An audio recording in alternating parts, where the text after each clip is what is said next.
All right. We are in. We are freaking in. The queue, at least. Oh, good lord. That's why it was taking so long. Well, that's why I was crashing. Okay. That's bad. Ooh, that's bad.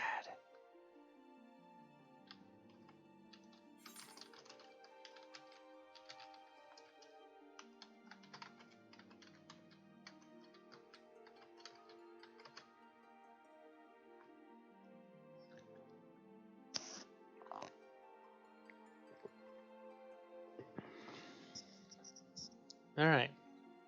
Well, we can just sit back, relax.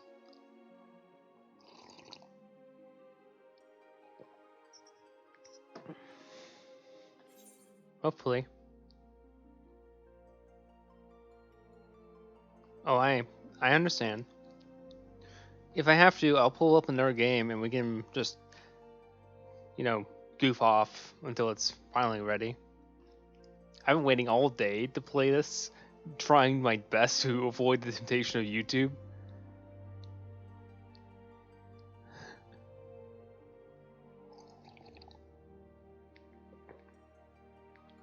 Oh, good lord.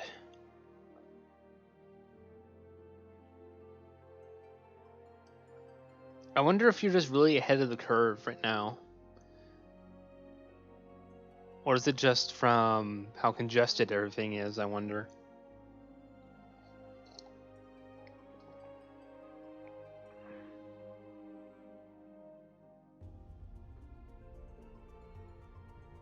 Hmm.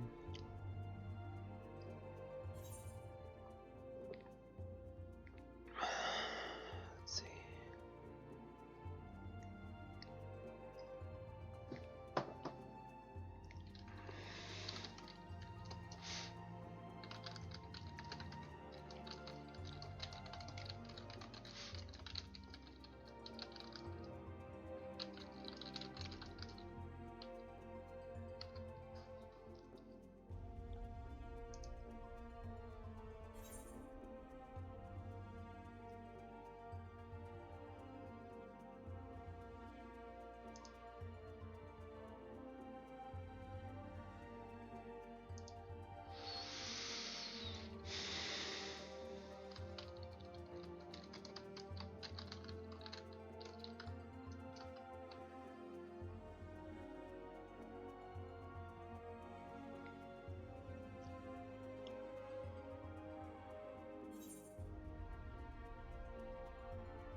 I don't think I've ever listened to this in full.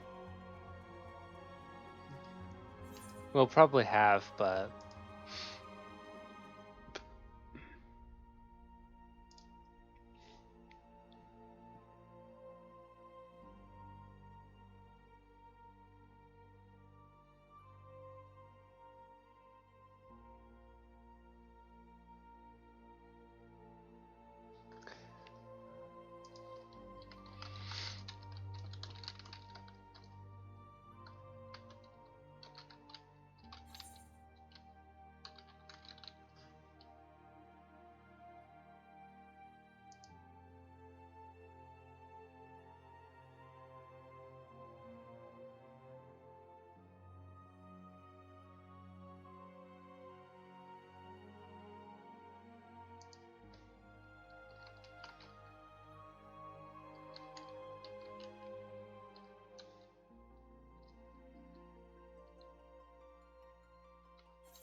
I'm not gonna lie. I actually spent a good part of the evening just thinking about possibilities, thinking about what's gonna happen in Endwalker.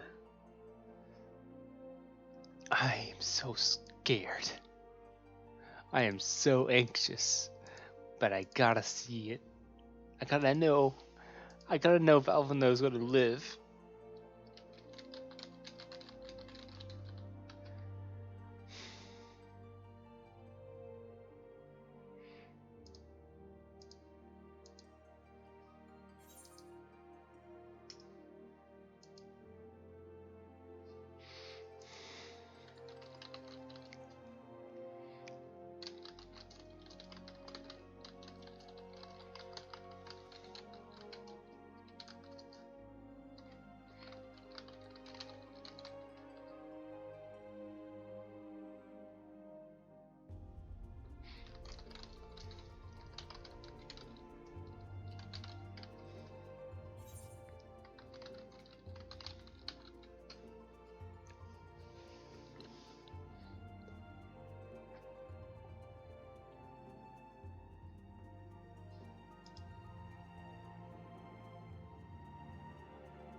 Okay, let's do this. So I know we're gonna be waiting a while, so let's have a little bit of wanton destruction and fun while we're waiting.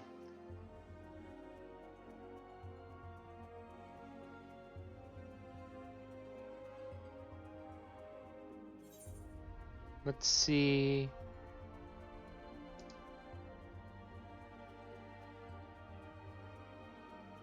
Let me see if I can find.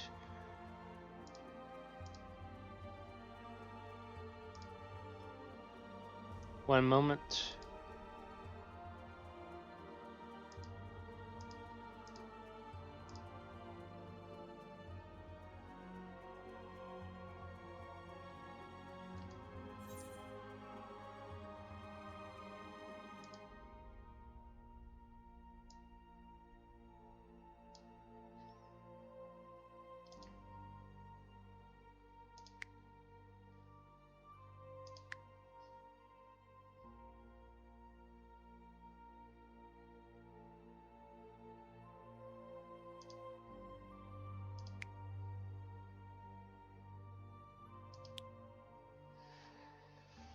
Alrighty. So what we're gonna do now is we're gonna just have a little bit of fun here, waiting for our queue to finish, um, and we're gonna have some fun. Yeah.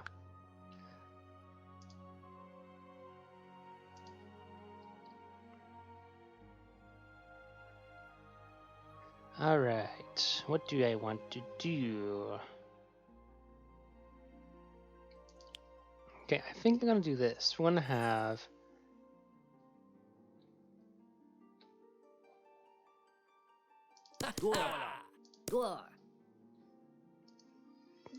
Let's adjust that volume real quick. Go up there.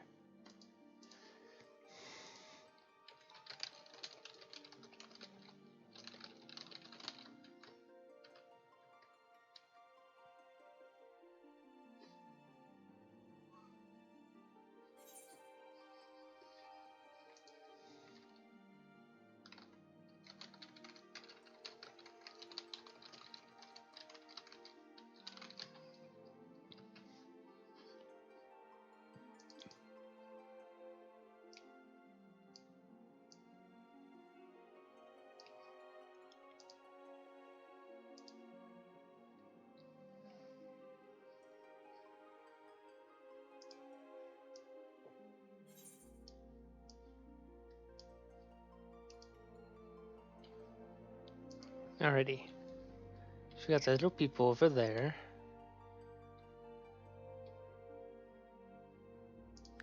What if we have dwarves up here?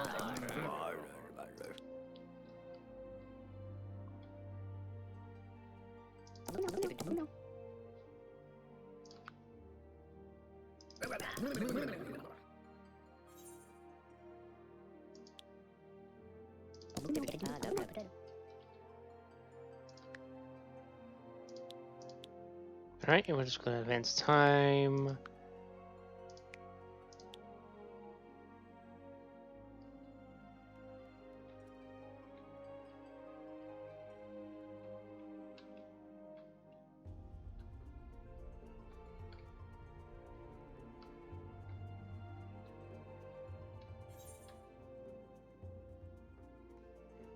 Okay, apparently the elves don't like each other that much.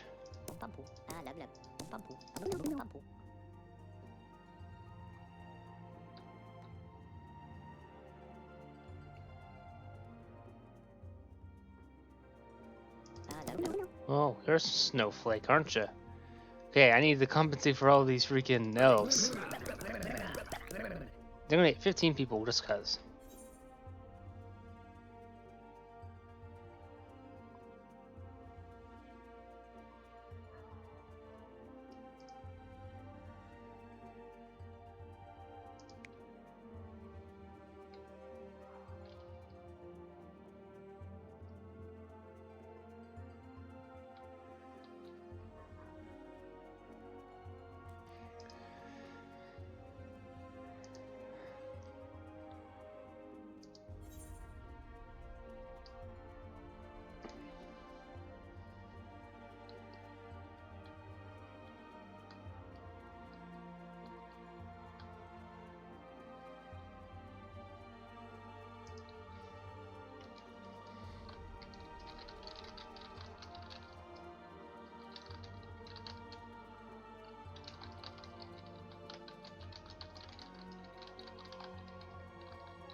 Alright, we're down to 2,000.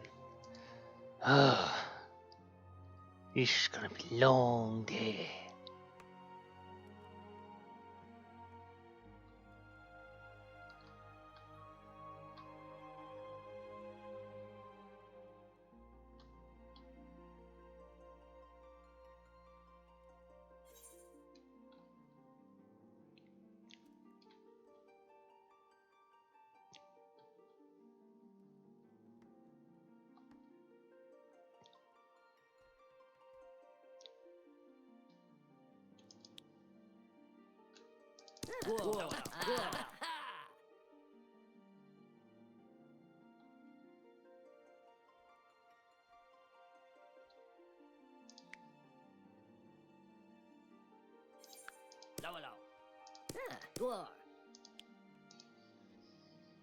I'm getting through good progress. Alright.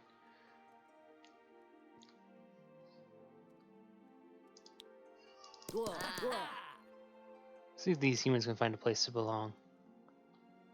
Or if they're gonna get butchered.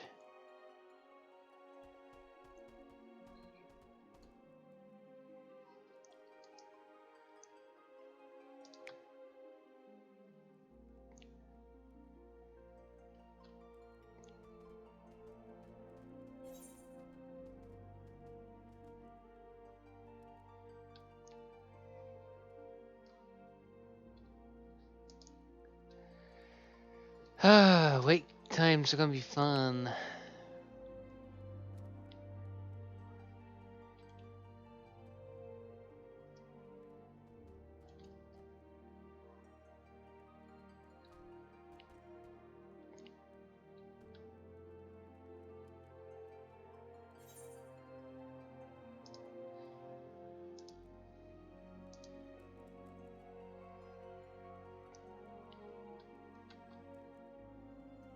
Man, these elves have not resorted to violent conflicts yet.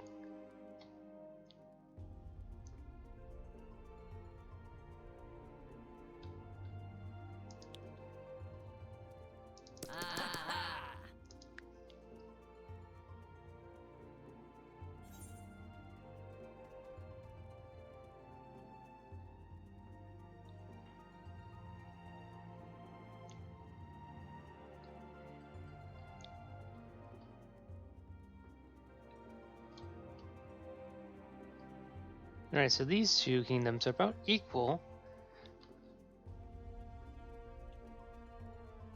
There's a great disparity difference between these two. And for the most part, these nations are all equal with each other. The orcs could use a bit of a boost, though, I think.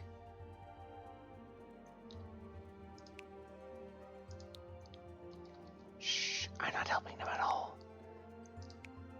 What? Can't accuse me of such things? Slander! I would never help the orcs. It's just happened to appear out of nowhere, like a freak shifting of tectonic plates. Yeah, that's exactly what this is.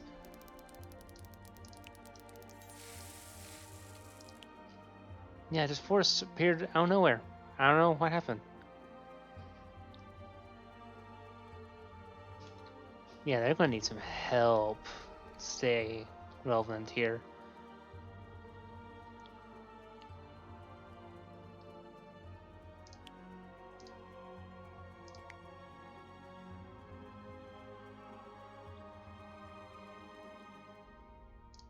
We're at 2,716. Alrighty.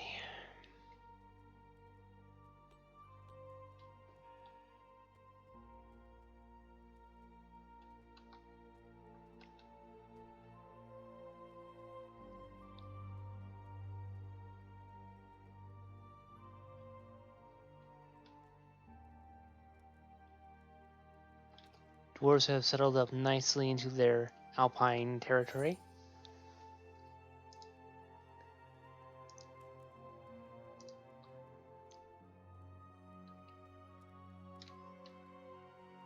The humans are keeping pace with them as far as power-wise, I think.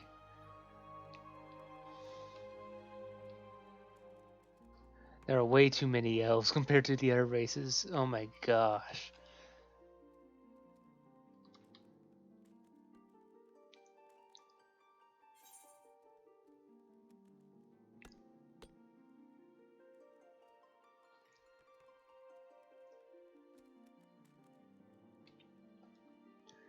Thankfully, they are getting a little bit more robust now. They're starting to catch up.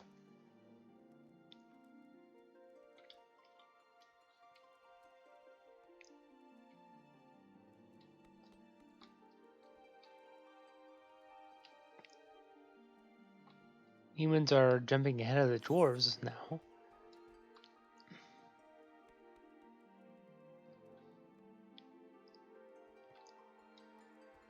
Here to see what the cultures are doing.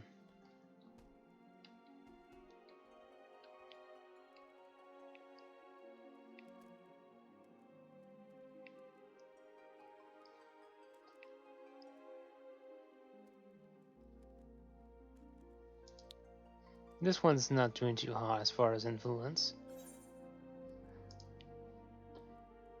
Alright, I'm just gonna give this one some time, see if it becomes interesting politically, then we'll have some fun with the world. All while we're waiting for our cue.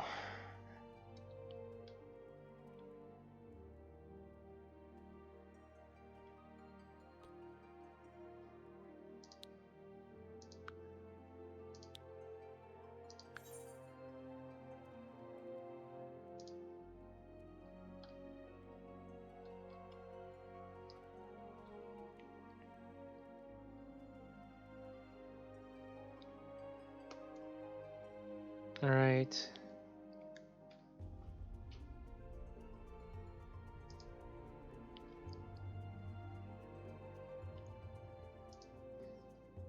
Alright, let's see the fireworks. Slow it down to about times 2, because these wars are generally interesting. Oh, the humans are fighting the dwarves. That's more interesting.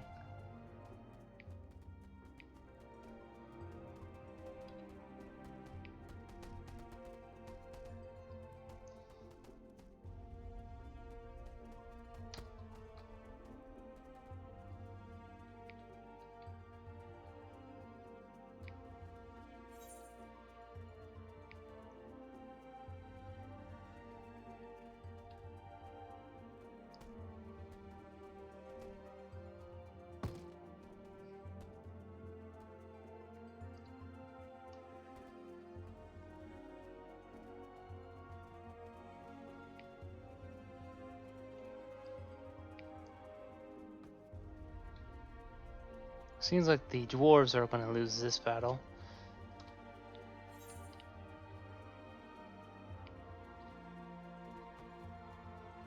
Oh, they made the mistake of picking a fight with the orcs, I think.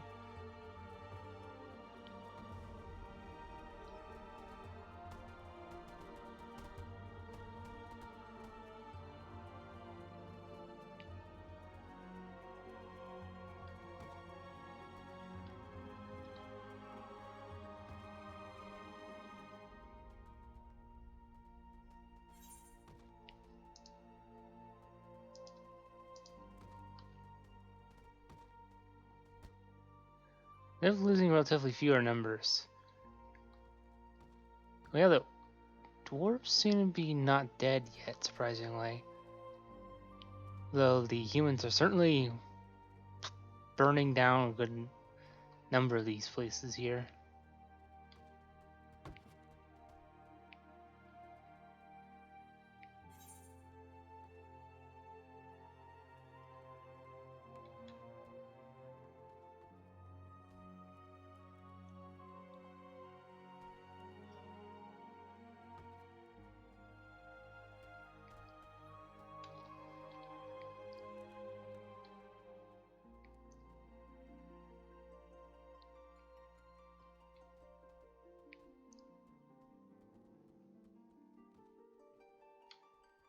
Alright, the orcs are actually kicking their butts.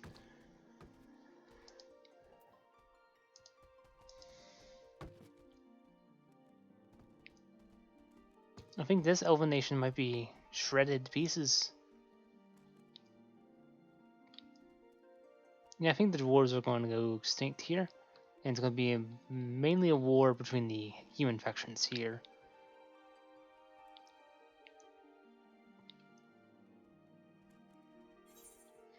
Meanwhile, the elves made a terrible mistake of picking a fight with the orcs, apparently.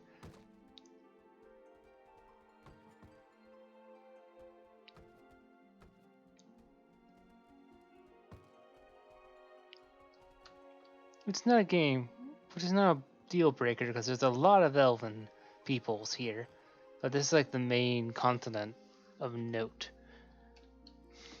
If the elves lose this area, they're going to have a lot less land.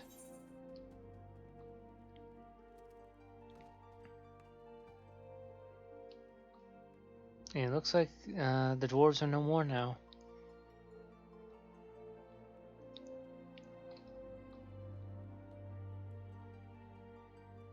And these two nations have unified, which is interesting. Right, so the world map is quite different now.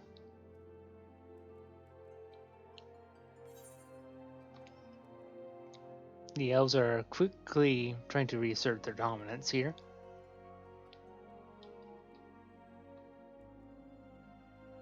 And there's a splinter group here.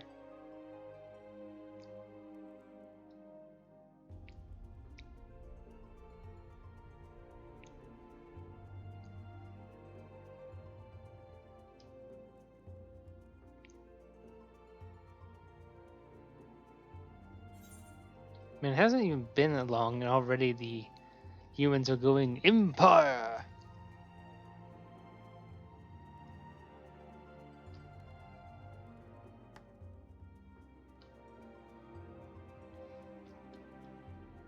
This is going to be a hotbed of battlegrounds, I can tell already.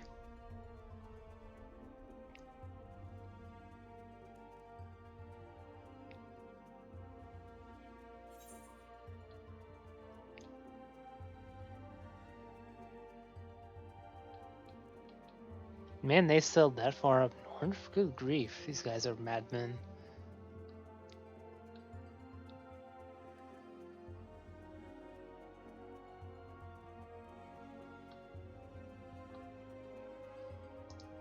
We're at 2,209. Ah, boy.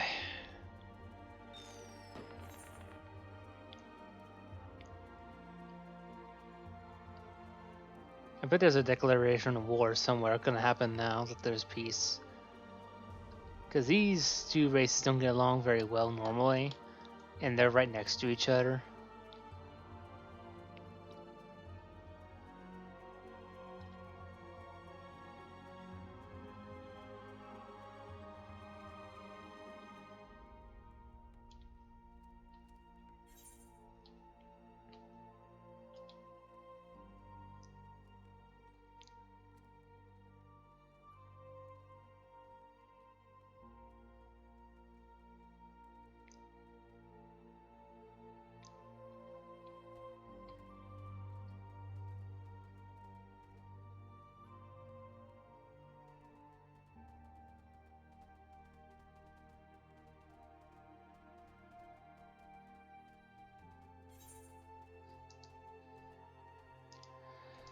We're almost to 1,000. Oh my gosh.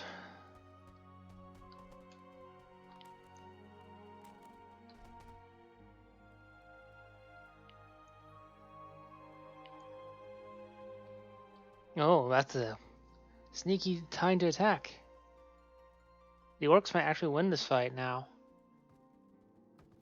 They're going to get this extra territory right to themselves if they can take out this open territory. Divide and conquer. That was brilliantly timed. Invasion.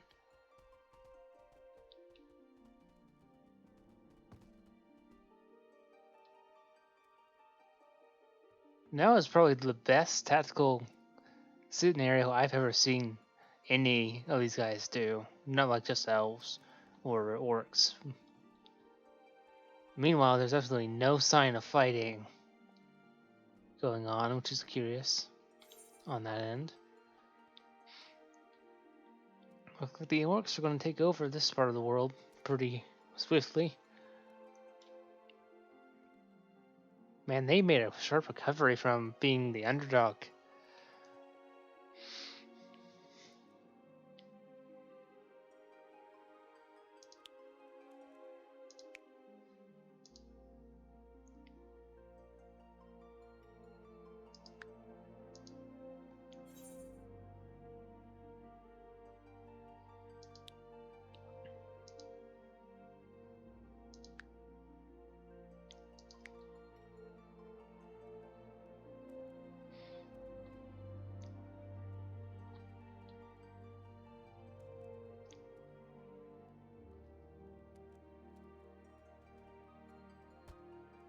Nope, there's fighting at last between these guys. I was wondering when there was actually going to be a war. We're almost there.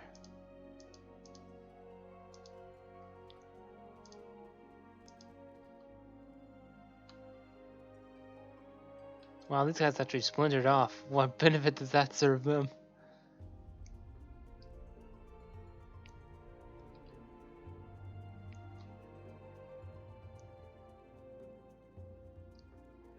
That was miserable. I was so bad. Oh gosh.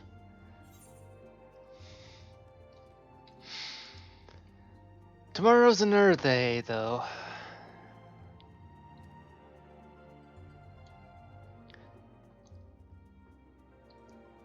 This game is quite fun. It's a good time waster, which is exactly what I'm doing, is just wasting time until the queue's done. We're currently at 2,500. We're at 2,059 right now. Almost to 1,000. Anyway, I'm just watching this world develop and change. There's supposed to be a big war going on between these two, but they've not really made any moves. There's like little skirmishes here and there. They're not really like committed to anything. Oh, that must be why. They were more worried about the elves, probably. But now that there's no elves to fight or worry about, they'll probably come swooping in no time. Because the elves are much bigger. Okay then, that's weird. Oh, are you kidding me?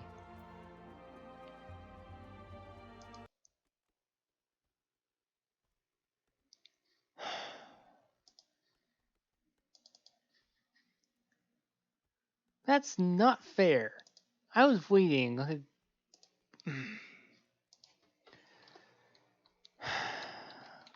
Rip.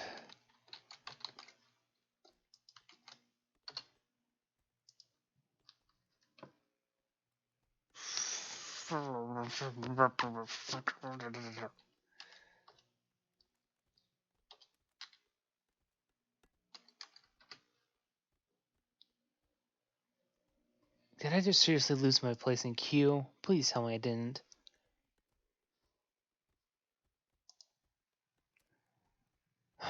I don't want to lose my place in queue. I want to play so bad.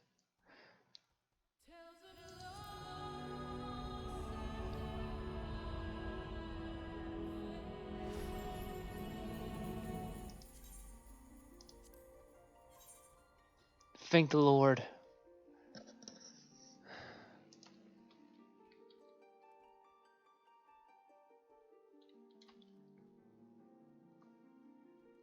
Why are these guys not growing? That's weird. Yeah, they got stone. I think they just need other stuff.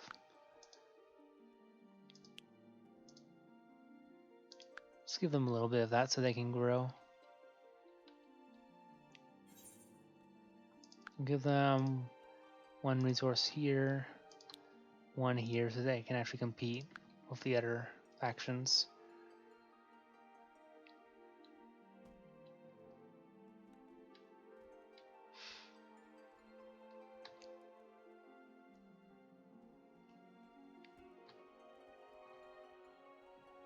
No, these guys are taking full advantage of the situation. Oh, crap. Need to put it back to gaming. 1,812. Well, Xi'an is no longer a individual state.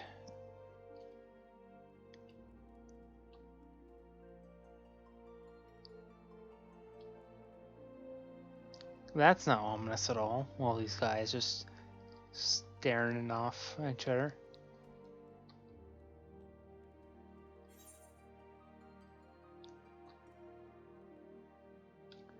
Things get really interesting once boats enter the equation because these little local skirmishes become so much worse.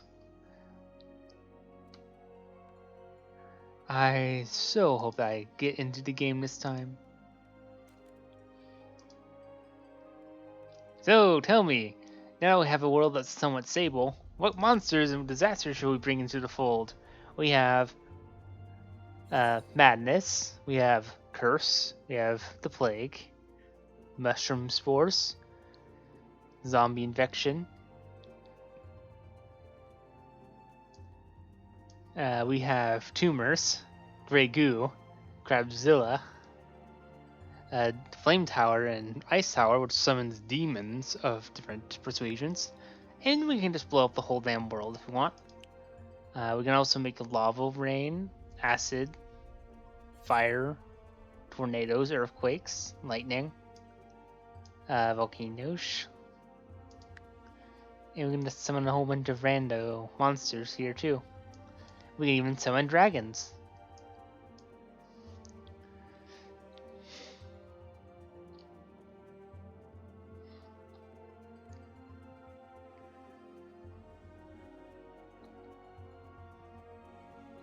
Man, these guys are just not doing very well for themselves.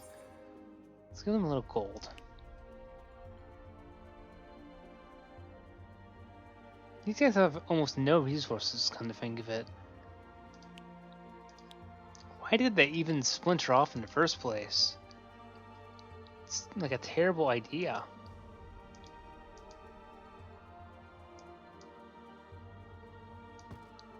Oops, didn't mean to do that, sorry.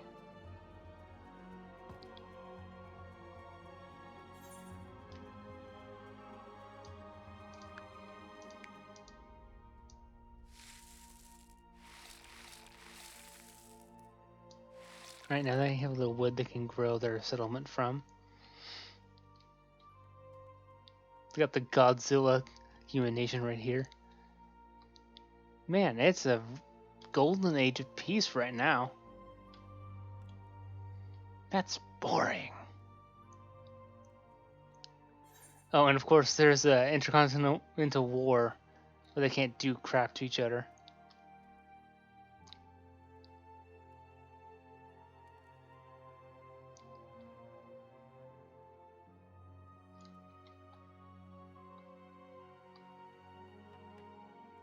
Nope.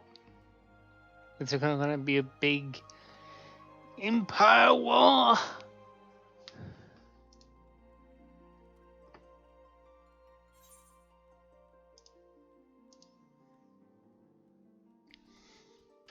Oh, there's a lot of movement. They're gonna do something?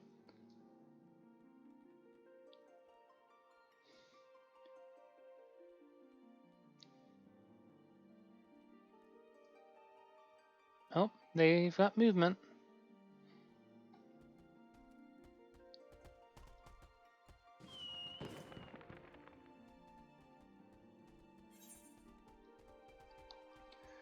Who will win?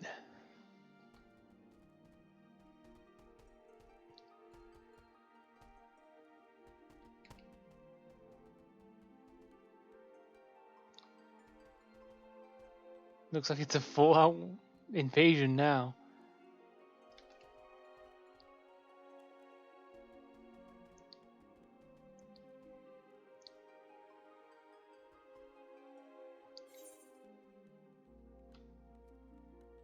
Where's their flag bearers? Oh, there's flag bearer now. Are they not gonna come try and conquer it? Oh, they're conquering. There goes one town.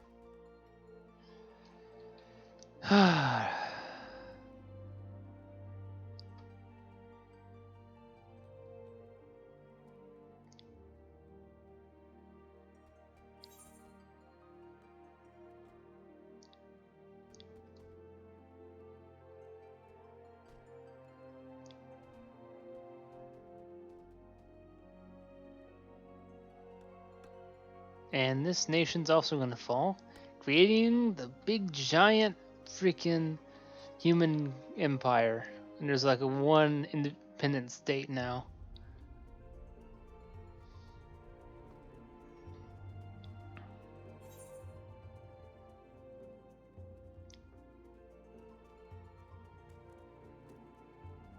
And this orcish nation is attempting to conquer the other one, which is going to be interesting as well. Who will win?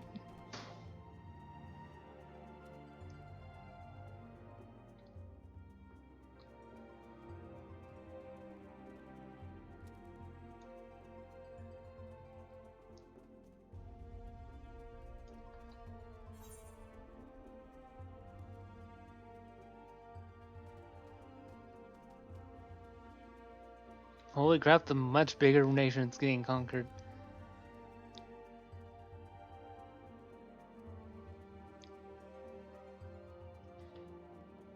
And now we have a unified orc nation as well. We have one elf nation, two elf nations, one giant human nation, and now we have three again. Looks like they don't want to be an empire again.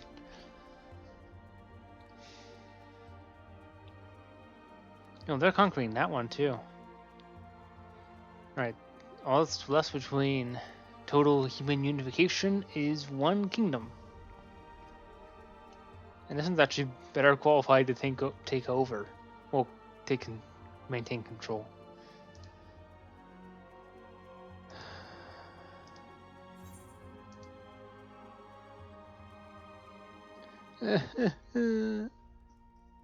Hey, I've been waiting for quite a while now. I'm waiting for 40 minutes.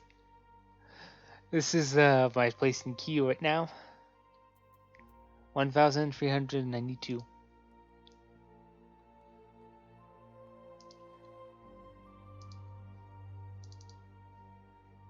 We can shrink that down a little bit.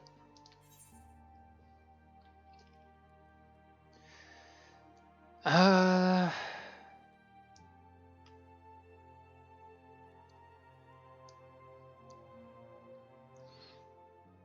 suppose. You'll have to give me a minute.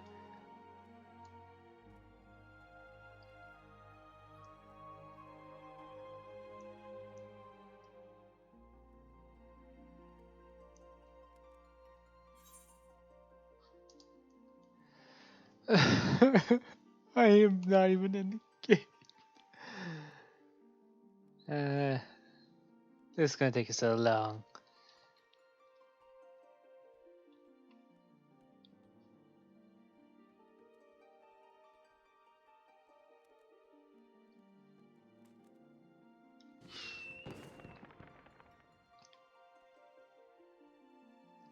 Hey, Zephy. Oh, it does. Okay, let me fix that. Ah, no, stop. Ah.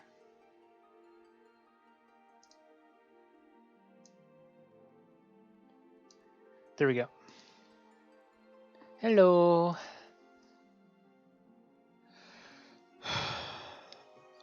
I want to be that way too, but right now I'm just wait. 1,392 is our current position. Okay, so you must have seen. So you would have seen stuff then. I'm going to be very, very, very clear. Anyone who spoils anything. Alright, I'm just going to say this for the record so that everyone knows. If anyone says anything at all, I'm banning you.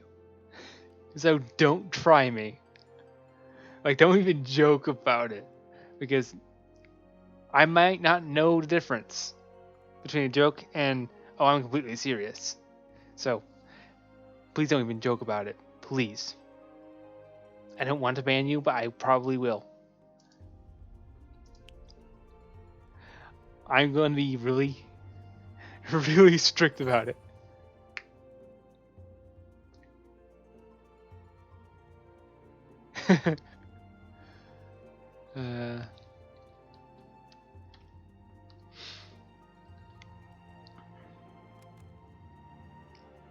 Oh wow, there's a rebellion. Oh, that's not looking good.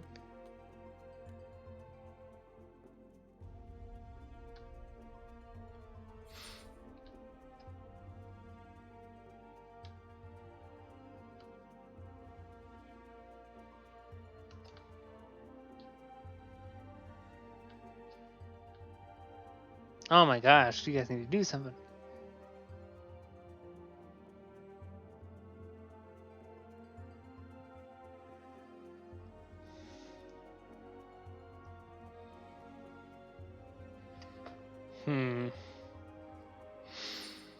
So has the FC actually been talking about stuff in FC then? Because I thought they weren't supposed to.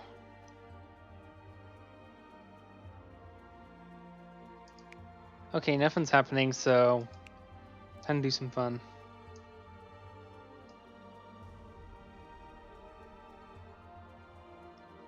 So who wants to see dragons tear this place up? Oh wait, we have action. Oh, we're supposed to have action. Are they going to do anything? Hello? Anyone going to fight? Nope. Nope, here it comes. Here comes the big horde.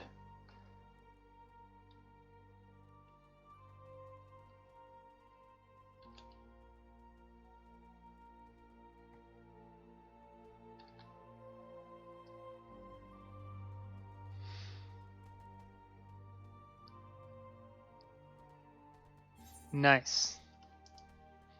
1,242. Okay, are the orcs doing well? Oh, the orcs are about to take over the continent. Never mind, no dragons required.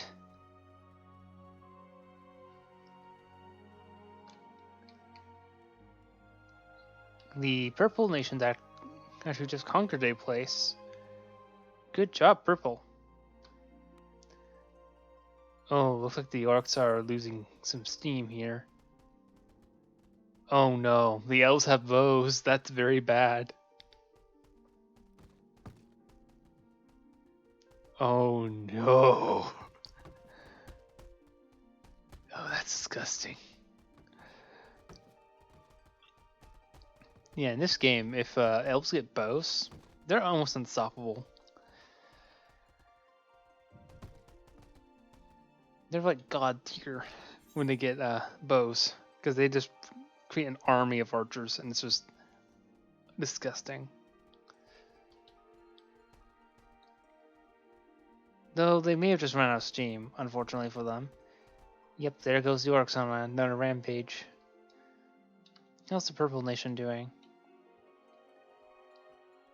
Looks like they're holding out pretty well. Xi'an seems to have liberated itself. I can't imagine why they would do that.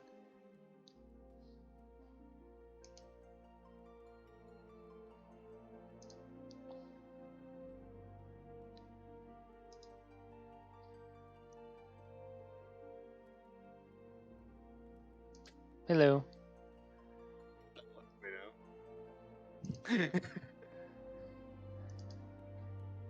How's it going? Oh, I'm excited to see you be excited, man. Like I literally saw like No! Not a. what? Oh no! Oh, that sucks. I saw like a half a second of it barely loaded for me, and then I popped out, right? So I don't want to spoil anything. So when you get to that segment, I'm just gonna shut off my mic, right? Oh, But she's way ahead of me. Like I have not started anything yet. yeah, I'm not even gonna bring up jokes I said until then, because it was literally half a second. 8-6. It was loading as I clicked X.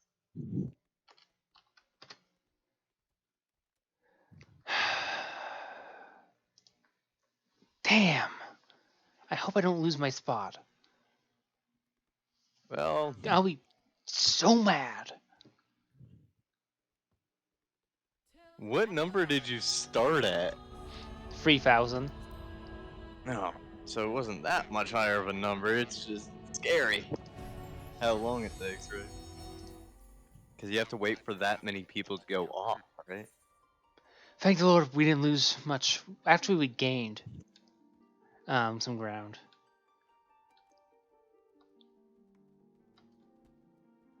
Looks like the orcs have firmly handed the elves their butts on the main continent. Does that mean you were one of the last people in line?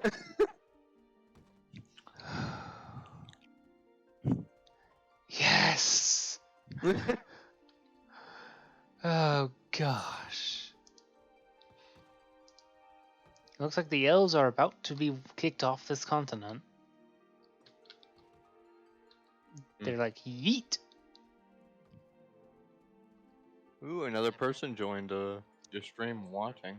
Looks like 3. Yeah. I'm not actually looking at the view counts because I just want to focus on the game. You know? Mm-hmm. I'm not streaming this because I want a crap ton of viewers. I'm streaming it because I'm so freaking excited. Oh, it'll be good to see you like this, man. I mean, I already I have a can, big I can, smile. I can hear the smile in your voice, like.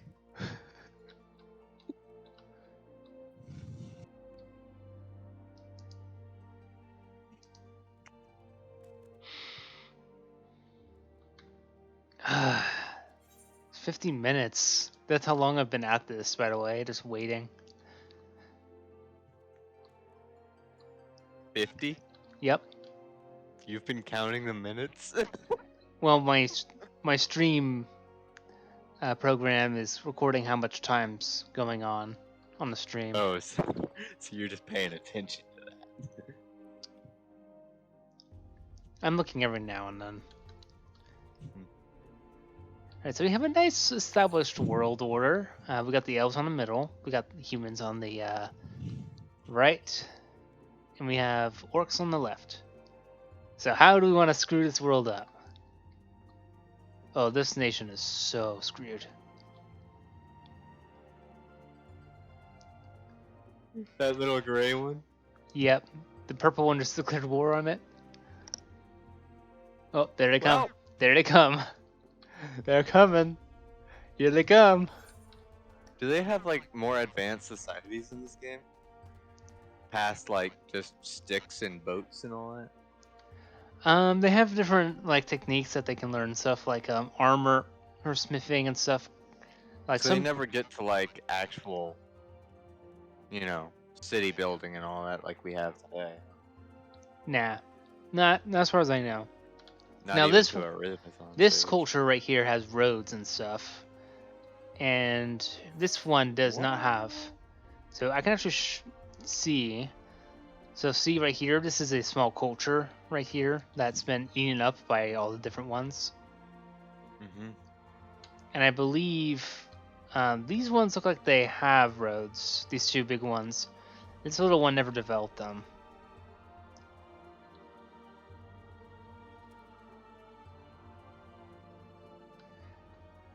So what's the difference in colors mean? The colors is it indicates if they're like a different culture in that screen. This is just indicates what nation they are. Oh, these guys revolted, and they've conquered this one immediately. Shion cannot get a break today. Like they're just switching kingdoms every time a war happens. Yeah, that's what the little guys always like to do, right? It looks like everyone and their mother is now getting docks at least, but no sign of boats yet. The big fun in this game is when all of them get warships. 87. Oh, you just like seeing war and terror. It's more of the AOD I remember.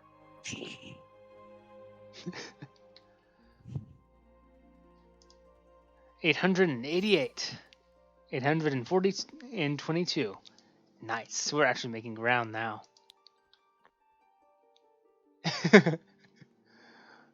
Steph, I'm tired, mama. Oh, Who's D757 Gaming? he's a guy who plays RPG game maker games and stuff and whatnot, streams on Well, YouTube hi and Twitch. D757 Gaming. He's I'm played the co-host from the co-host host show. Seen only when Axis steps away from his computer. I don't think he's yet to have any lengthy segments, unfortunately for him. I just can't find anything to talk about. You mean by the time I come back? Well, normally it's supposed to only last out. It's supposed to be like a quip or a joke, right? But I can't. Like, as soon as I put myself on the spot, it's just like, nope, don't have anything. So Right? who wants to see a zombie apocalypse? Why? Why? Axis, why? I will. Why? I was last logged in the FC in my room. That's where I was logged in. Ah,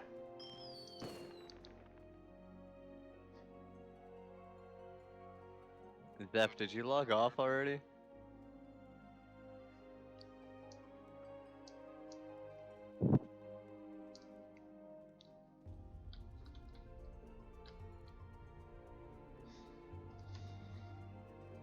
So you're gonna go from a room that only has one person to however many people are in like a place at one time or something?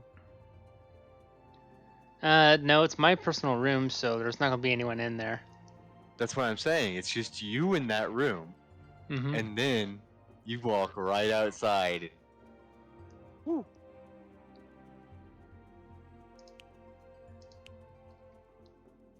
Woo.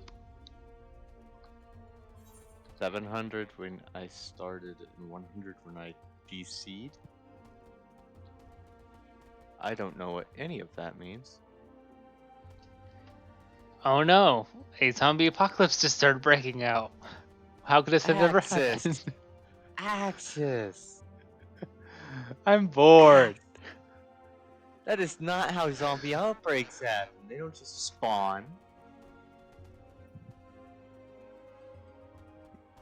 You gotta, like, actually make them appear by lengthy research and stuff, I think. I don't know how that works.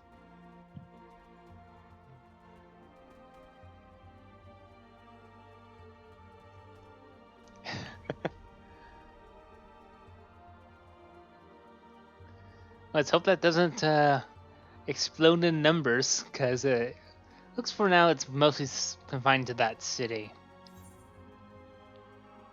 But Lord, if they get boat travel, then it goes global.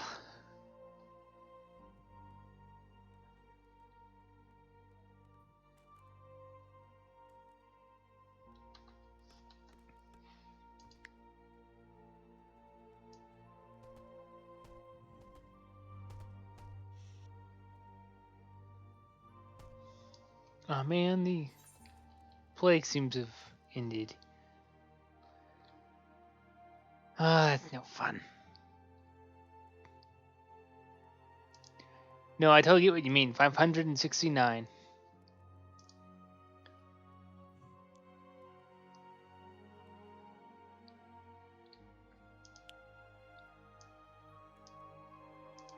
That was weird. What's that? Nothing.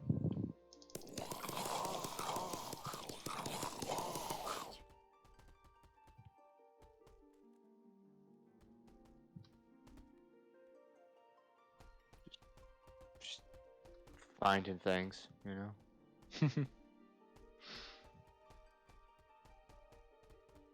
Cried 4 times today. Oh man. Hey look, Zeph. It's a zombie apocalypse. How did that happen?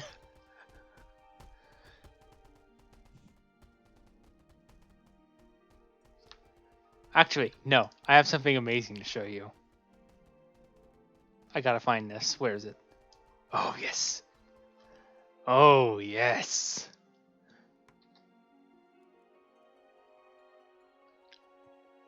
So, they added something in the game which I think you're going to enjoy immensely. Would you like to see it, Zeffy? It's a tumor! Look what it does! It does tumor stuff, right? Look at it. Does that remind you of anything?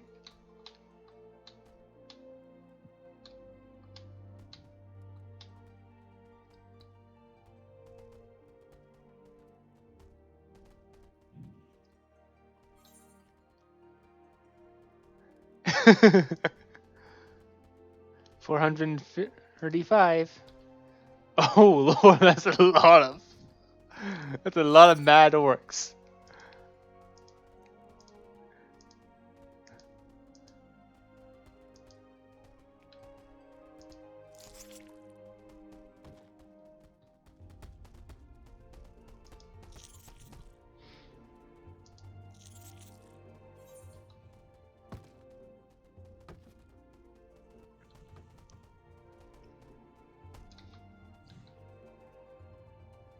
I figured you'd appreciate that because, yeah. They even have their own overturns. It's great.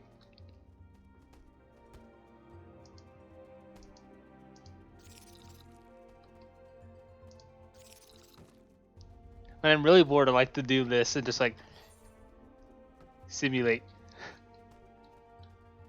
Simulate what? Simulate a fall type scenario. How is that a fall type? It's based on her lore stuff. Making a Zeffy lore joke. I don't understand any of that.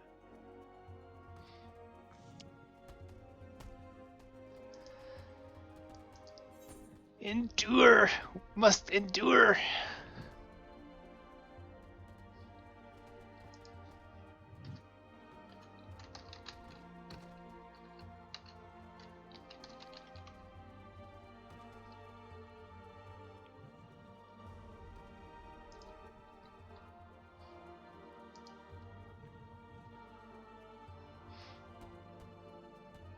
Look at those cheeky buggers. They found a way around the problem.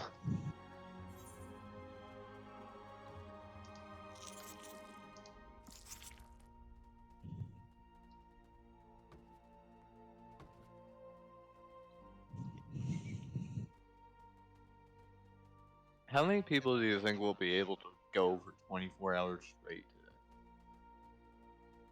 today? No idea. I think there's probably at least one, right? Yeah, there's gonna be a lot of people who are trying to go all the way to the end. Mm-hmm. But it's supposed to be the biggest expansion yet, right? Yeah. So they probably won't be able to get it done in 24. Who knows?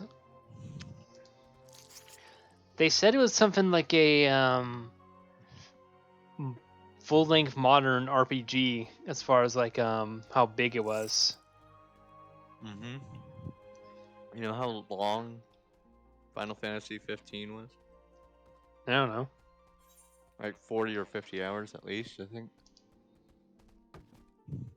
It's only if you went from point A to point B and did everything you had to do, period, right? Nothing else. But of course, you know, the bro trip, right? Mm-hmm. It's the best part of the game. Endwalker disassembled me. Oh, good lord. Would you stop scaring the boy? Poor boy. 286.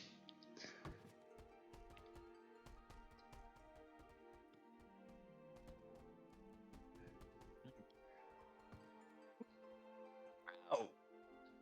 Why do you guys get excited to play games where you know something sad is gonna happen?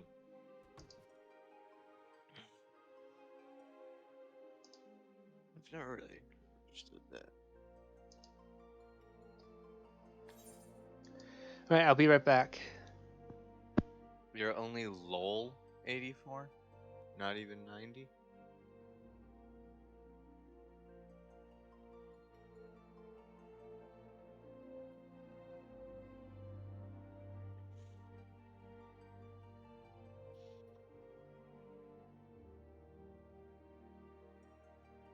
Well, wasn't the cap 80 before this expansion?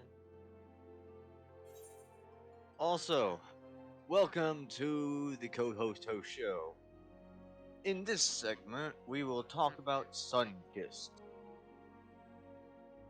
We are not currently monetized by Sunkissed, I forget what word it is, but Sunkissed. An orange drink. Sunkissed. And now back to your regular Edgefold. Axis. You didn't DM me stuff.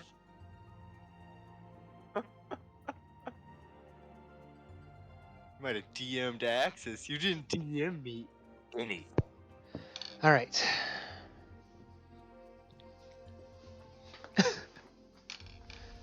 I'm back. You know how excited I was to do this? I completely forgot to take off my work shoes this entire time. That's how excited I was. Just kick him off. Well, I just did take them off. Just kick him off. I didn't even think to do that until this point. Why are you're crazy, man? Yeah, she DM'd you. Huh. Crazy. Said I DM'd you my experience, no spoilers. And I'm like, I'm the only one here. You didn't DM me anything. Crazy, you say? What's crazy? You called me crazy, huh? Oh yeah.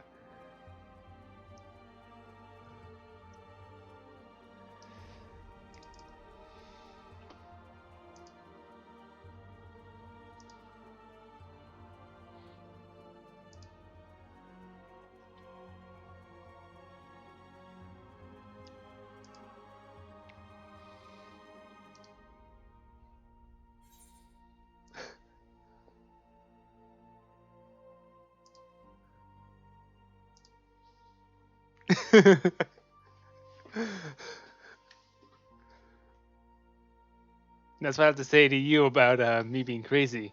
So naive. So painfully predictable. 63 Pog. Let's go.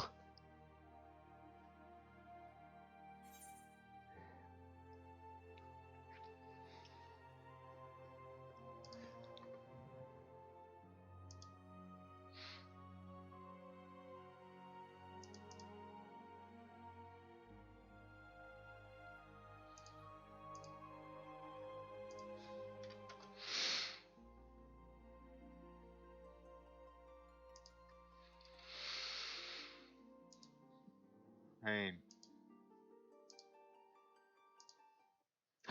Yes. What?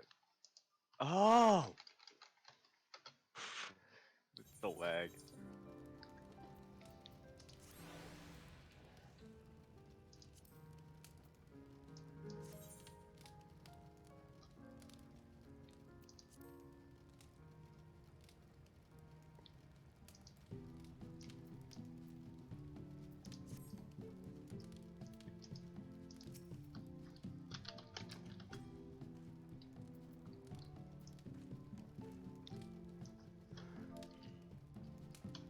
This is your house, right?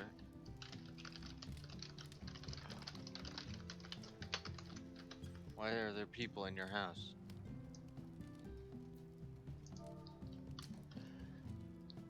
Make no sense.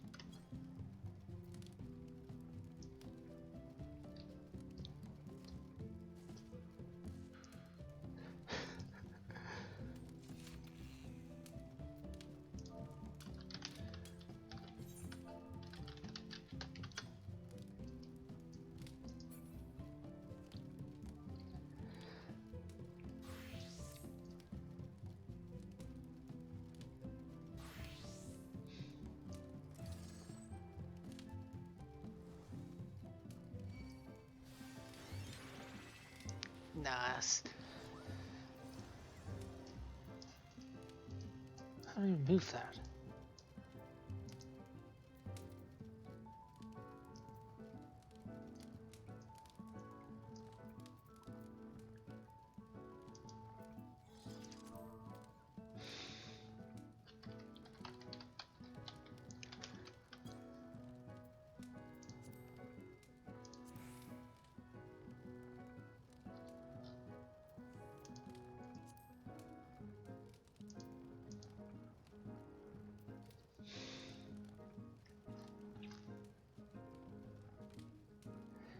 Thank you. Is there a way I can customize these?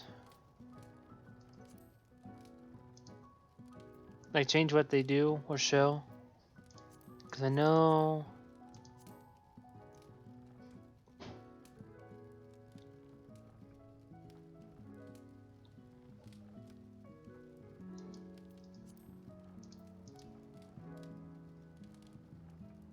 Let's see.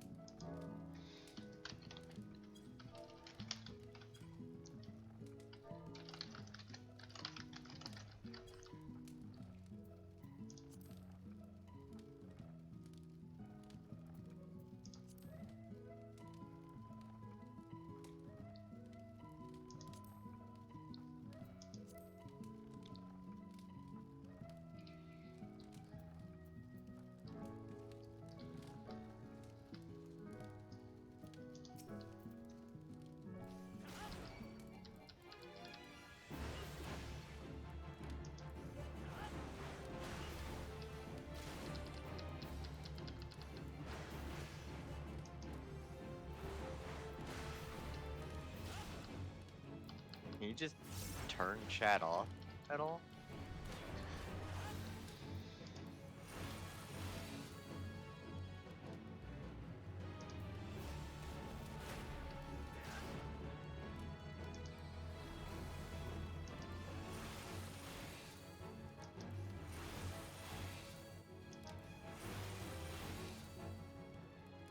Okay, so that's how that works. Something different?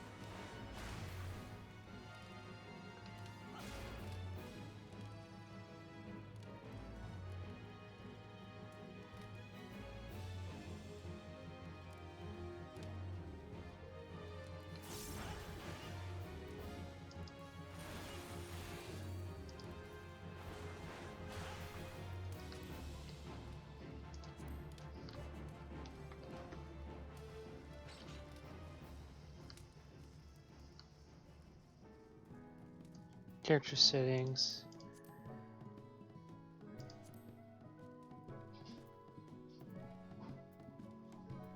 Where is that again? Let's see. Character configuration.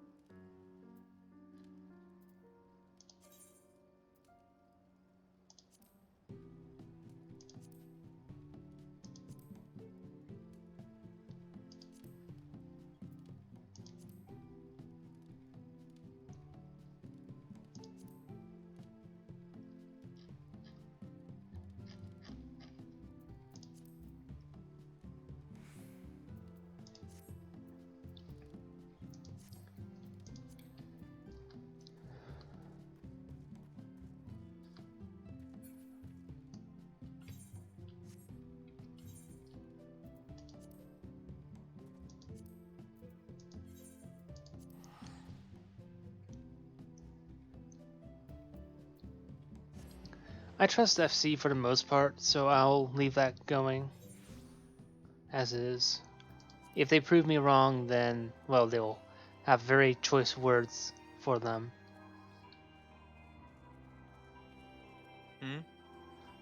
I'm just saying if FC betrays my trust and spoils things, I will have very choice words for them.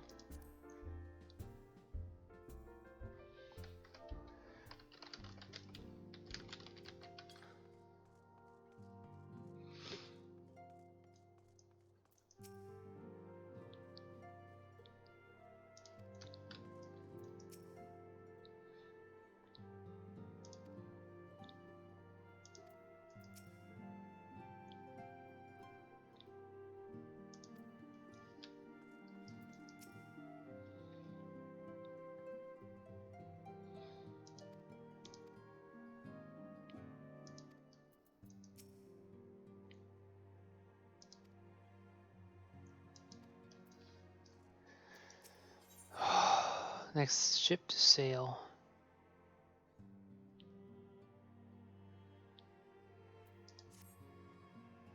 Alfano. Hey, did you have time to talk? I'd like to gather everyone in Don's Spine together to assess the situation in which we find ourselves.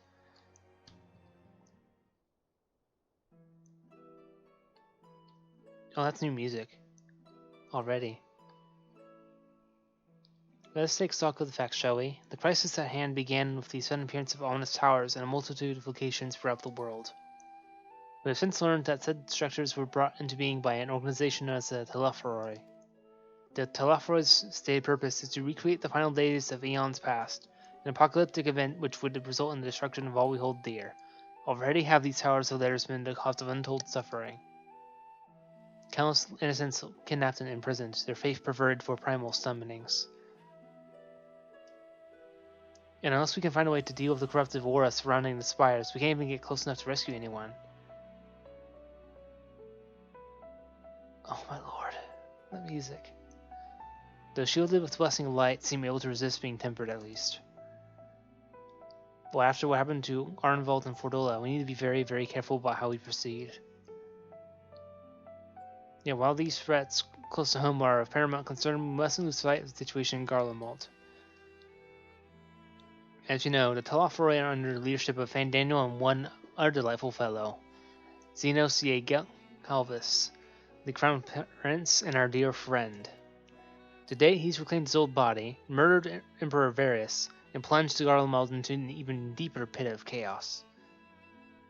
The capital has probably seen the worst of it, for good For a good while there, it saw the bloodiest fighting in a war succession, but that has since changed, and in troubling ways.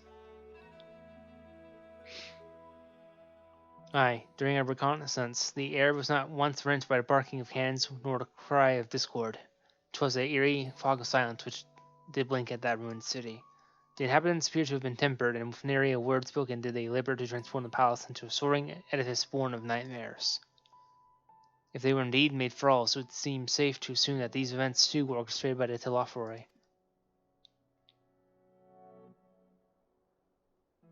An army of primals is awful enough, but in light of recent developments, I fear it is only the prelude to an even greater catastrophe. We need to devise a means to counter this threat and quickly before our allies are overwhelmed.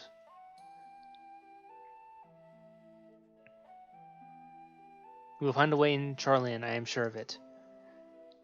Master Folshno's comments regarding the final days were curious to say the least. The Forum knows more than it is letting on. Sorry to interrupt. We've just received word from Mistress Kryl. She says arrangements for your visit have been finalized. You're to head to Limsa Lumens on board the next ship bound for Sharlyan. On arrival, present yourselves as associates of the students of Valdesian, come to assist with the Order's restoration. Oh, this music!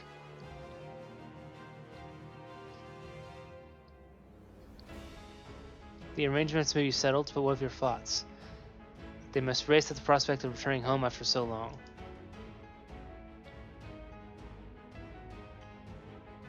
I'm eager to see it, of course. We should set off at once.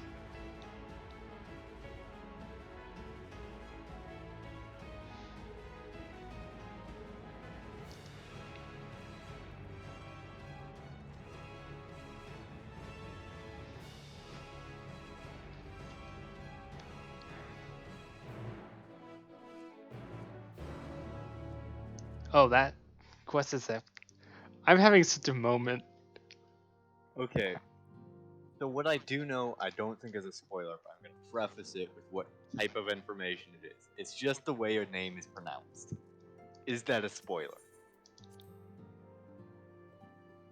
That will depend if I know the name you're talking about.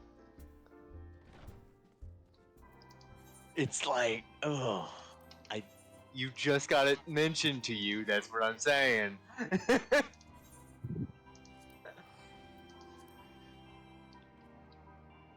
But whatever. I'm not gonna say it until they say it. How about that? Let me know when they speak all the names out loud. That way I don't. Because it was several hours ago that I was watching that stream. Anyway. It's just hilarious to me. I'll hold off on it. But yeah, where are you going now? Going to Sharlyan. Or I literally just had to take my meds. My apologies. we're going to the docks in order to set sail for Sharlyan.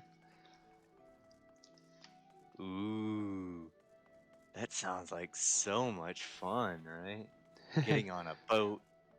Setting sail, going to a land of bookish nerds. Have you already been to this land? I know what it's about. Like, I know what the place is like. Oh, good lord, that's... Contrary to what you might think, this will be like going home for me as well. I may have learned how to survive in Loom settlements, but it was in Sharlyan where I was taught, quite relentlessly I might add, skills to properly live. I started to think what manner of truth awaited us beyond the Indigo Deep. Still more do I dread the prospect of discussions long overdue.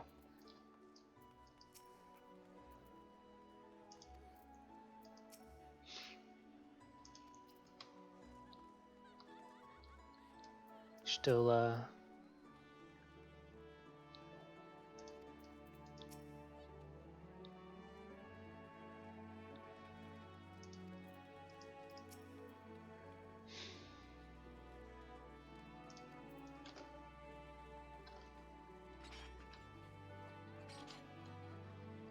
Oh, poor Tataru is just covered in a sea of people. Something wrong? Look, that's how many people are doing the quests. Everyone's here, Oh. which is good because I've already paid for your passage and the fee is non-refundable. The ship for Sharlyan should be pulling into port soon, so please follow me and have all your luggage close at hand.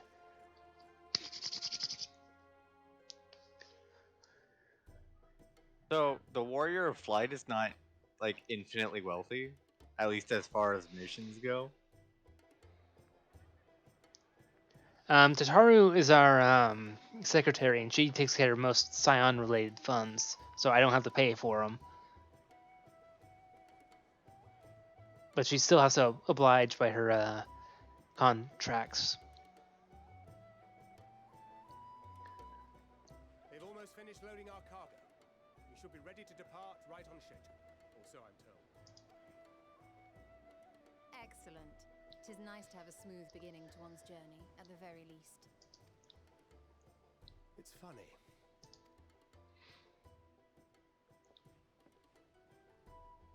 Master Louis Soir came here on a ship very much like this one. And now, years later, the street urchin he befriended that day is bound for his mentor's homeland. With his mentor's grandchildren, no less. Aye. 'Tis upon reflection that every twist of time's river and fate's whims are brought into sharp relief. Thou hast matured much in the intervening years.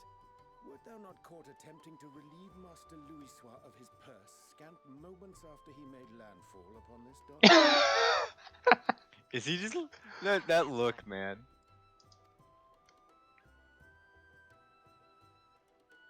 Oh, really? Now that's a tale I'd like to hear.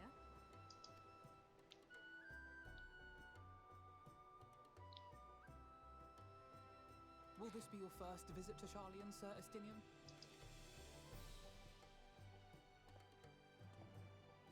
Sir Estinian?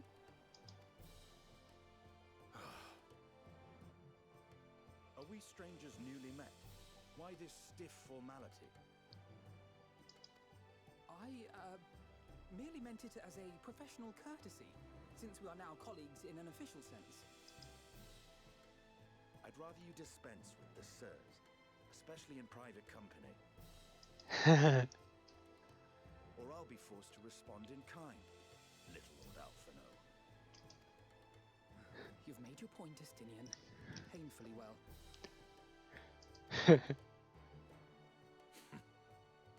Better.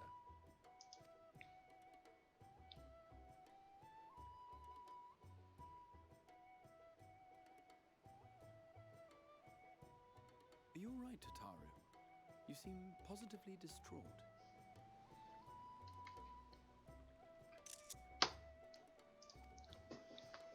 Distraught? Me? Don't be silly. I think it's lovely that they get to see their homeland. It's just, we're trying to thwart the schemes of an army hellbent on destroying the world. And once again, I have to stay behind and worry that this is the last time I'll get to see my friends. No sense worrying about the things we are powerless to change.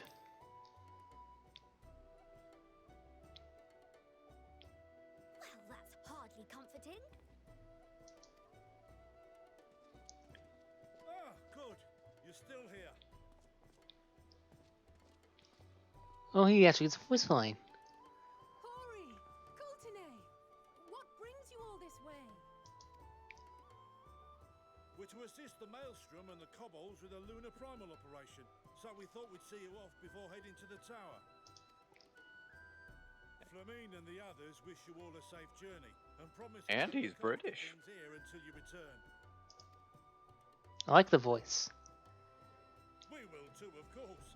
Aye, we, your fellow Scions of the Seventh Dawn, will do our part to ensure the end of the world won't happen on our watch. We set the sail! All aboard for Sharlyan!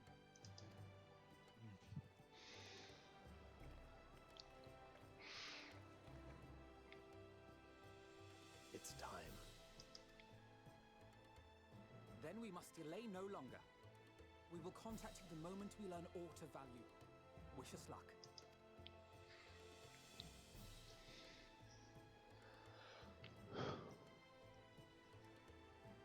Have a safe journey, and please, please, be careful.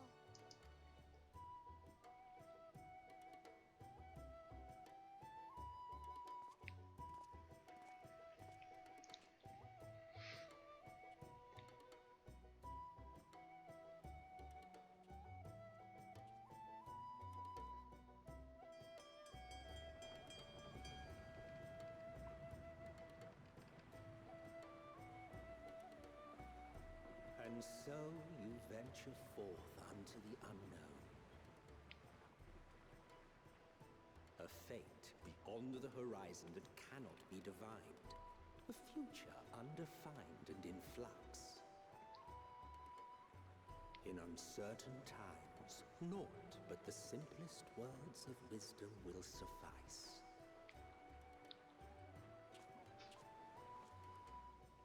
That which lives is destined to die. Love leads to loss. Every beginning has an end.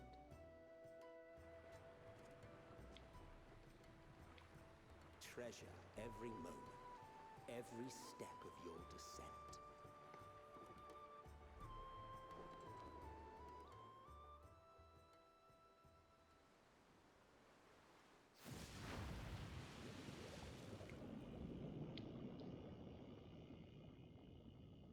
And there, in the depths where souls and stars rest, find your truth.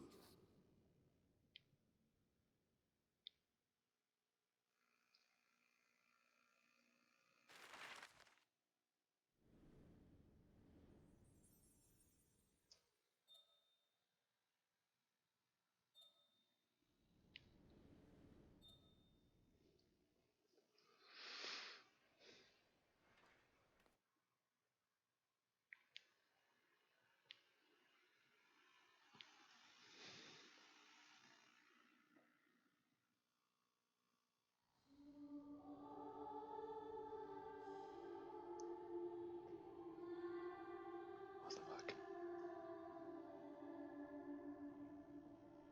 Here.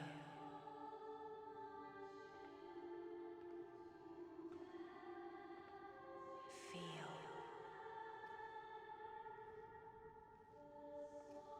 What the fuck? Think.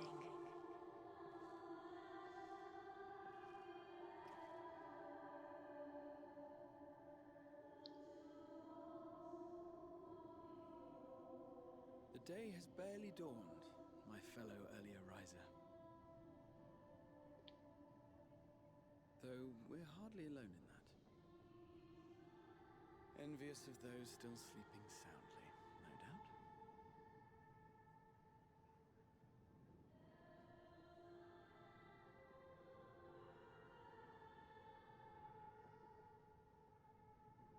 Called out to you, you say?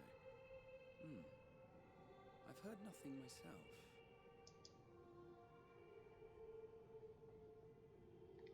In any case, I dare say the sea air will do you good.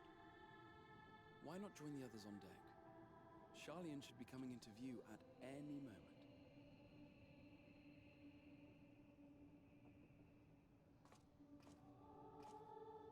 This music is creeping me out. Pretty sure it's creeping everybody out, buddy. This song never plays unless something bad's going on. Oh, it plays before? Yes. It's only played a handful of times. So I'm kind of on edge. Like, what's about to happen? It feels like something about it's big. It's about to happen. Hello?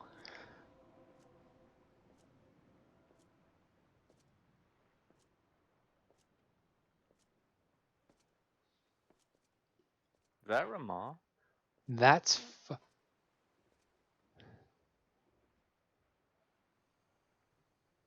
Fana? My voice yet reaches you. I am glad. Hello? Here. feel, think.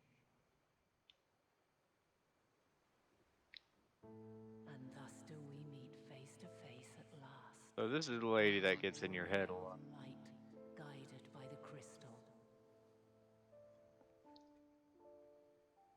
I have so many questions. Why now?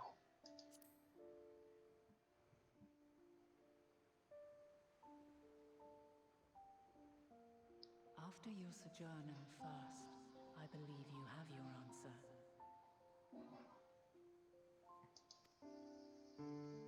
You have gained an understanding of what I truly am, what Heidelin has always been, a primal.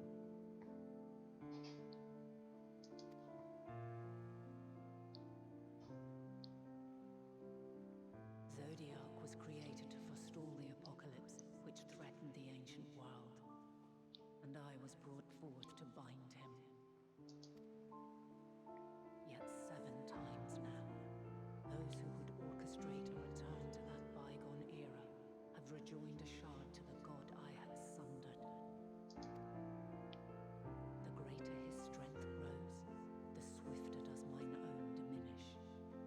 The power to draw your mind into the rift betwixt is no longer mine to wield. Yet though it taxes me sorely, I dare not leave these words unsaid.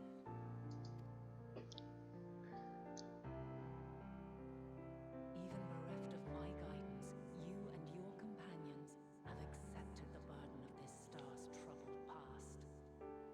A conjunction has begun to form, an intertwining of your time and mine. Wheels shudder and turn. Conflict looms. Monumental. Which will decide the fate of this world and all life upon it.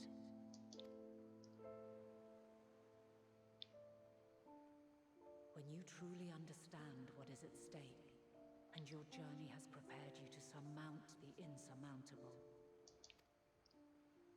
then shall I honor the promise made in another time, another age.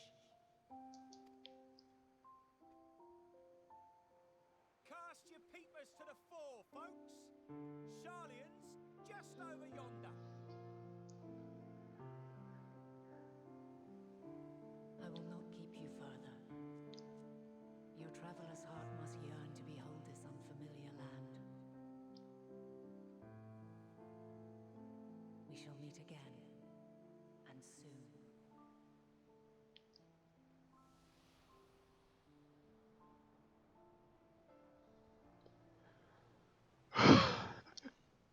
So we finally meet Heidelin in person. Holy shit.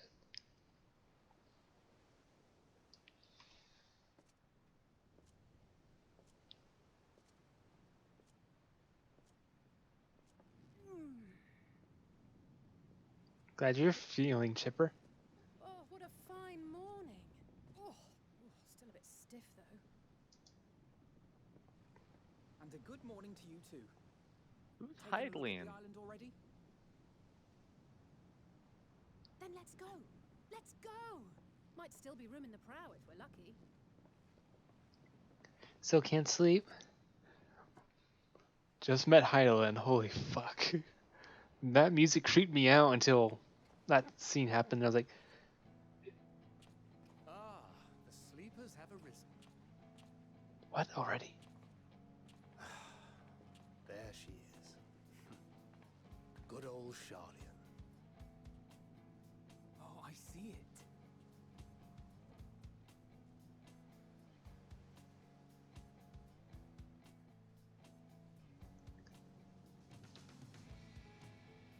Home. Home at last. Well, maybe not in Father's eyes, but we'll manage on our own, if we must. I cannot handle this. You know, you're not alone in this, don't you? Indeed, 'tis as Sir Estinian said. Forget not the comrades who boarded this ship at your side. I pray.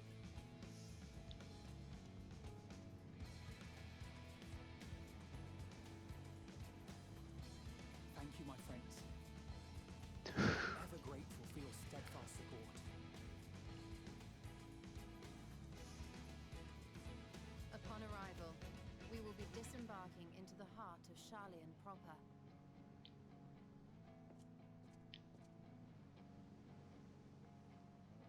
There is no greater concentration of wisdom in all the world. I am confident that somewhere within that center of knowledge and learning, we will find the answers we seek.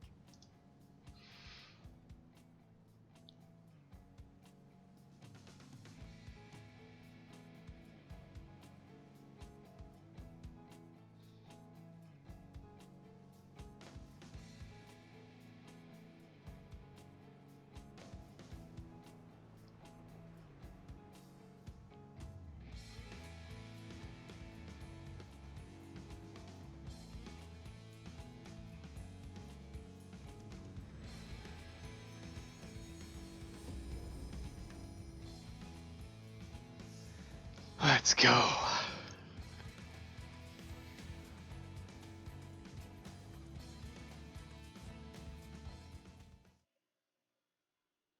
Sharlyan, the solitary island nation of the northern seas. Where under the watchful gaze of Thaliak, patron deity of scholars, academics hoard all manner of knowledge and secrets. Once, they deigned to accept foreign students into a distant colony maintained in the Dravanian hinterlands. How swiftly they abandoned it once the first Garlean boot set hostile foot on Alamegan soil. So averse to the prosecution of war, these men of wisdom, your would-be allies. You're in Greece now? Is that what happened? That's more or less the theme of Sharlyan is Greek. Just a very different form, I thought guess. they'd never let us off the ship. What's next then? Entry applications?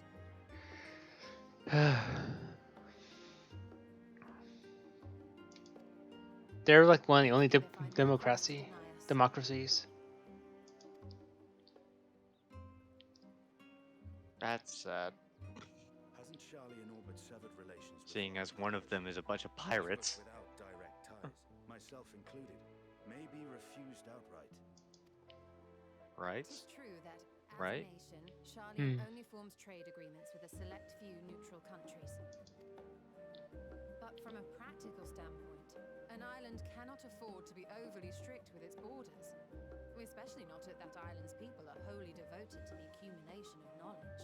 If one submits the proper paperwork with satisfactory evidence of identity and intent, then foreigners may be granted entry. May. Quite. So let us be absolutely clear on these points before we proceed. The immigration officer will ask for your affiliation and your purpose of visit. Considering Sharlyan's views on intervention, I strongly suggest we avoid any mention of the Scions. Crown has laid the groundwork for us to act as associates of the students of Baldessian, and our ostensible reason for being here is to aid in their order's restoration.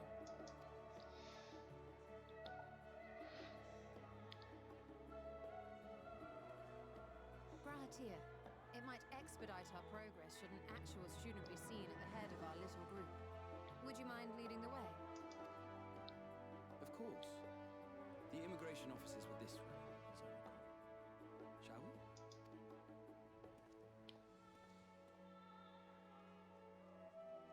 I love that Emmett narrates. Emmett? Yeah, that's it. He's been narrating. We've just arrived. Who knows? And are eager to make our way into the city. Would you be so kind as to process our entry applications?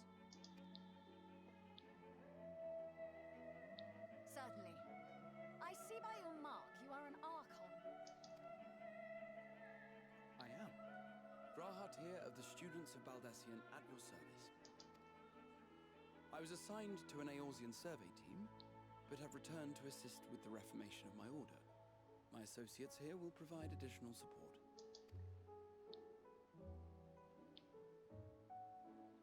Very good. I have paperwork detailing your group and its scheduled arrival for today. And it seems some few of your companions are also Archons. If you'll step forward, we can process those applications first.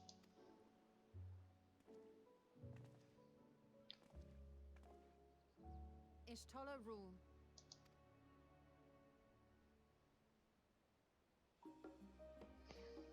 I'm curious to see how I will fare with this.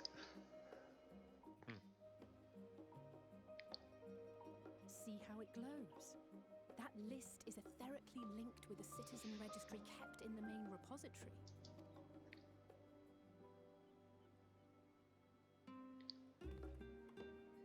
I've confirmed your status as Archons and amended your travel records accordingly. Welcome home. Now, who do we have here?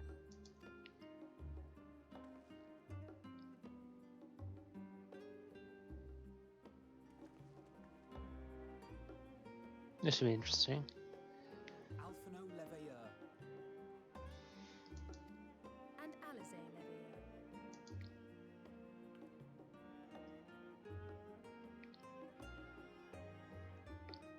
Your applications have also been approved. Having said that, the streets are abuzz with talk of how House Leveilleur's lord disowned his young progeny.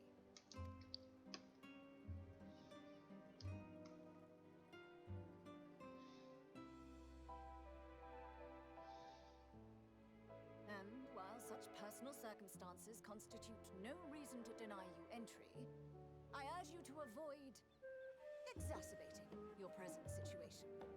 Times are quite troubled enough already. We shall keep that in mind.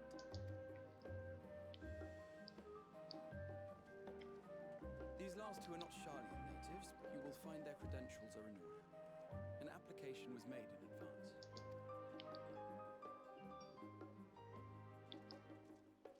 Oh lord, it's really interesting. That's not helpful. Name and occupation? Interesting.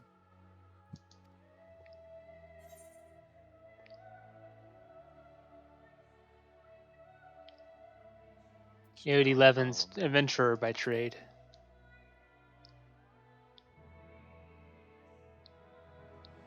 An adventurer. Well, I suppose that is considered a valid calling in your native Eorzea. And it does indeed match the profile provided. You may enter. And you, sir? Oh lord, this will be very interesting. Formerly of the Order of the Knights Dragoon in Ishgar. Formally, at least. And what, pray tell, is your profession now?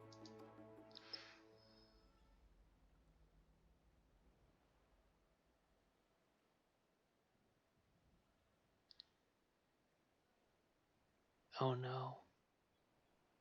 What? If you'll allow me,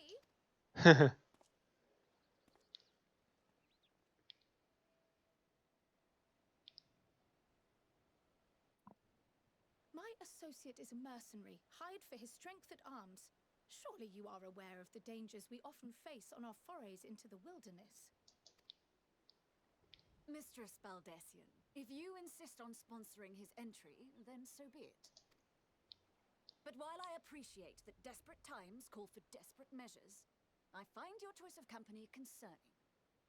Be advised that even a single misstep may have severe repercussions for your organization. I have every confidence in my chosen company, dear and trusted comrades that they are. But I thank you for your concern.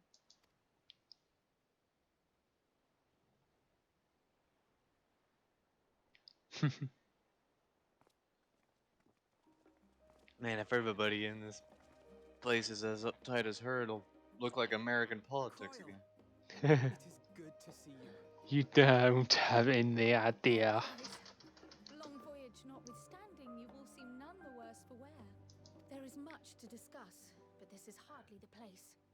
Let's be on our way, shall we? I do Not like the even music gonna lie. here. I'm not even gonna lie. I kind of like how Marvel went with their political situations and stuff. Like, nobody really cares. It's like, we can't do anything. We'll do some grandstanding and go home. Ooh, Estinian's so mean. Something, Sir Taciturn.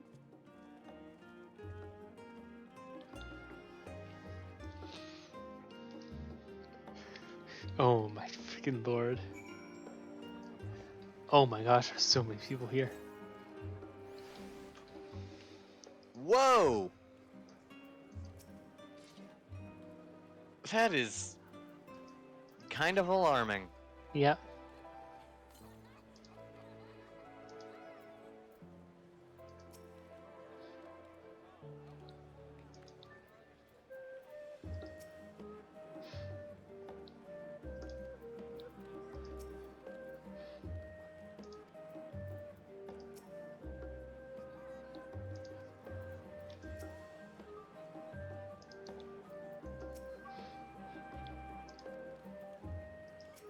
So many people. I'm glad I spotted your ship coming into port. The officers are born bureaucrats and sticklers for detail. In any case, you may relax and take a moment to get your land legs back.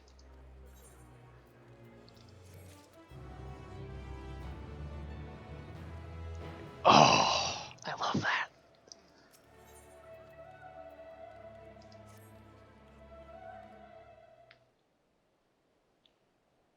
Snowing.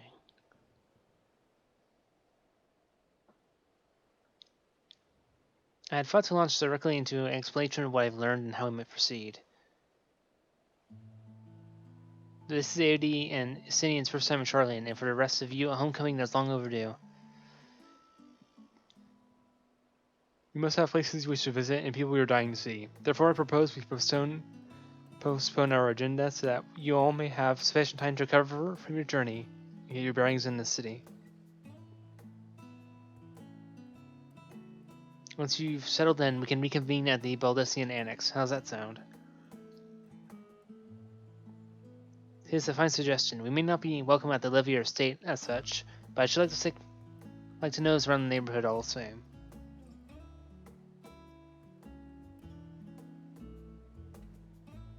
I'm weakly untethered, as it were. There's no particular place that I can call home, so I'll not pass up the opportunity to reacquaint myself with the city. Likewise, a quick tour of our old haunts may even yield some useful gossip.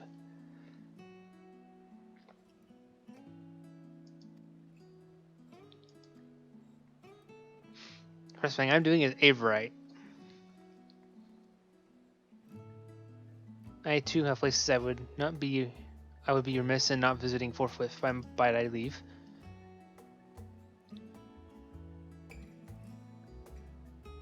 Well, you, Estinian, my services as the guide to yours for the asking. That won't be necessary. Until we reconvene, I prefer to wander as the wind takes me. That's troubling. But I could... Oh. I worry. Well, Raha, would you like to join us then? You've been gone for quite a while, and this would be the perfect way to refresh those dusty old memories of yours. Oh, of course, if you will have me. Come here, D. Sharlyan awaits.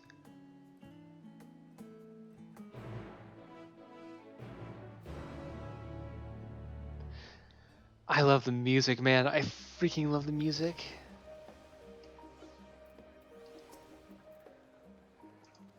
His enthusiasm is infectious, isn't it? Graha is now company. Keep him at your side in order to proceed with quest objectives.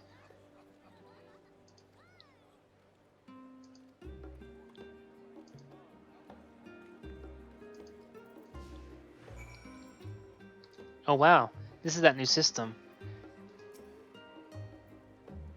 All set? Then let's be on our way. Left hand.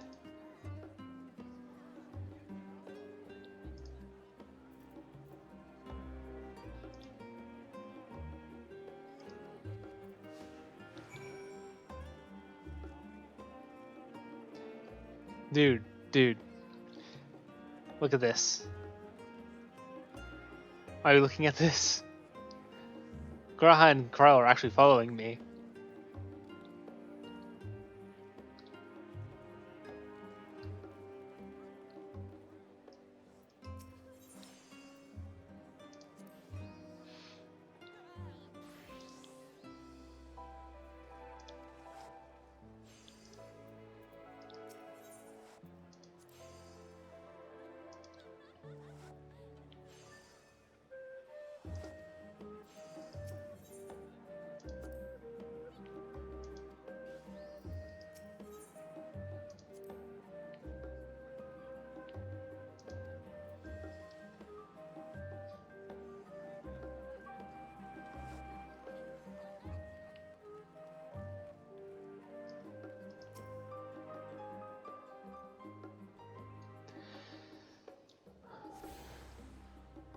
Dude, I love this place already.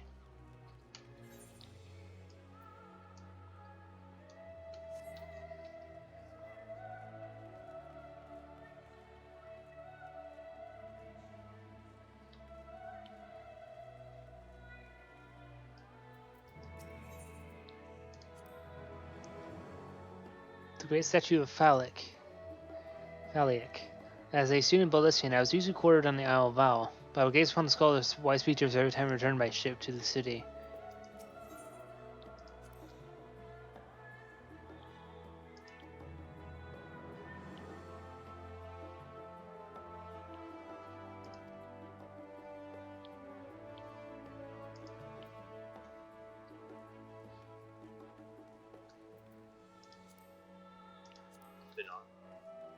What's that?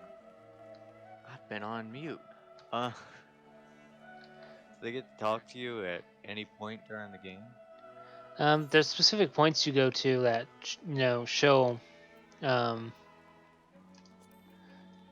little bits of lore that they can talk with you with. But yeah, they can follow you around on quests. I read about it in the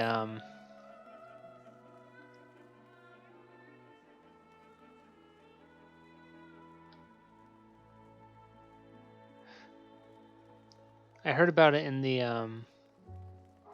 patch notes and whatnot.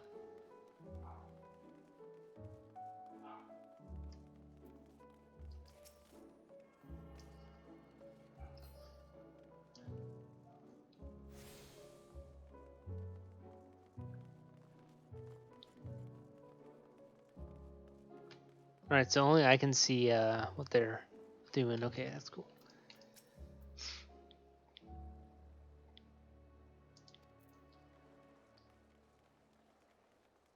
More crates than usual, huh? That's interesting. You know what? I want to talk to people now. I'm curious what kind of things I can pick up on. I can dispatch those two to Labyrinthos, and I can send no one, apparently, to Fafnir. He's in the field.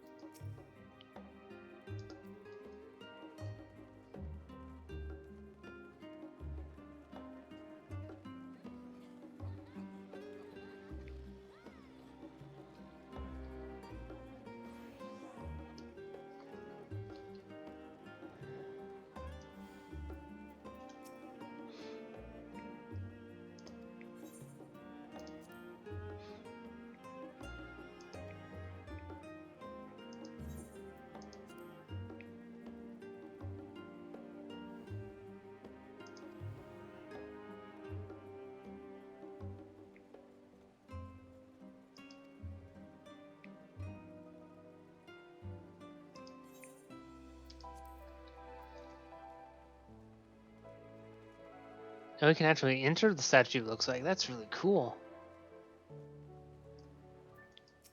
No, I think it's closed, actually.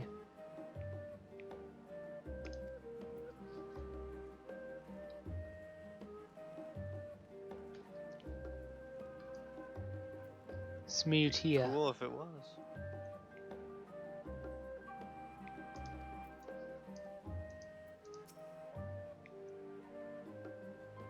The Gazette featured a peace battle, so-called Champion of Eorzea. They say this barbaric hero has prevailed a multitude of battles, like some avatar of perfected violence. It's almost uncanny how closely you match, given the description. Well, not a coincidence. Call me barbaric. Oh, thank you.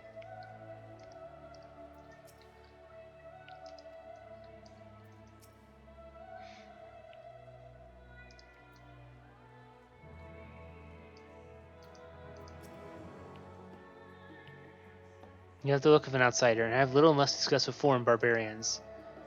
And you're a person of knowledge and learning, you say?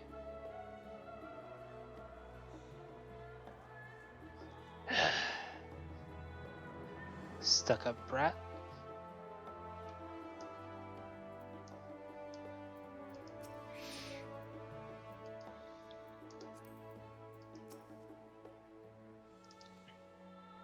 But although research into nutrition and food preparation is quite extensive, the average Sharlayan tends to regard a seasoning flavor with a certain indifference.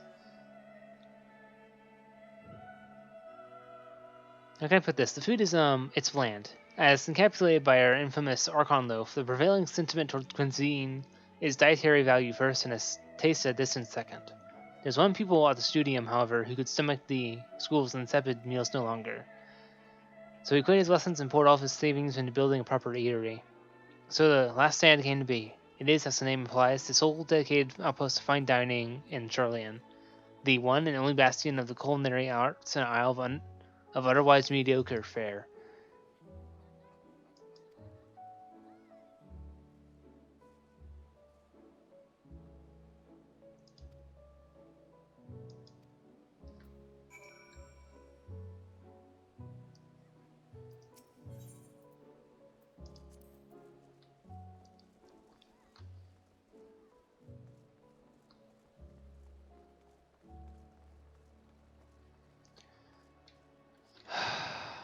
I love this place already. So cool.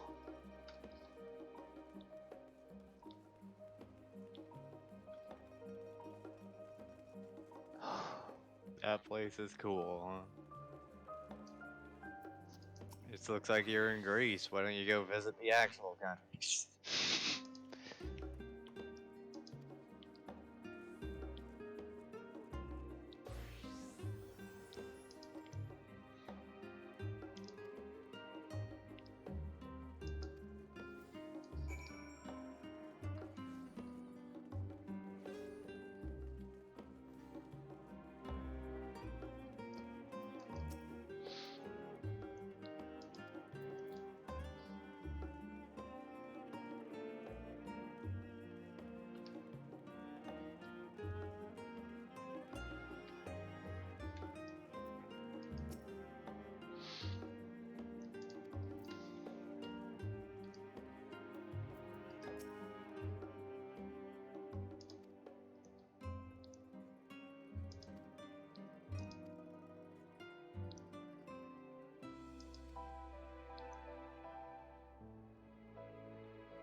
I'm so glad to actually be in the game now.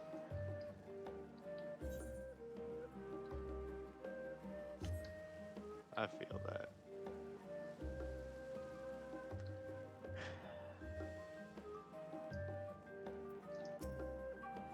I love how they talk about how the food's bland, you know? That's like a common complaint about white people food. And it looks like a country white people would live in. You know? Someone actually recognized me. Oh there, AOD. Oh, really? Surprised they know your name? We shouldn't be. You're practically a living Oh. legend. I thought you were talking about a player.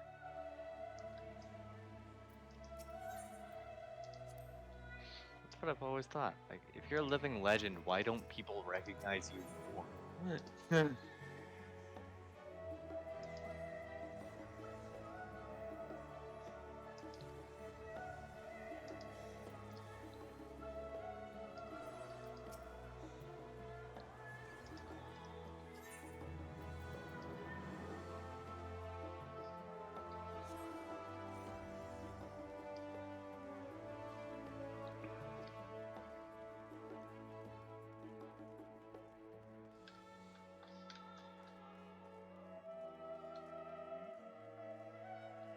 Look at that.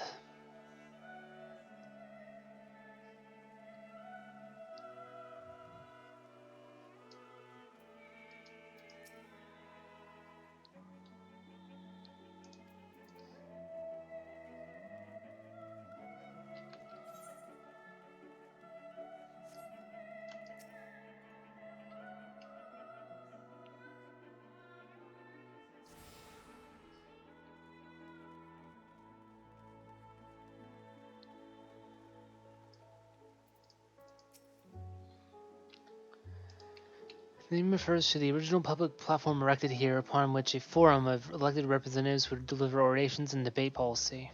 Although stage has since evolved into council chambers, the nature of the forum and the duties of its members remain largely unchanged. Am I boring you, Raha? You seem awfully distracted. My apologies. From here, one can see the entire city spread out below. The Vista put me in mind of my arrival in the first. Those who had gathered at the Crystal Tower asked me how they might go about building a new home.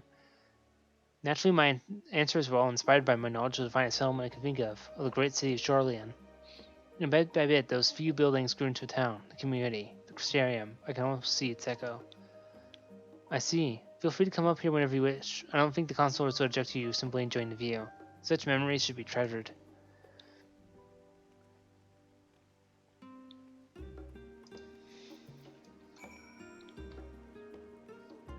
Oh, dude. It cleared up. Look at this. Oh my gosh. I love this city. The music, too. Like, the freaking music.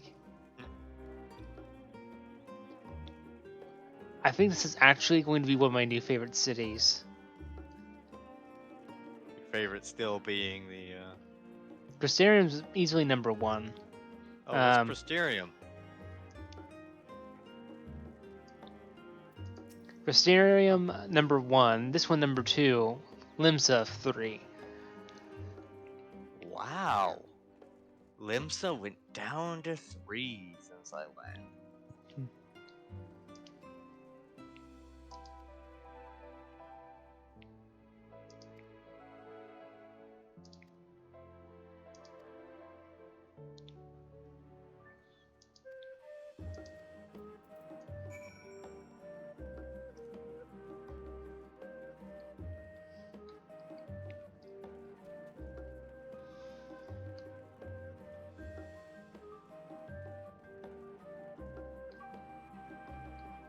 You guys say anything? No? Okay. Why wouldn't I? Do I have something I need to say? No, I was talking about the NPCs that were standing there. I was like, do they have something to say?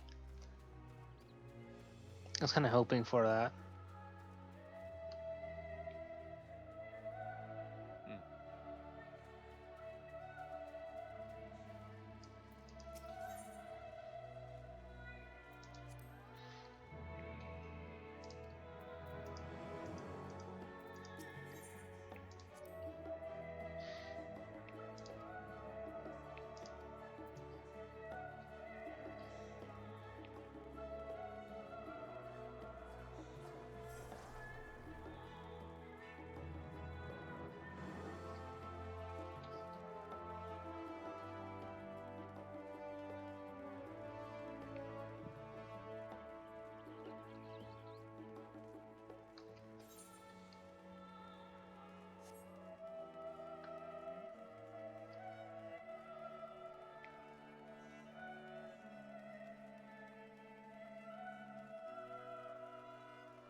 There's a lot of people here.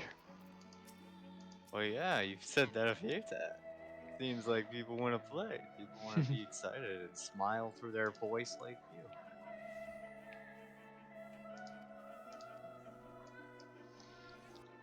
Cutscene.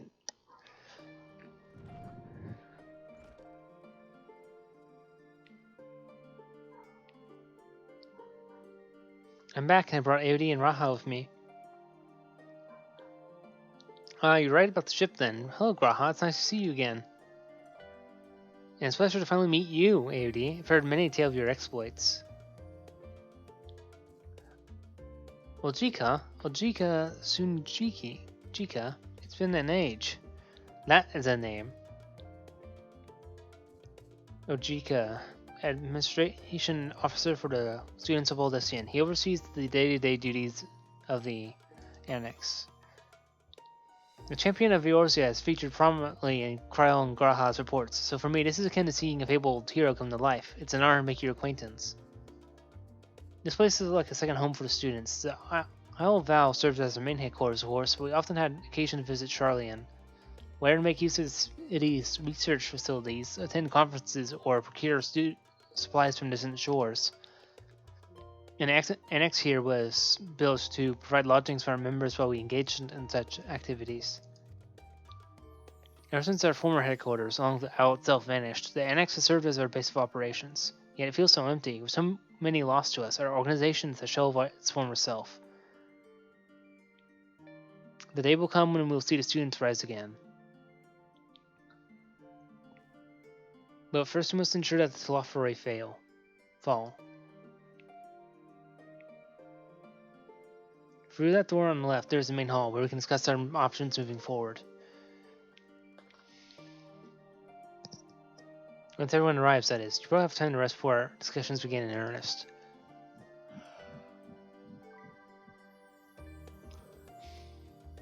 I've had private quarters prepared for you in Ardun, so please feel free to make yourself at home. Nap rooms, perfect for an afternoon doze.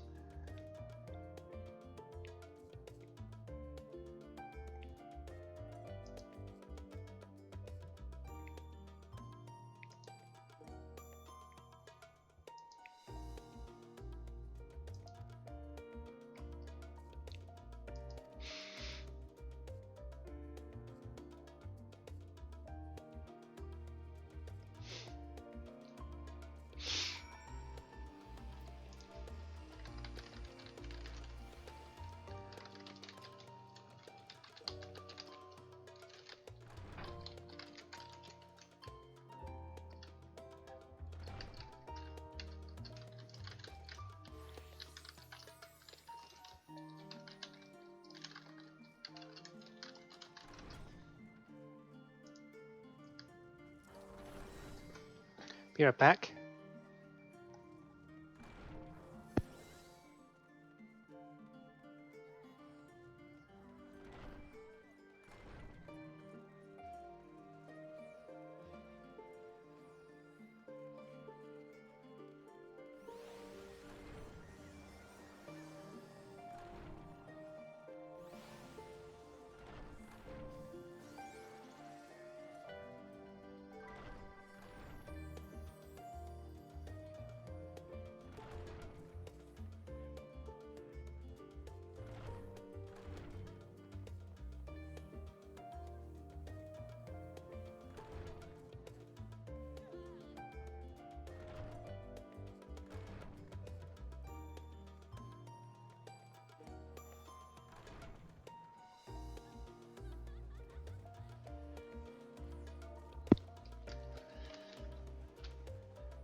Whoop.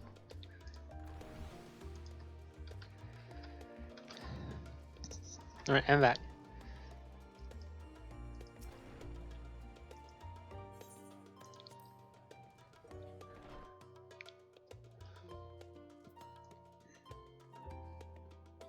Whoa. That's Garuda? Yeah, it's Garuda. That's some place. What is that? It's Eorzea. What is that? That's gotta be constellations.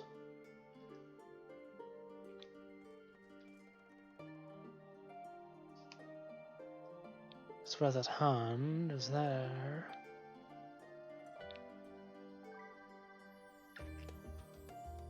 I love how they have a render of the current state of the Garlean Empire.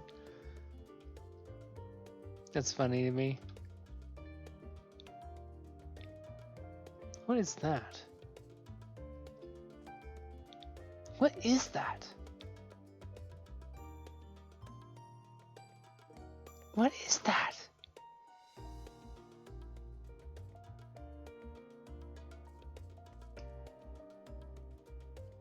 Okay, that's clearly Algan Empire.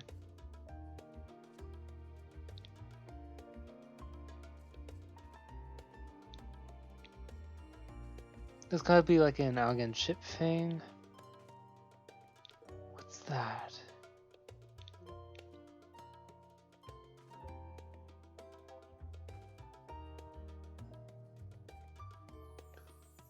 Oh my gosh, there's so much in here.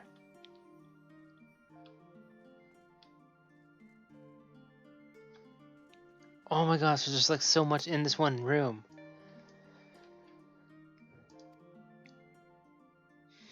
Holy crap.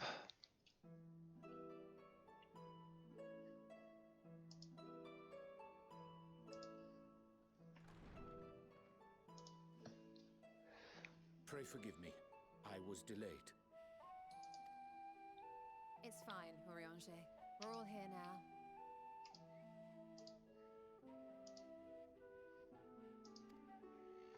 Let's get down to business then, shall we?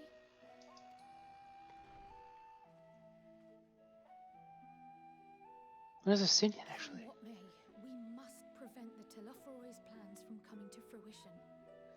At present, I see two paths for gathering the information which may aid us in achieving that goal. The first involves an investigation into the change which has come over Sharlyan, not to mention the recent inscrutable behavior of the Forum. As most of you know, the 99 members of the Forum are elected from the general populace. This alone guarantees a plethora of opinion with regards to foreign policy. The bibliotheques, for example, are a group of conservatives which would have Sharlyan focus on recording history, while remaining entirely uninvolved in the making of it. And at the other extreme, we have advocates for proactive diplomacy and direct intervention. My grandfather Galef was one such member, as was Archon Louisois.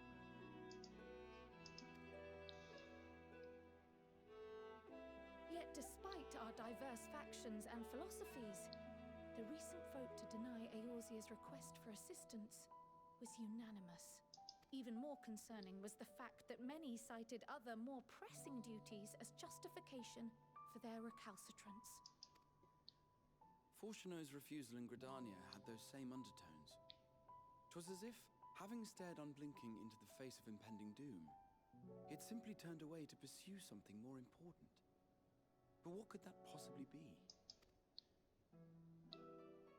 A Interesting. mystery indeed, and one which I ask for your help to solve. Our future may depend on it.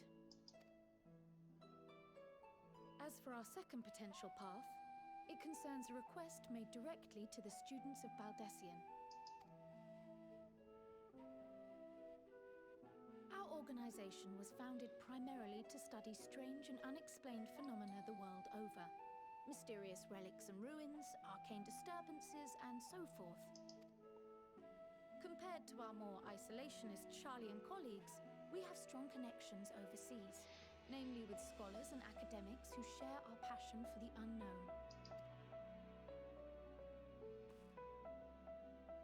The request in question comes from one such acquaintance, Nadana, an alchemist residing in distant Thavnair.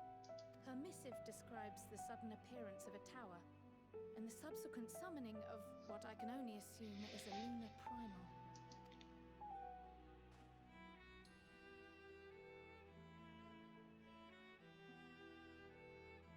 In response to this threat, the Satrap of Rads at Han, the individual who governs the city-state, has instructed the alchemists to find a means to deal with the spire. The artisans of that land are heirs to an ancient tradition, one rather unlike that of their Uldan counterparts. 'Tis possible, nay, probable, that they have gleaned truths unattainable by Eorzea or her Far Eastern allies. They do, in fact, appear to have a strategy in mind, though it will require further research. To that end, they have requested an introduction to a capable warrior shielded by the blessing of light. Nice. Assuming we divide our forces to pursue both of Kral's lines of inquiry, then having you join the group heading to Thavnair would seem the obvious choice.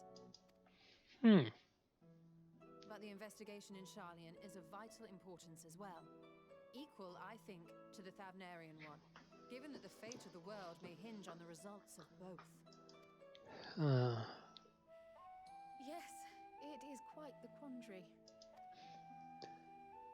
Though it is a great imposition and an altogether too common one, our efforts would be more likely to succeed were you to lead the charge on both fronts.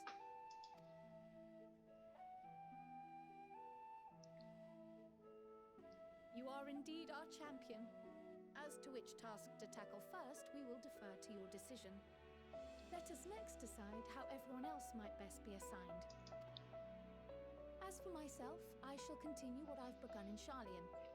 I should also like to steal the services of an Archon or two. And thereby gain access to a greater range of reading material. I will help with that. Allow me to offer my assistance. I have some small amount of experience in the field of research.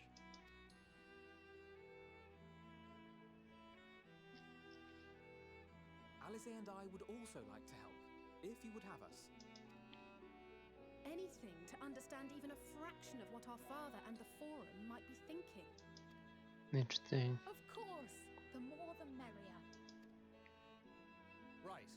The rest of us will make the journey to Thavner. Thoughts? Objections? I passed through Thavner on my way to infiltrate the Empire, and though I'm not qualified to give a guided tour, I did gain a sense of where things lie. I'll be happy to have you along then. So for this group, it will be you, me, and Urianger. Give me a moment afterwards, and I'll supply you with all the details of Nadana's request. Consider this hall our rendezvous point once our respective tasks are complete. Interesting. May our investigations prove fruitful.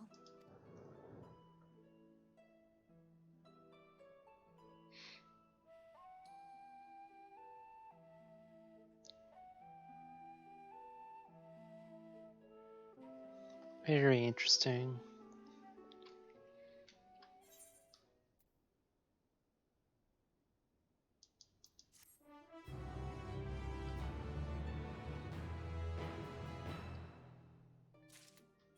That's some cool music.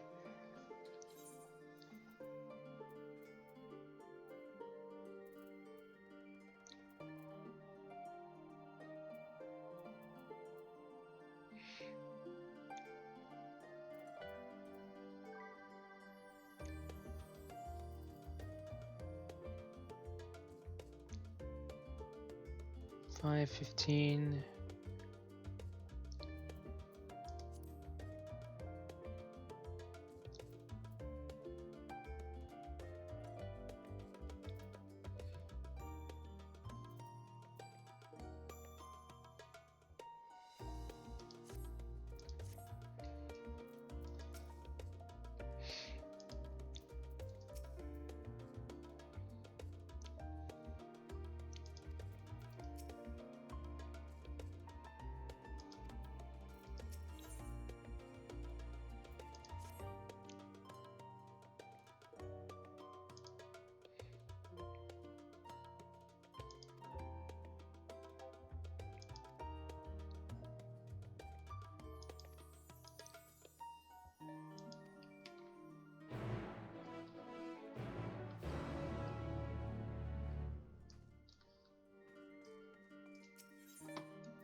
Wait, did I tune to that one? I need to double check.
Love this music.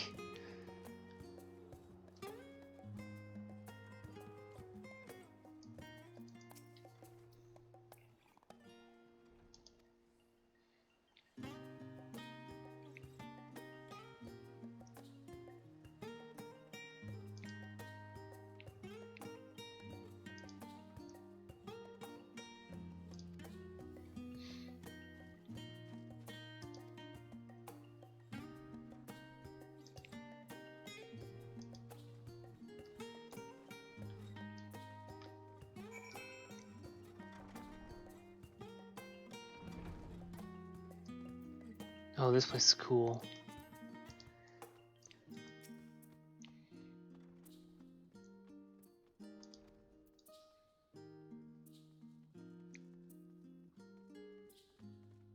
Oh, that's cool. How's that work? I wonder.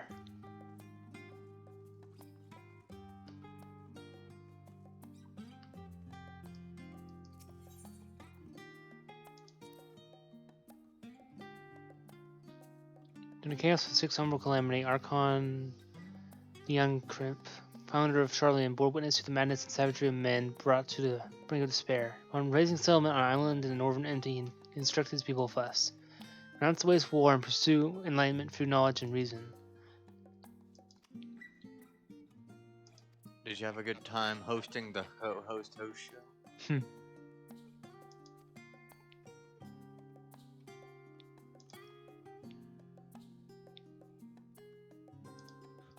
Guess not. This place is so cool, man. You still in the same place? Yeah, I'm still in Sharlyan. Look at that. Look how far down that goes.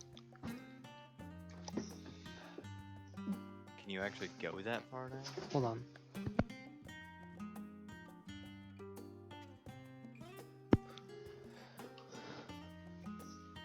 Holding. Alright.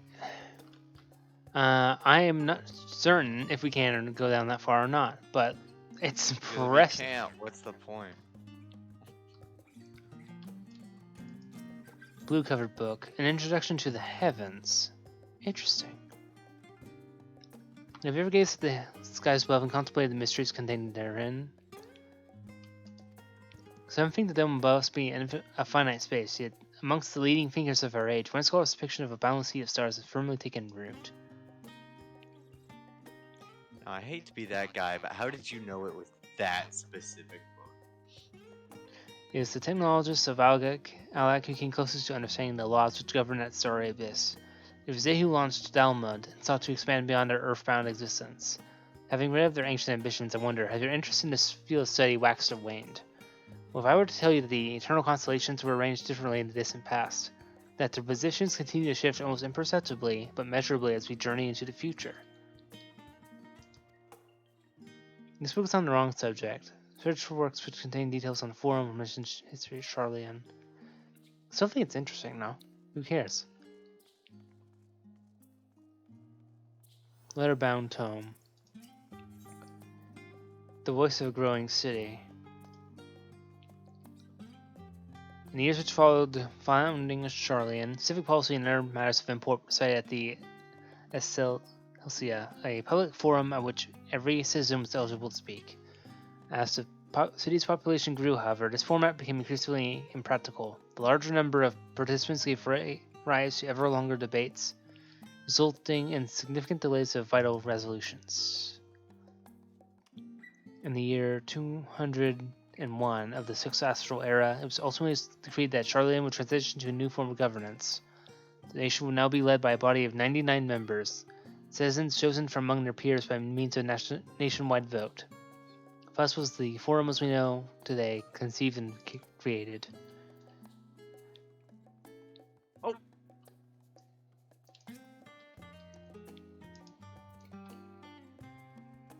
You're right? Yeah. Just jumped off a cliff. Roosevelt, the colony.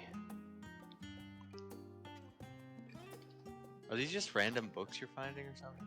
I had to read books on Sharlyan or their government to try and figure out what the heck's going on with their government now because they're kind of acting weird.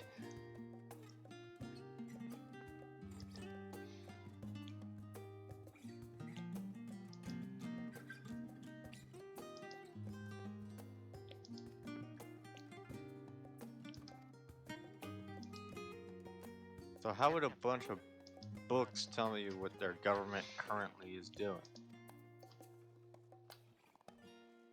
Jumped off the same cliff.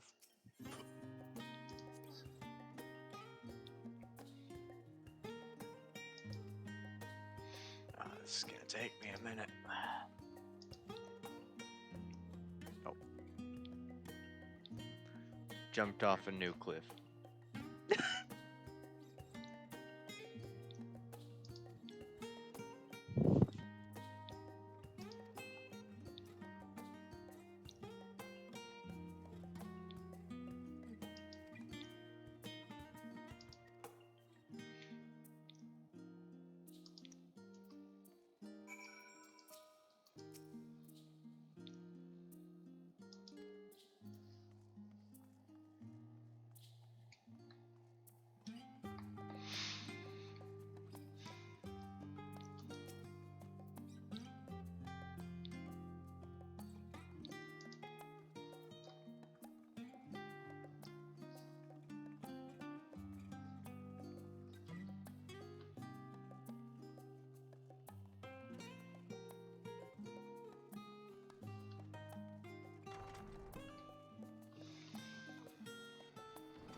It's snowing again. This must really be a cold place.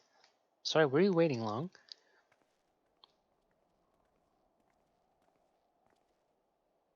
I want to make sure I borrowed at least a few promising volumes.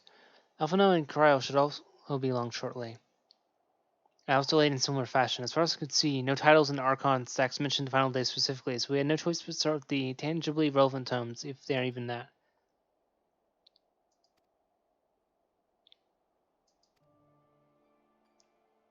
Well, I was quite fond of reading outside, but it's not about the little pleasures, is it? You miss your home. It's been difficult. After our arrival, we managed to speak with one of the family servants and ask how things were. It seems our dear father has instructed the staff that even if Alphino and I were to return to Sharlyan, we were not to be allowed across the threshold. A harsh measure indeed. I hope that our efforts to understand his position now at the forum will perhaps lead to a reconciliation. We'll mend this rich one day, I'm certain of it. Well, Vigraha, have you been to visit your family, or do they not live here in the city?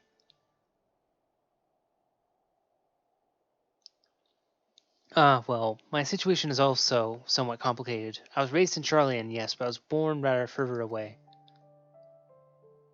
In the southern reaches of Ilsabard, in fact. For generations, my people have dwelt in Corvus, the coastal region opposite the island of Avner. The Algans founded a city in that fertile land by ship, brought in the subjugated tribes of the Mikode to serve as laborers.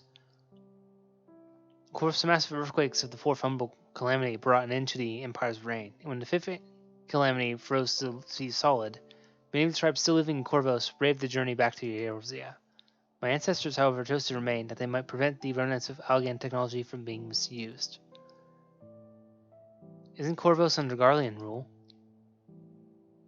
For the past 50 years, yes. Some semblance of local culture remains, as is the case for most imperial provinces, but Garlemald renamed the region Locus Amnonas. When I was a boy, a nearby town came under the jurisdiction of an illustrious imperial family, the nobles of House Darnus. House Darnus demonstrated a singular interest in Algan civilization, and so my tribe was forced to consider a plan of action. For some time already, voices have been raised in favor of abandoning our ancient customs. After all, the Algan eye no longer passed to our eldest children as reliably as once had. But your discovery eventually tipped the scales, and the decision was made to bury our ties to the knowledge and traditions of Alag. As last child born of the Alagan Eye, I was given over to the custody of friends and the students of Old Sharlyan, who had me registered as a Sharlayan citizen. I never even considered, forgive me, it was an unkind question. Even Frankfurt was taken in by Archon Louis, was he not? Students of adopted waifs and rescued orphans are more common among Sharlayans than you might think. Yet regardless of our origins, we are provided with an equal opportunity to learn. And with sufficient propensity, we outsiders can even earn the vaunted title of Archon. It is exactly why I have such love for this country, and why I wish it to remain a nation of which its citizens can be proud.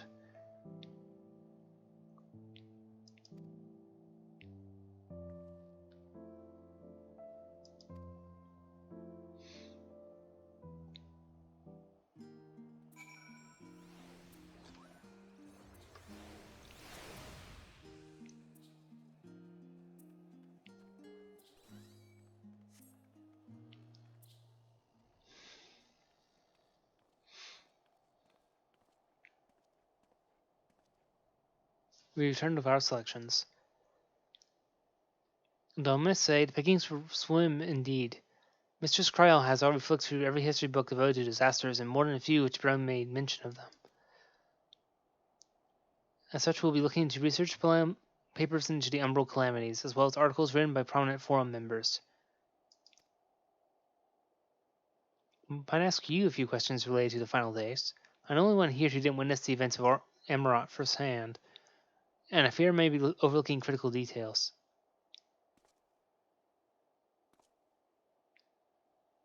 Where to begin?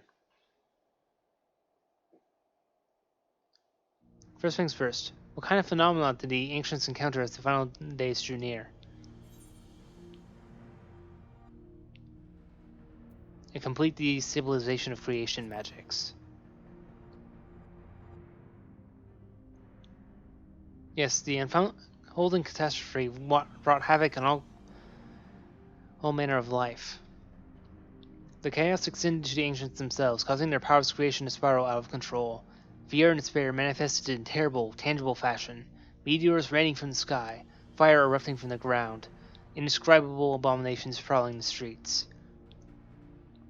That more or less aligns with my understanding. If only the art's creation had survived until the present day, we might have had something substantial to analyze.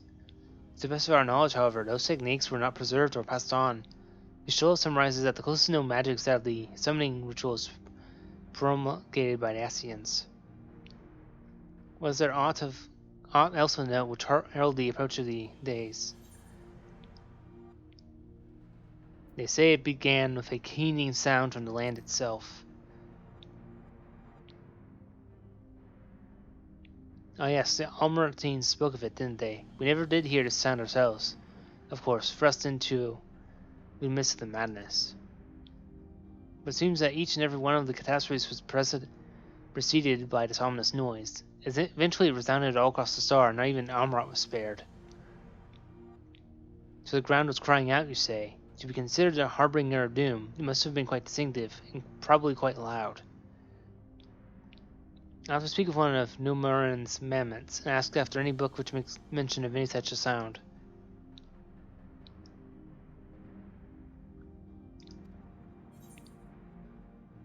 They summoned Zodiark.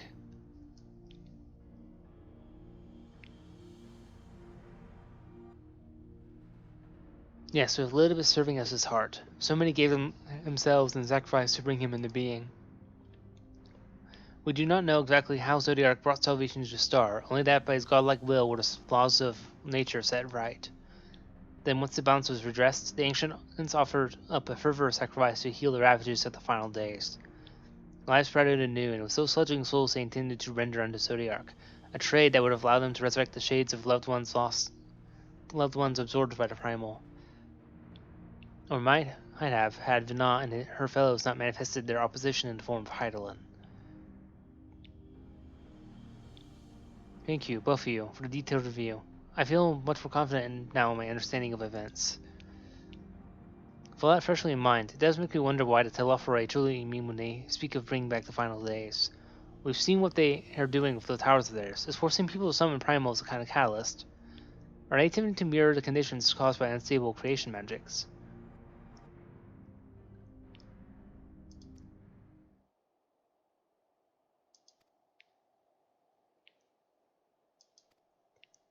Hmm.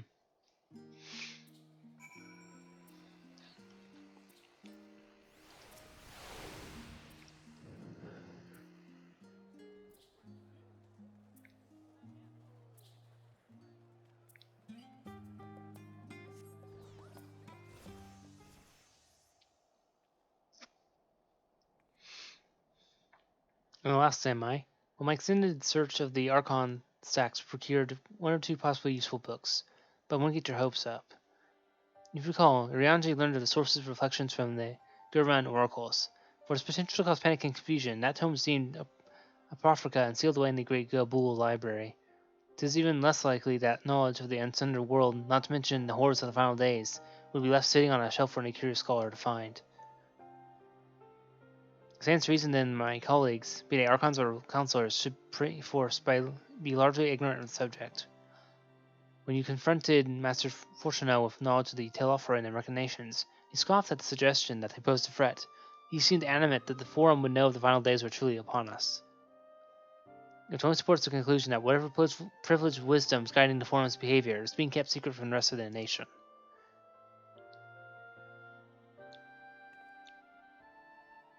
Not that I mean to excuse myself from reading duty. Whatever they contain, mention of the final days or no, these books could yet hold something of value.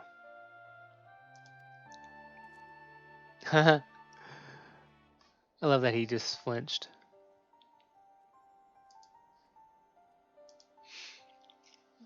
My warriorness can never escape reading. You labor for what feels like an age as you still as research assistant.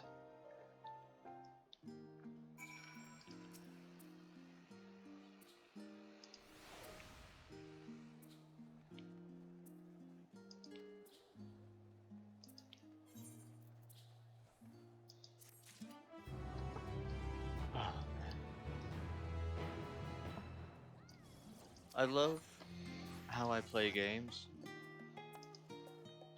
but I also hate it.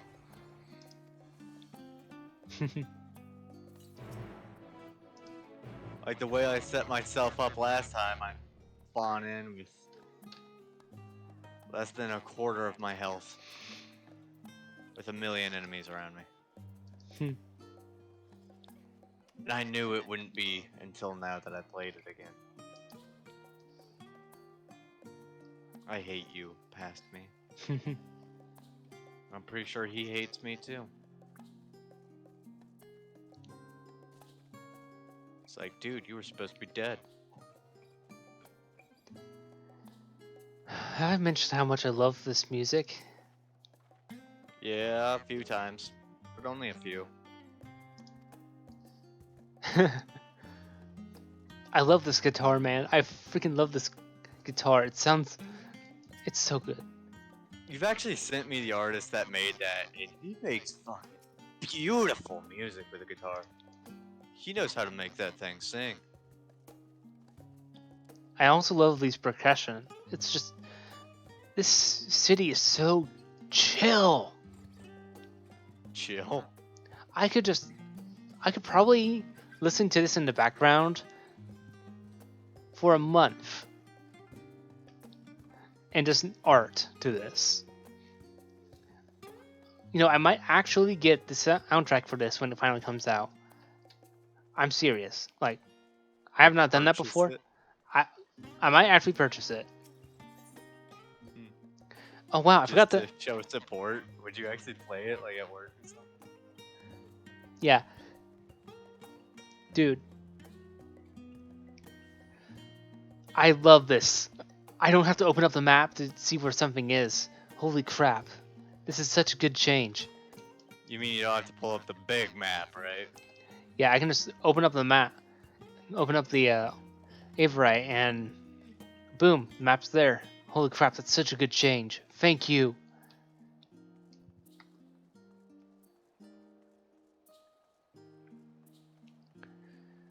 Oh, I love that change. That's so good.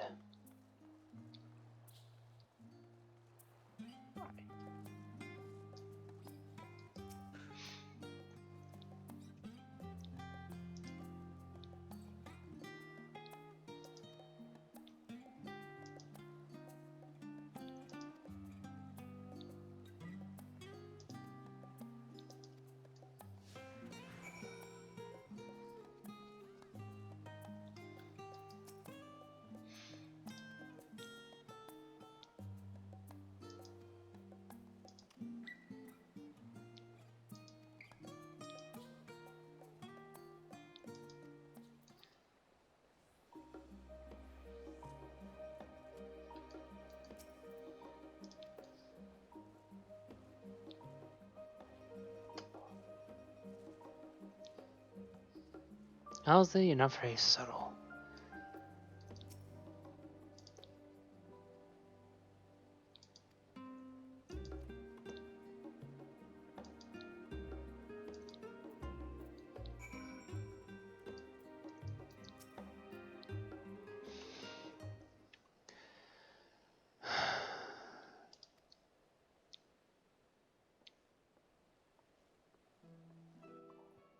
Wait, that Mistress House I see there. My word, how long's it been? Far too long. Me Dickon, the owner of the Last Stand. I used to frequent his cafe on occasion in between lessons at the studium. It seems like an age now. I remember hearing that you, Master Alphano, had set sail for Eorzea, but then you never came back. Lately, there's been gossip about your father owning the pair of you. Everything alright at home? It's complicated, and I hadn't expected complete strangers to be so familiar with our situation so quickly. Everyone soon has an opinion, it seems. Well, it is House Levier. No matter how discreet Master Froshno may have been, news of your family's doings never stay secret for long. Things being what they are, what brings you back to the city now of all times? We have questions, and only Sharlyan has the answers. Tell me, Master Dickon, have you heard anything about an apocalypse called the Final Days? What, like the end of the world? Nothing like that, I'm afraid. And that's what you're here to find? Information on this apocalypse? Yes, whatever we can learn. Fortunately, your patrons appear to be unwilling to speak with me.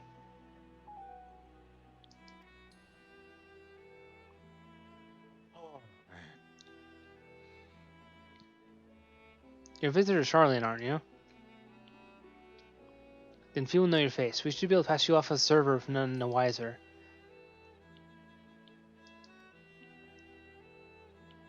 I hate to ask, what do you think?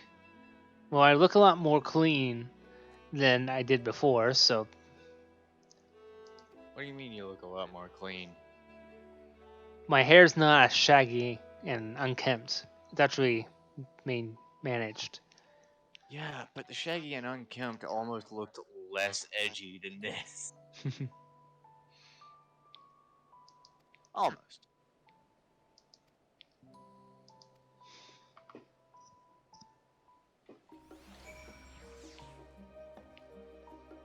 You do not have to worry about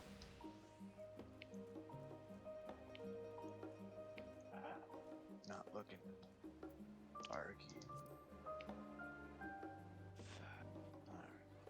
My cat just scared the shit out of me.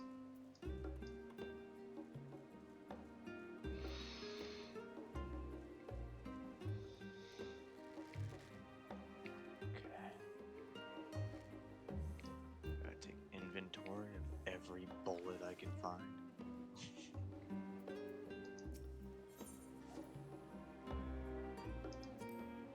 Looks like the kind of place you would find relaxing music. It looks like a coffee house. Is it a coffee house? Looks like a coffee house. Yeah, it's like the only, it's like the only actually good dining area in Sharlyan, actually.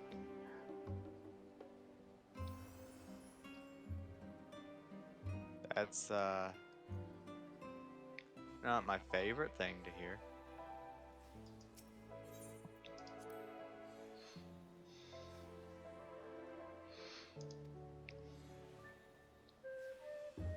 For some reason I have a skull in my pocket. That's honestly not the weirdest thing I've seen today.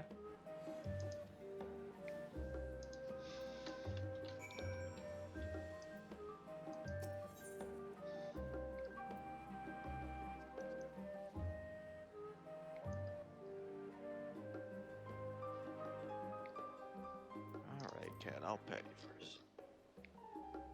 Is that a dude with a samurai outfit and like one of those yellow straw hats?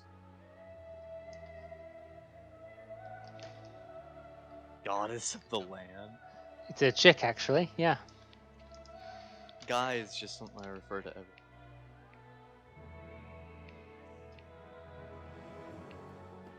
Never heard the term "hey guys"? It's not talking about just dudes. Just the Midwestern saying we use. It says "howdy, gang." Except we have way too many gangs in places like Detroit, and Chicago, Indianapolis, and yada yada yada. And Indianapolis is starting to become the middle ground for those two. Kind of annoying. Even though those two are closer to each other than they are to us. Right? It's kind of annoying.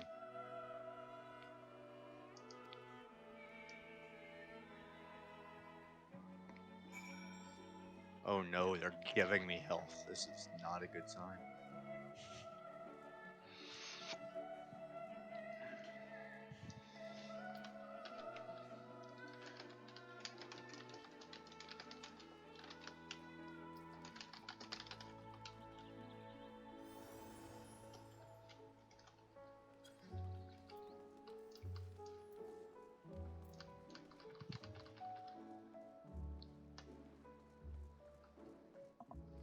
Oh, I went too far. Dude, man, you know better.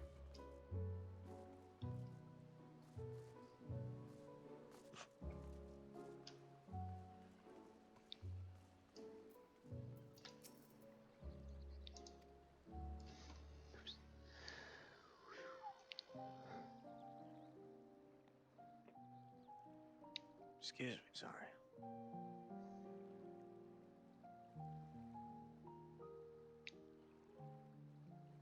When our father disowned us, I couldn't believe what I was hearing. It wasn't until much later that his words began to sink in, that I began to feel the weight of what it meant. Do you remember when the decision was made to come to Sharlyan? Graham said that the Forum was determined to keep us in the dark, and that Father's venomous performance was part of that strategy, to keep us at arm's length. Perhaps it was. Well, fuck. Father argued with Grandfather on many occasions, but never with such dismissive contempt. And when he demanded what justifies the sacrifices we make in war, I honestly didn't know what to say. Neither did Alpha know, I know, but never for one moment did I believe we had made the wrong choice. So all I could do was fume silently. It was only afterwards that I realized how childish I had been. How being stubborn and Not cool, man. running the family. If I could have just mustered a civil You know it's bad when they give you full health, right? 30 seconds later, it was all gone.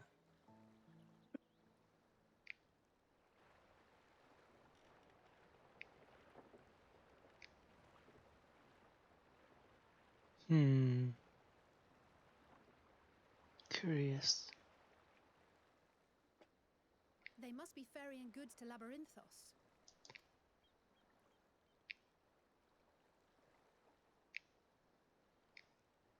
A vast complex beneath the island.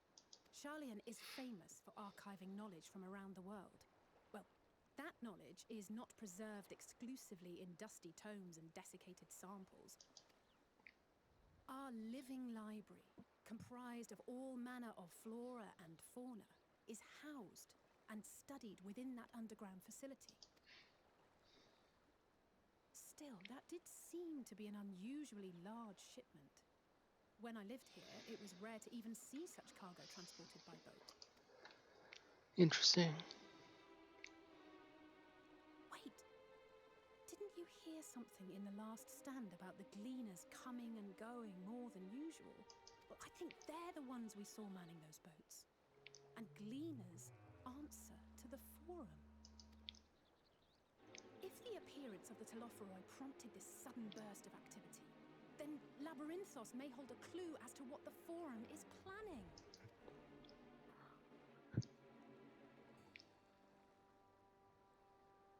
Interesting.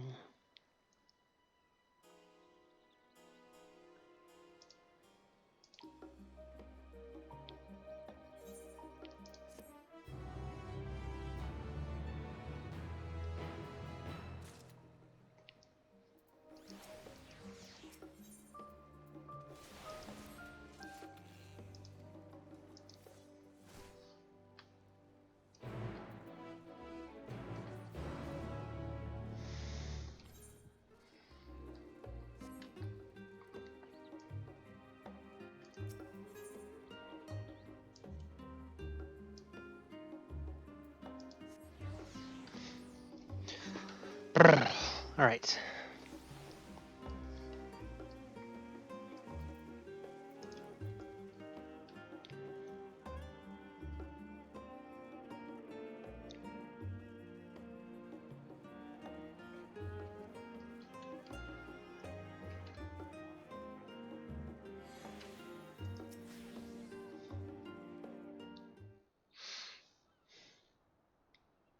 Welcome back, AUD. Been for a walking leader's head, have you? Exactly. We did some impromptu investigating and turned up some information on the Gleaners.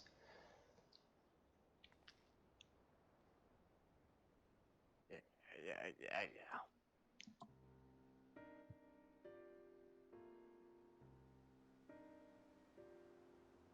It makes sense. The Gleaners take their requests directly from institutions and bureaucrats, but as you say, they ultimately answer to the Forum. If done in a significant increase in Gleaner traffic and in cargo, it certainly gives the impression of an overarching plan being put into motion. Let's see what the fury we can build from the facts.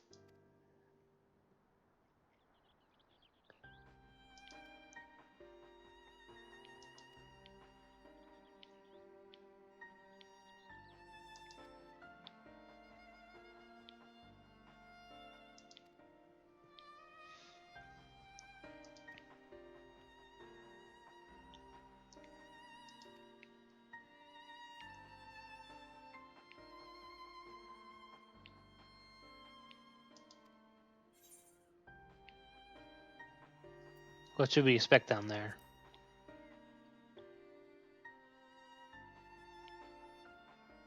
I would hate to spoil the surprise.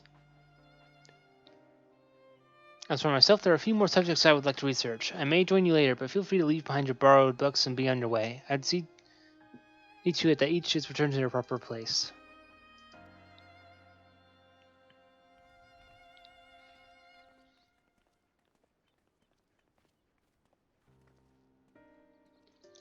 I'll show you where the entrance is.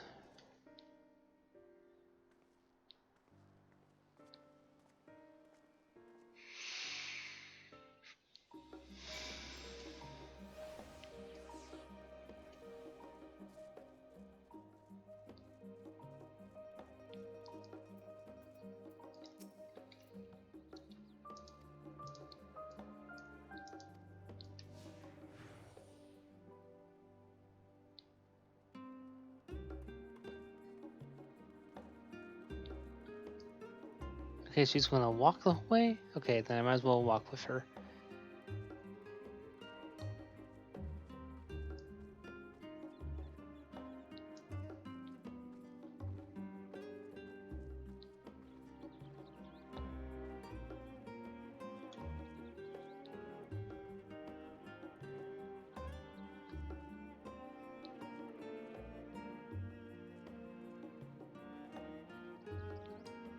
Trying to keep up.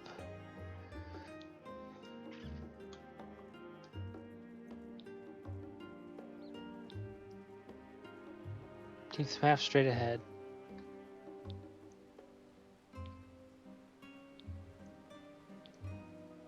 Across this bridge.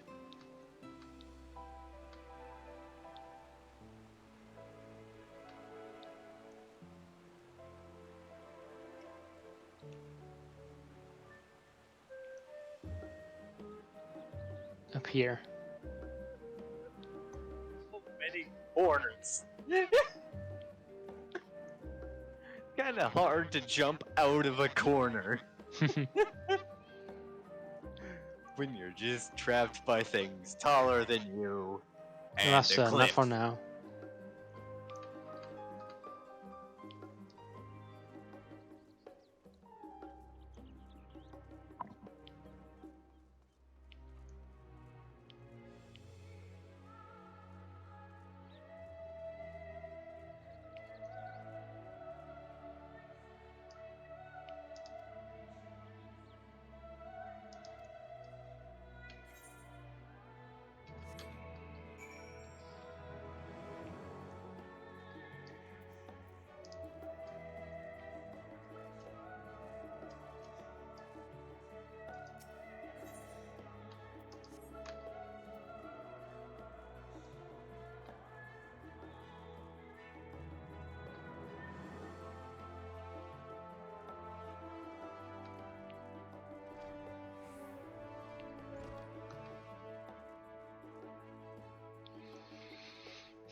This will be interesting.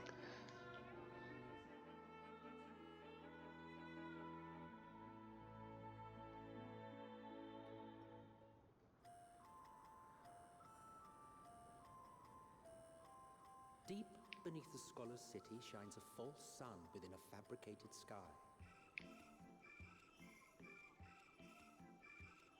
In any age exist those who consider the floor an extension of their bookshelves, and this vault's architect surely belonged to that special breed.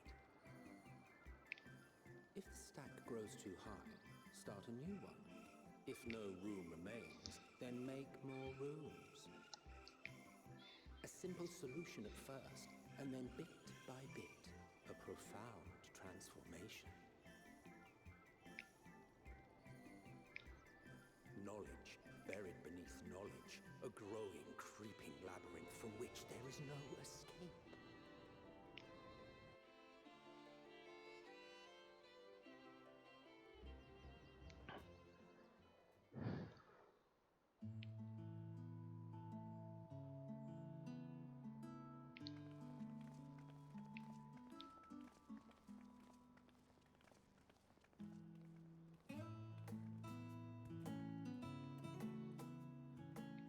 Not what you expected.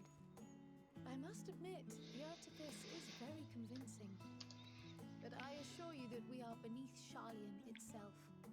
The breeze you feel, the flowing waters you hear, all created by the hand of man. The island is volcanic, you see, and once upon a time this great hollow must have been a reservoir for magma. It was discovered some 400 years ago, at which point it was repurposed as a storage facility for scrolls and samples and such. Renovations have continued, with nigh on no interruption to this day, with the lower levels still undergoing expansion. Aren't those people gleaners?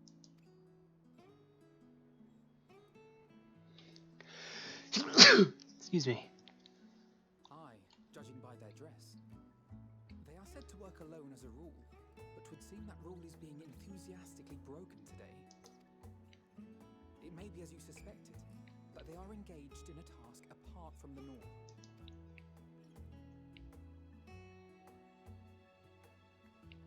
Let's spread out and get some What's a answers. gleaner? They basically travel the length of the world looking for artifacts and rare knowledge that Sharlyan wants to get their hands on.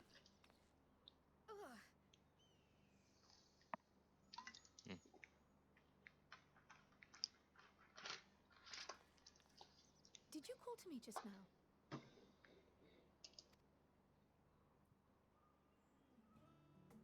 No. How odd. I must be a bit dizzy from the descent. I'll be fine, I'm sure. Let's get to work, shall we? Weird.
I hate the chirpy music right here. This.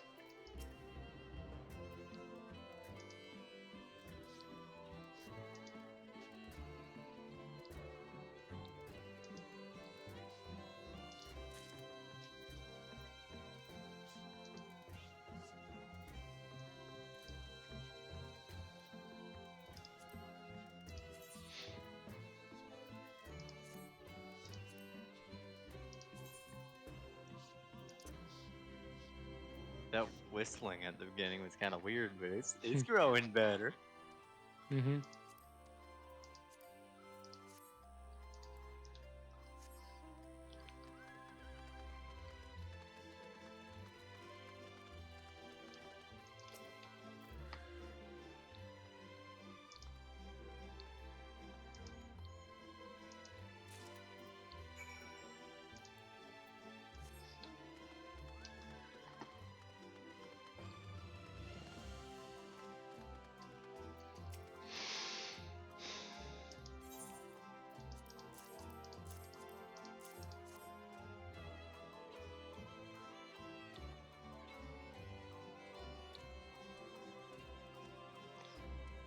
You know, when I make funny noises, Mike never catches it.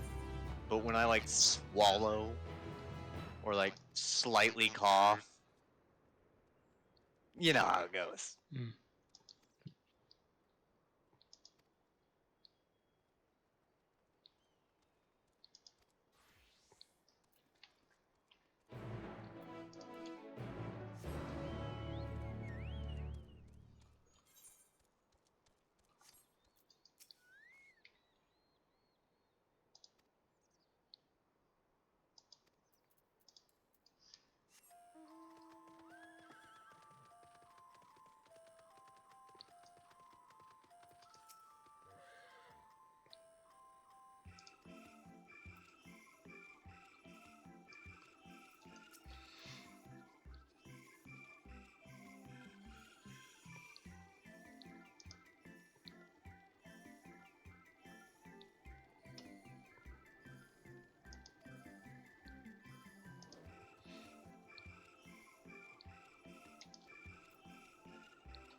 That's That's a troll right there. You know what? I'm very tempted to attack on these just because I want to hear the music. Where's the mouse? Are these people following you?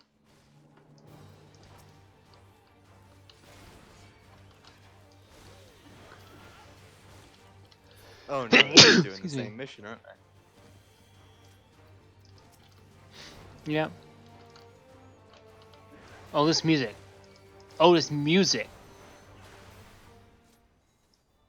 I want to hear the actual music in full.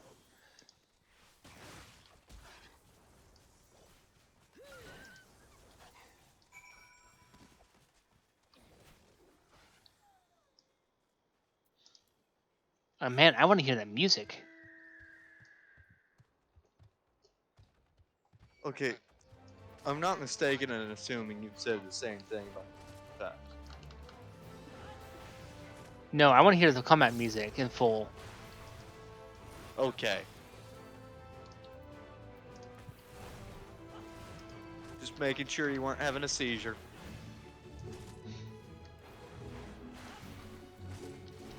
I like this music. Holy crap.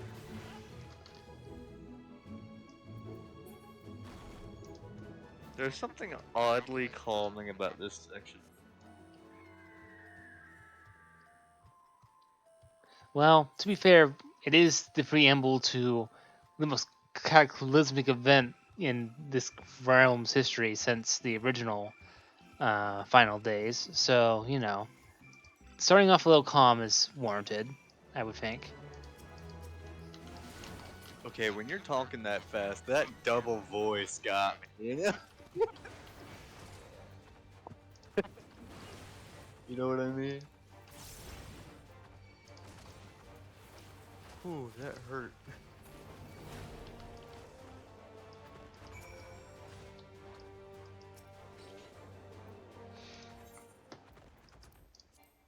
Are you helping them by choosing to actively tank? So that they can listen to the story? Because they were gonna attack that guy listening to him. I mean, you saw that, right?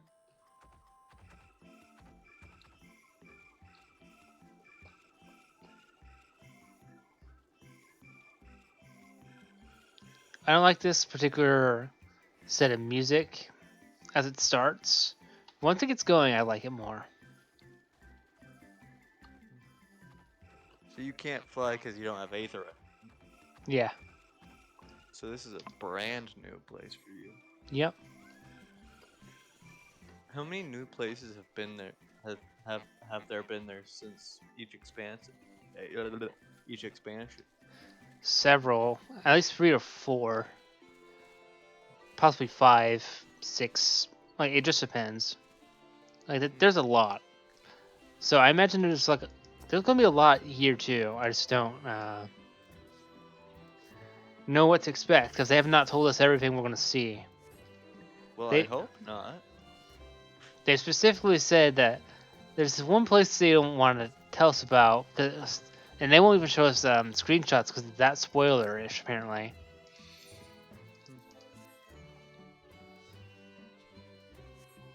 So you just mount roulette nowadays, huh? Yeah, I have enough now that I can actually warrant it. Ooh. That behemoth? Yep. Good old behemoth. It's kind of like a bear gorilla hybrid.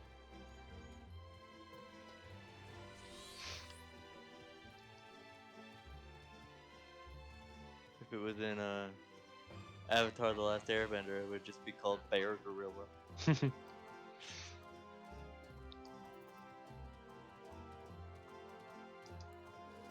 Or does it have? Does it not have fingers on its front paws?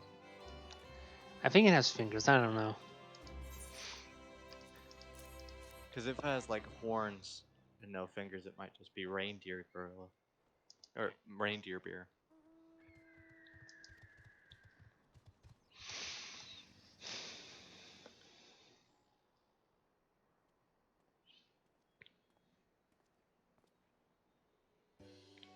Thankfully, the hermits seem to be unharmed. They've held up well in isolation, but it's much too soon to release them into the habitat. It's a good thing we were able to recapture them so swiftly. You have my thanks.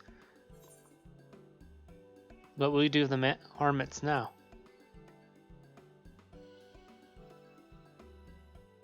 Right? That's what the forums to decide. They're the guiding authority behind Labyrinthos, after all, and this job was but one small part of this great inventory of theirs. Suitable for consumption and easy to breed. Those were the two conditions that were given for the stock I was instructed to procure. I don't know what the forum has planned for these creatures, but at the very least, I doubt they'll be served for dinner today or tomorrow. There you are, Audi. Is this the gleaner you mentioned, the one who was looking for lost marmots?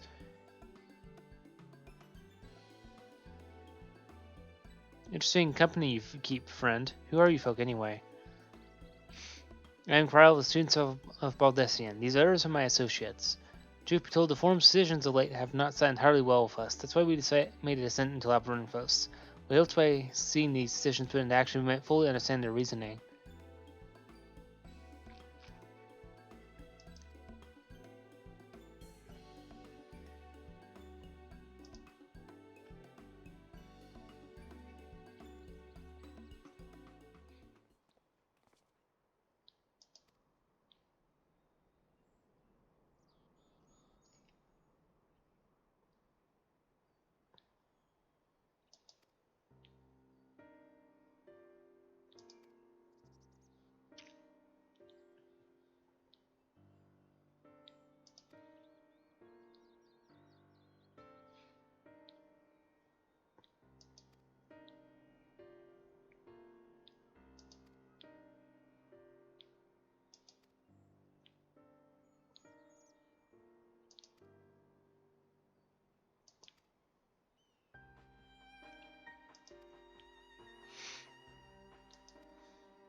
Kryle, what's wrong?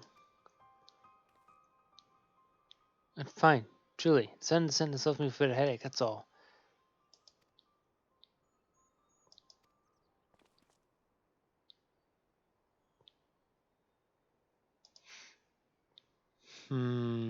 That's weird.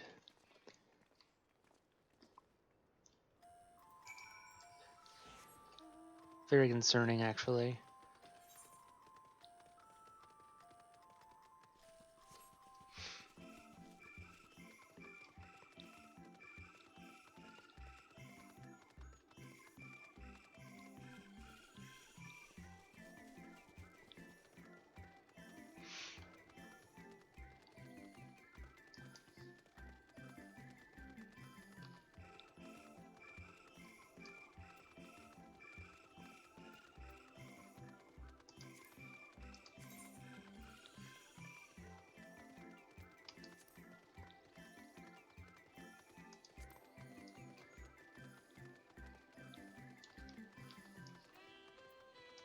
Let me just take a look at that. 1, 2, 3, 4, 5, 6. There's at least 6 areas.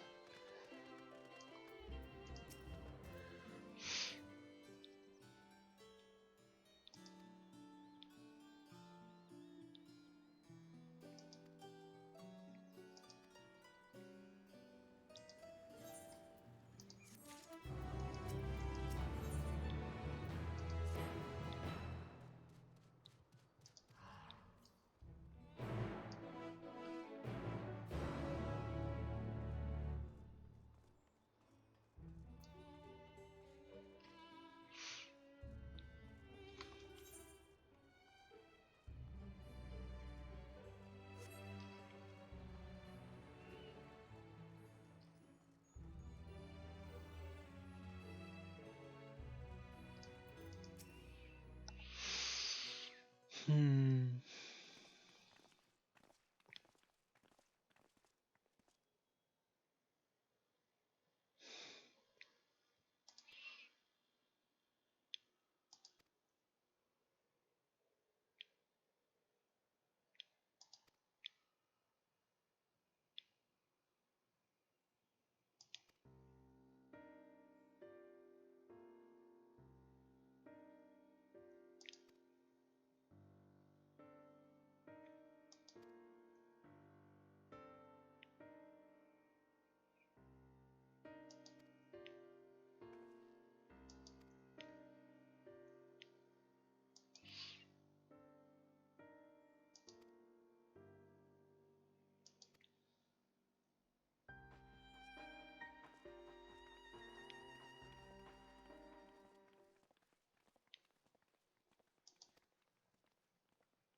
Hmm.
Interesting.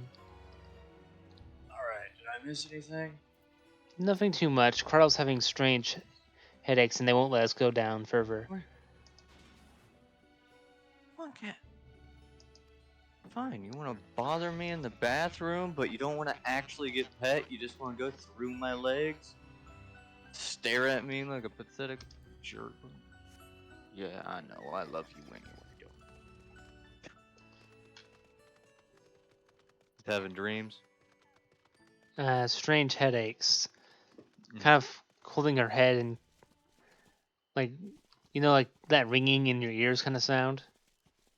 And who was that? Cryle, the cat ear hood person.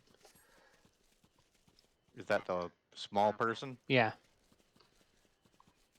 Wait, they have cat ears? Not but they're really. small? Not really. They Oh. have a hood that looks like cat ears. Oh, she's just a fangirl? I'm so confused.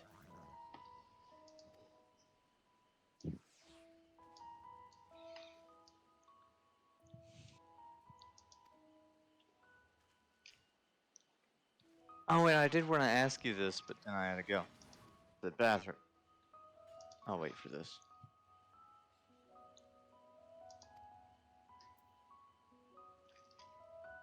Ooh, sleeping dart mini game. Who? The sleeping dart mini game. I love these. You just been clicking through it too fast. I'll read it. Hey, do not tear up my tablecloth. I will beat your behind.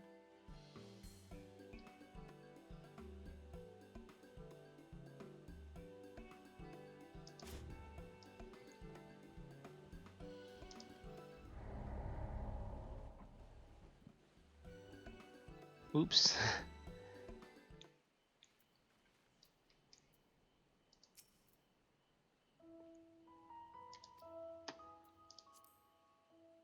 Feathers are green. Okay.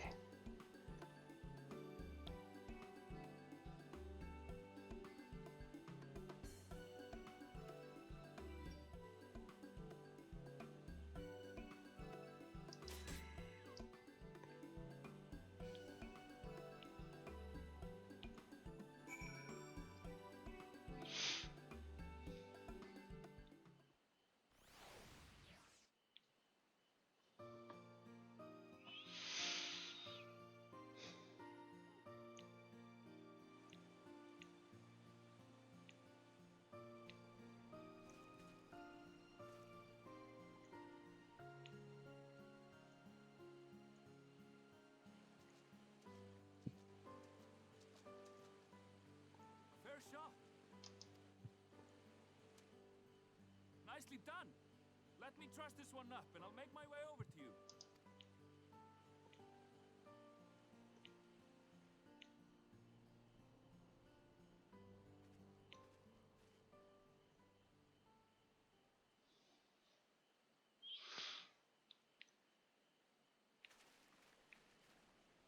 There you are. Any new revelations?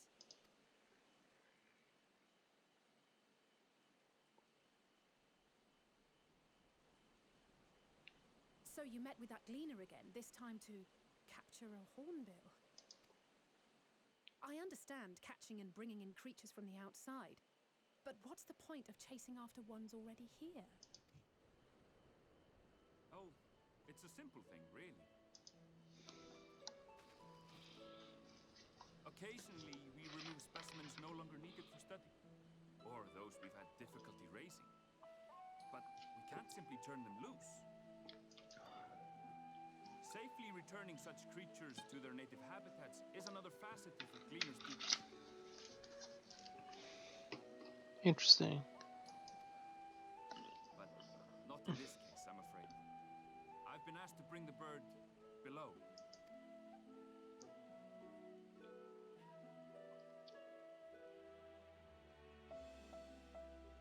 The restricted section in the lower levels of Labyrinthos. Open only to a select few researchers hand-picked by the Forum. The projects down there are the subject of rumor and hearsay. Forbidden magics. Advanced technologies that can never be allowed to fall into outside hands. Even Archons are not privy to the truth. Those who are, the researchers involved in this secretive work, are not permitted to walk freely in the city, and are instead required to live in isolated quarters. What could a facility subject to such strict security protocols possibly need with a hornbill? An experiment? Possibly. I wasn't afforded an explanation. Hmm. But judging by the requisition list given to me and my colleagues, I doubt it's for any kind of advanced research. I'd be more inclined to believe we were making preparations to migrate to the south. Mericidia or thereabouts. What? Why would you say that? Much of the flora and fauna we were asked to procure could serve as reliable sources of sustenance. They're comparatively hardy species too, able to endure harsh climates. And among them are specimens known to be effective in improving soil quality and purifying water. When you put it that way, migration does sound like a reasonable assumption. That's all it is, though. An assumption. Through our tasks, we gleaners glimpse only bits and pieces of the Forum's plans. Our prime concern is that our requisitions, be they living or otherwise, are properly preserved for the knowledge of future generations. Now, I really must be going. I regret that I cannot reward you as you deserve. Perhaps you might reward us after a fashion then.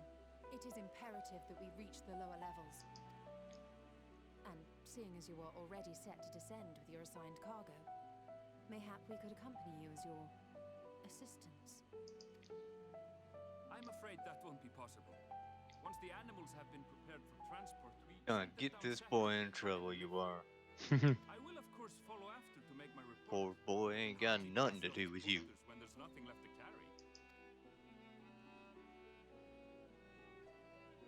Indeed. Pray forget I said anything.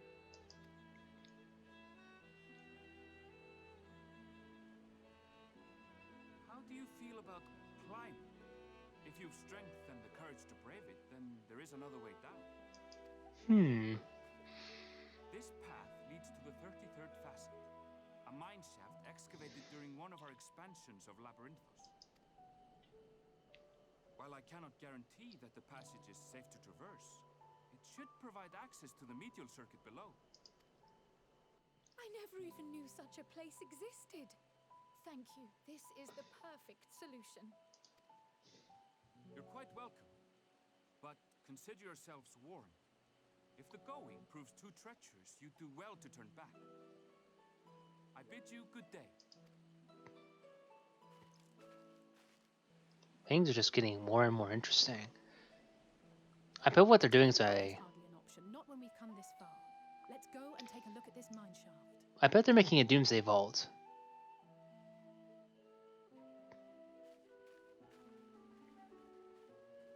I bet that's what it is. A place you outlast the final days, or something like that. Maybe like an arc.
Yo, I heard them talk about migrate. What do you think it means? I bet they're making a doomsday bunker.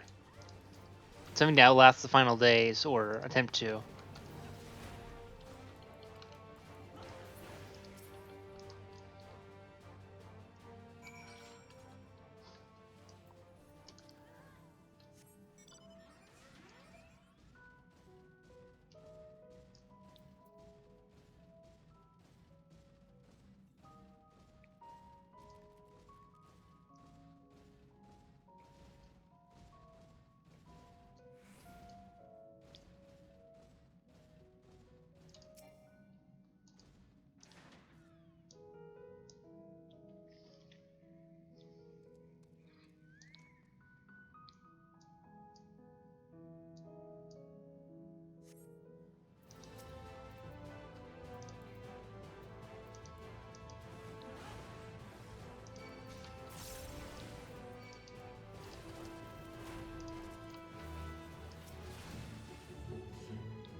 That's a big boy. Is that a normal mob? No, that's not. Oh Lord, that's not. It's not a normal mob? Yeah, the giant snake thing. What is it? It's a elite mob, and I am going nowhere near it. What's an elite mob? Basically, something you only take on as if you consider it basically like a boss. Why would you consider it a boss? It's just a snake. It's level 90, and I'm level 80. So it just means it's higher level than most creatures in area.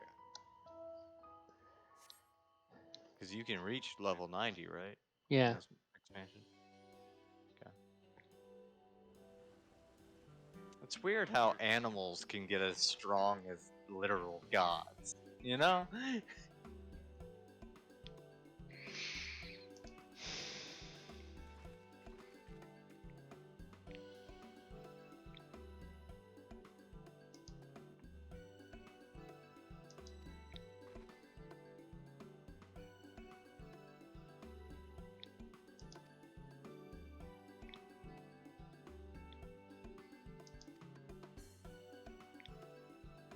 However, you get like equipment. Streaming. I probably won't, but I need it so that it doesn't pick up all my groans and moans whenever I Excuse me. breathe. You know what I mean? Hmm.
What the?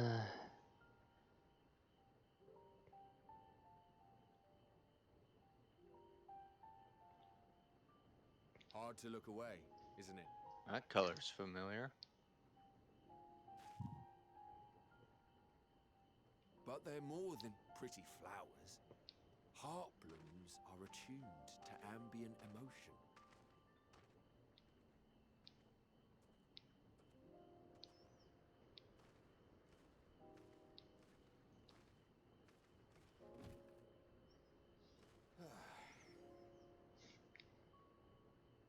You don't seem convinced, but believe me, it's true. This ashen grey, for instance, it mirrors the anxiety and urgency of those working nearby as they rush to fulfill sudden orders. Intense feelings like those spur the petals to change colour. Bright glowing hues in the presence of joy, dark subdued shades for frustration or despair. Yet even with the collected wisdom of Sharlyan at our disposal, we've yet to identify the underlying principle of this empathic effect. And there are other mysteries besides. Although the flower is extraordinarily long-lived, its low reproductive rate has made it difficult to find younger populations growing in the wild. With too few sightings to map its distribution, and no closely related species to track, we've been unable to pinpoint its land of origin. Interesting. To further complicate matters, every culture, even dimly aware of its existence, has given it a different name and mythos. Our attempts to study it via the historical record have been an exercise in frustration. As an avid botanist myself, I should one day like to unravel the Heartbloom's secrets. But I'm afraid other duties must take precedence. I will leave you to your thoughts. Interesting.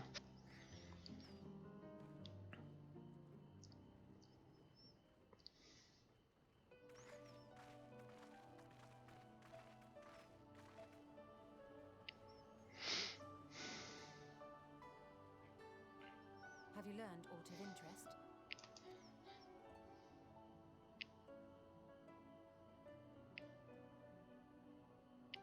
A flower that reacts to one's feelings? Strange. I must say, I have never heard of such a thing. Okay, does Y'shtola This is see all through very her fascinating. eyes, though she Yet doesn't as see it the same stands, thing we we've do? failed to gain any significant insight into the forum's undertaking. Because she still looks around like she does. She uses the ambient aether to see. But she's still using her eyes, because she still In a looks at sense. you. In a She still sense. looks at... Okay, that's what I'm saying. She still looks around with everybody else. Unfortunately for our It's like, investigation, if you were blind through your eyes, you wouldn't be looking around. You would like tune your ears to that person, right? If only we could interrogate the forum members directly.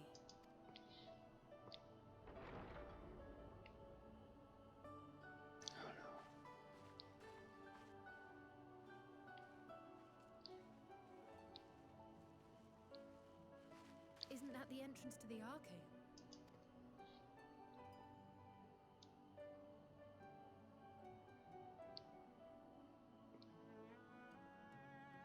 Look, there. I think that's Erenville. A little difficult to tell from here, but I think you're right. He did say he was coming down to make his report. Erenville receives his orders from the Forum. Would it not follow, then, that the superior to whom he reports is a Forum member? Or at least a close associate? You mean to eavesdrop on their conversation? What of the risks? Ours alone to bear. We won't interfere with Erenville's work, nor will he be implicated as an accomplice. If you're not comfortable taking part, I can do this alone. Nay. I said myself that I wished to know Father's intentions. And and no answers will be forthcoming should we simply ask nicely. We can. Oh shoot! I hate when I do that. Best if you came along as well. In fact, we should all.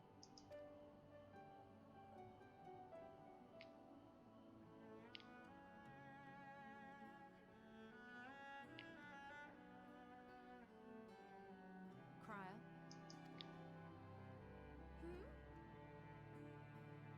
Oh, yes.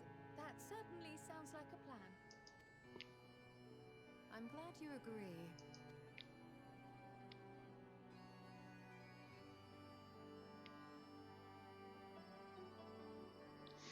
Quickly! Erenville is on the move. We need to get closer before we lose him.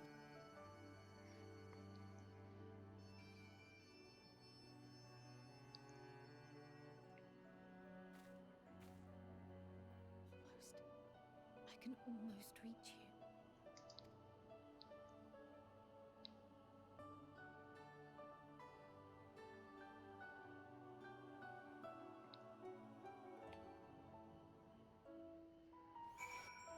Weird. This is getting interesting. Be right back.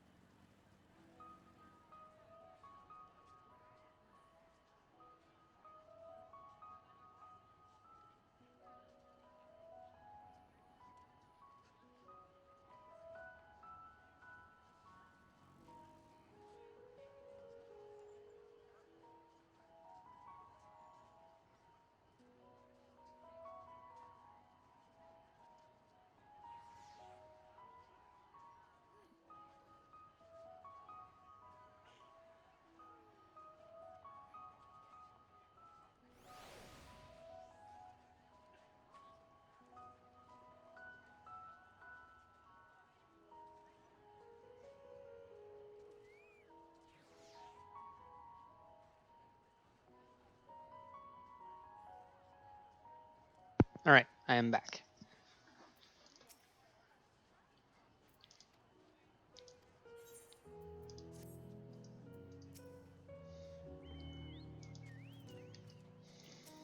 Huh? I said I'm back. You were gone? Yeah, I was doing things. I was just lost in thought, I guess. That's how many people are here, dang. Yeah, it's They're gonna be like all this. They're all in conversation.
Hold a moment, I have an idea.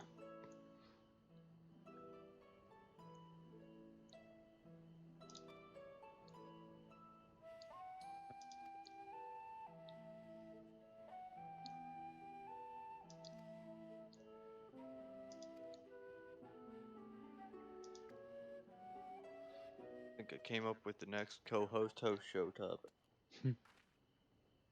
Hippity hop, my little toads. Goodness.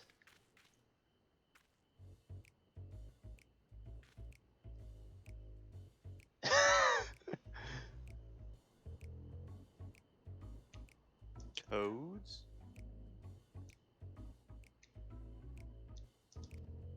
Did she just turn you into a Mm-hmm. toad? More of a frog than a toad. Toads are more, how do you say?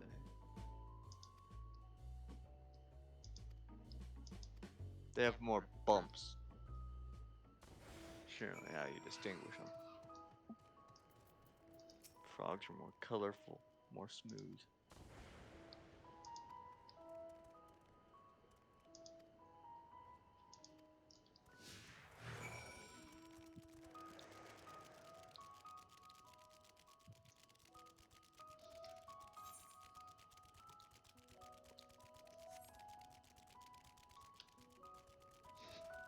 This is amazing. Amazing, you say that. One way of putting it, sure. I never thought that I would get transfigured into a frog in a quest line. You could easily die by being stepped on. Yes. They said as And much, basically. You're walking through the middle of the path. You know that, right? Yeah. Doesn't sound like you understand what I just said before the path statement. Well, this is not exactly a populated area normally.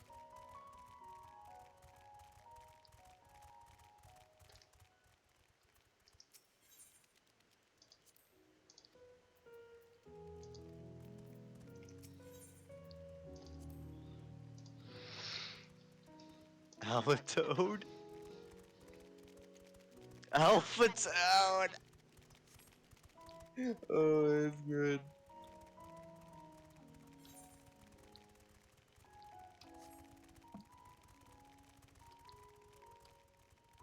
Are you not allowed in here or something? We're not allowed to, well, we're trying to spy on these people and find out what they want. Well, what they're doing. Why don't you just talk to them? Because that's all we've been tried, and they just will not talk to anyone associated with us, so we have to be sneaky. Why do you want to go here so bad?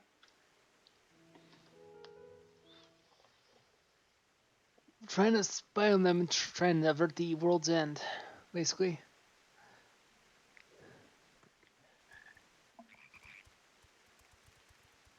I'll ask what I'm trying to ask after this. I trust you will find your compensation to be more than satisfactory. We wish to make clear that we are pleased with the efficiency and thoroughness of your work. So much so that we have come bearing new tasks in need of your competent hand.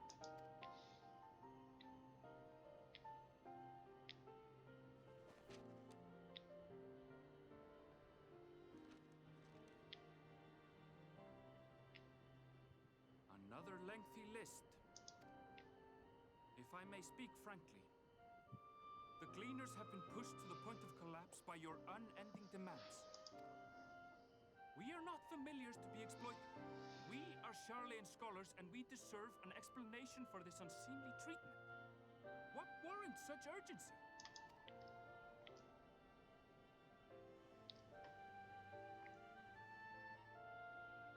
In an age long past, Sharlyan was charged with a momentous duty. And now that word of the final days hangs heavy in the air, the time has come for us to fulfill that charge. I can say no more, but I promise you this. All will be revealed in due course. And when it has, you will understand that your toil is in service to the greatest good.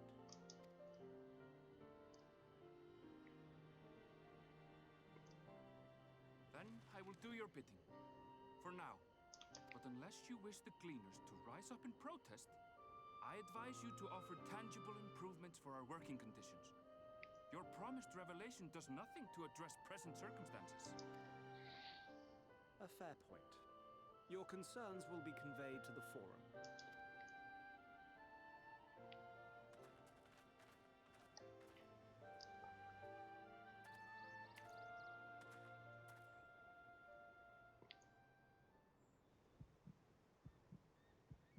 It'd be so funny if they had you be three frogs on a log in a bog in the fog.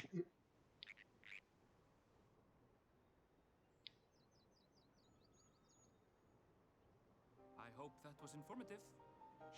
You may consider my debt to you repaid in full. While I do have my reservations about the Forum, I want to believe that they have our best interests at heart. Which is why I'm reassured that you're busy sniffing out the truth of things. We can ill afford to place all our eggs in one basket, this master plan of theirs, without first understanding the risks involved.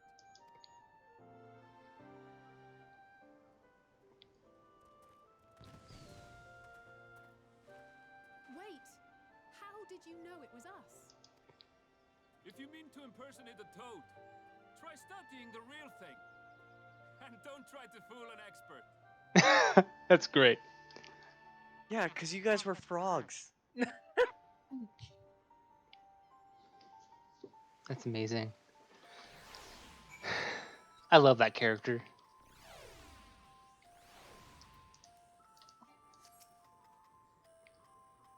Truly hate to be that guy. That type of frog would not, at least in our world, would not be found in this type of form. Especially not during the night. At least not to my knowledge. Types of frogs are in the rainforest, generally speaking.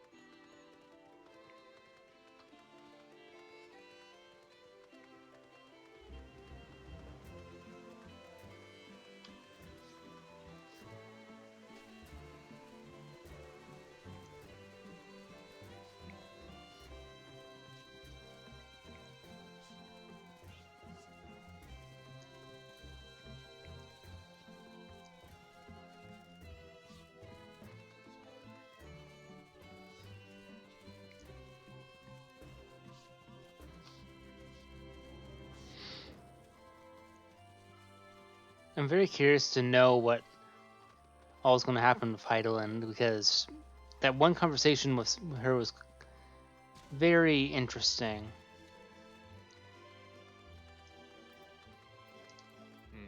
Well, I hate to be that guy, but in the real world and in this game, I have not had great experiences with people in white robes talking about doing the greater good.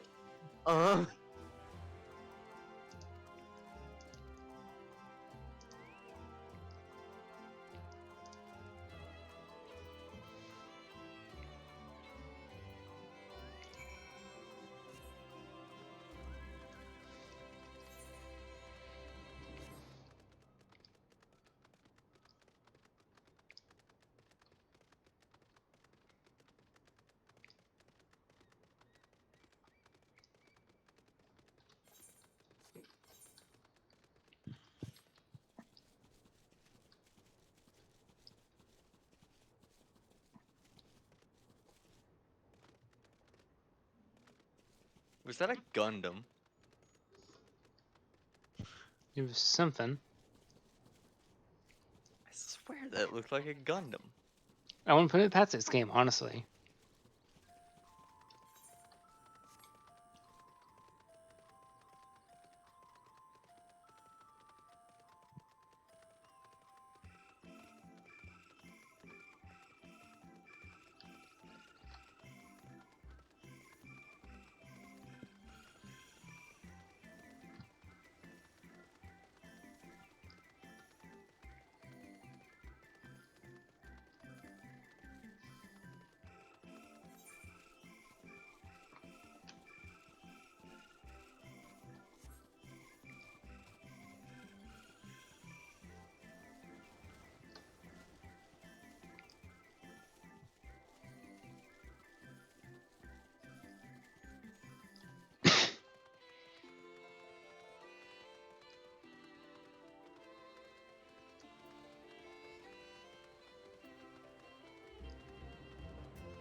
Such a big area to find her in. Good grief. Who? Cryo. She wandered off somewhere, I think. Her name is actually Cryo, though? Mm-hmm. Like, pronunciation-wise, I thought it would always be Krillia. With the two L's making a kind of yeah sound. Hmm. Guess I'm just more used to that where I live.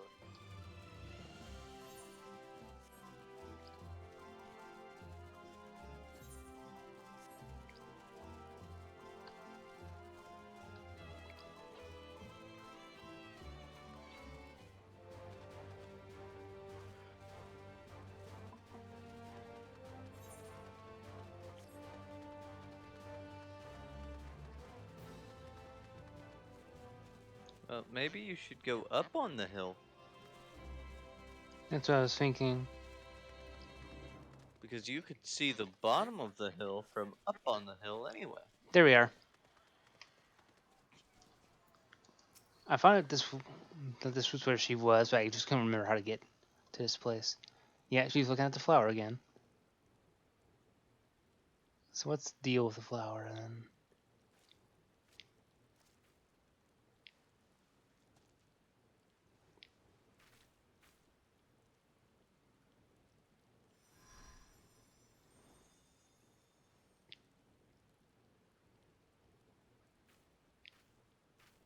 For you.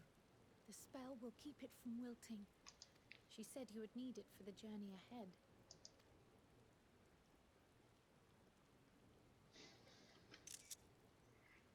Will you speak with her now?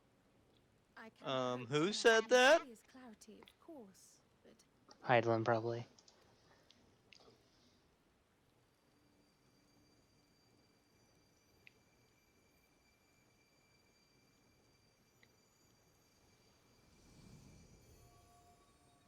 Thank you.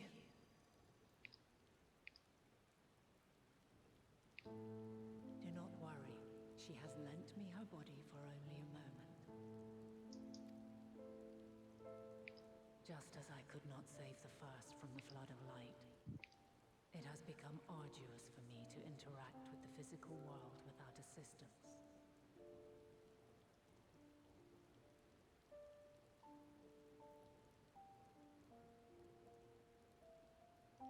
This music, man. Yes, I have to unmute it. The incorporeal form I assumed on the ship would be incapable of casting even the simplest enchantment. Oh, it's just some piano ballad. Cool. It is in the depths of the ethereal sea, the place to which all life returns, where my influence is greatest. After Menphilia's sacrifice on the first, it was to the sea, here in the source, where I ferried her soul. I wished that gentle spirit to find rest in the world she loved so well. Her, and another who may yet have a part to play, though that will depend on you. Take the flower, walk free, for you are free, to go where you wish, to believe what you will. That glue will be your guide, test and proof of your conviction. In darkness, seek joy. Surrender not to sadness, and see beyond despair. Walk free, and bear the light for others to follow. Together, raise it aloft and let it shine, till the end, blinding and radiant.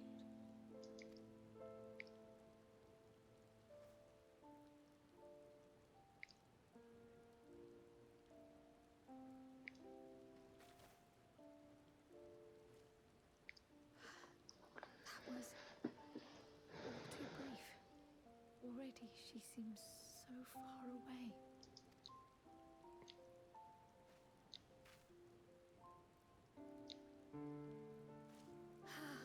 My apologies if I startled you.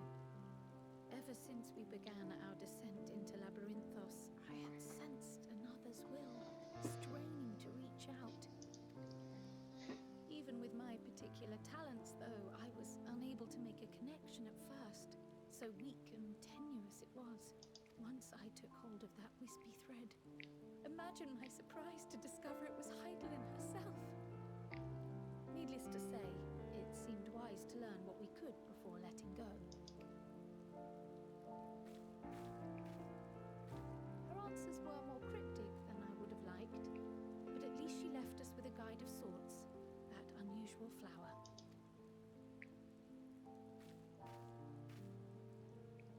Yes, we are definitely making progress. You can't be serious! We've done nothing wrong!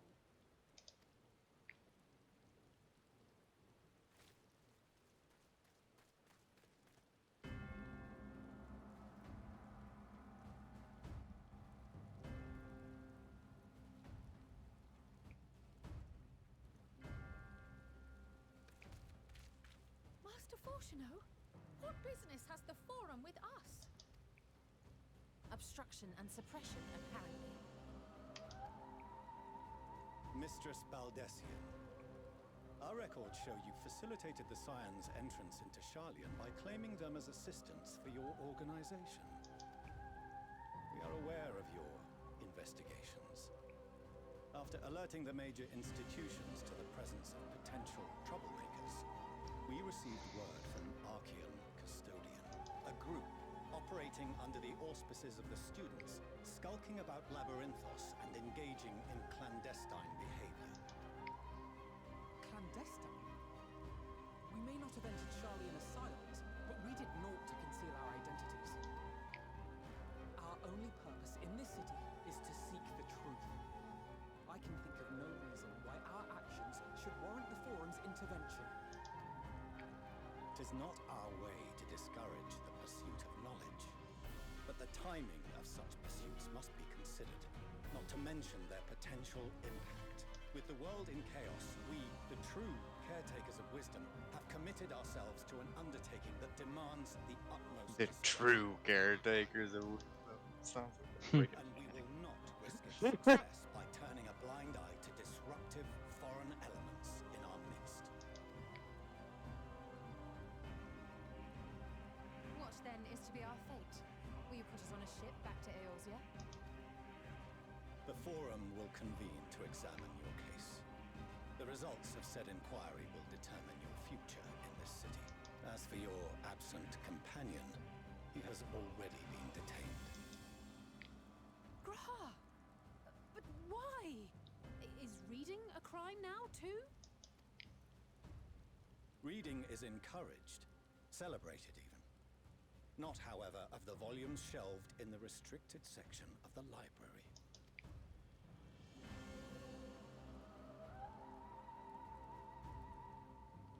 Refusing to comply will only make matters worse. Let us instead treat this as an opportunity to open a dialogue with the Forum.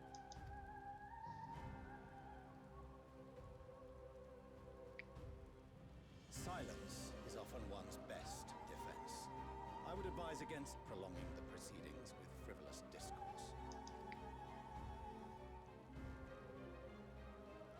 But enough. This is not the place for debate. The rostra await. Great. By the way, I don't like this guy. Again, sounds like the Vatican. Never did get along with them.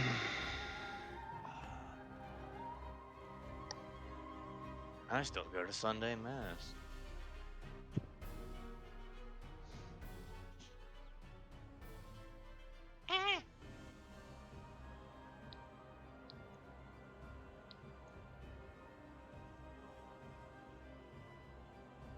So these are all people voted in by the people? Yep. Is it an actually fair election, or is it just a bunch of rich men? Forgive me. I was careless. We would have been detained regardless. This way, at least, we managed to stay together. trust your time within the Forbidden Archives was well spent.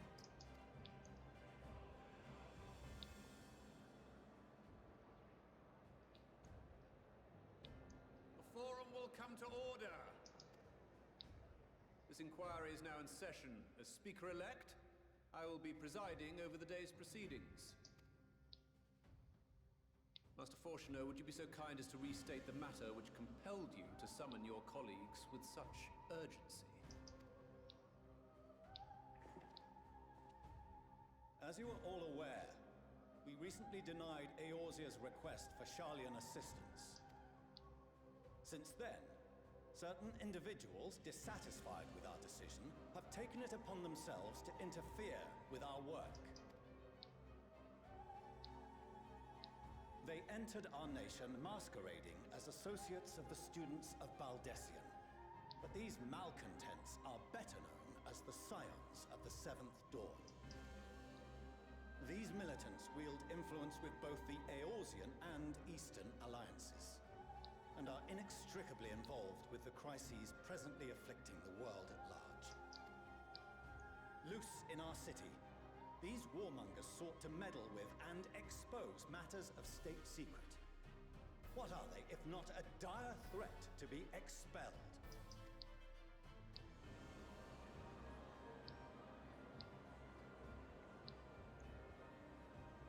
You have tarnished the good Wow. name of the students.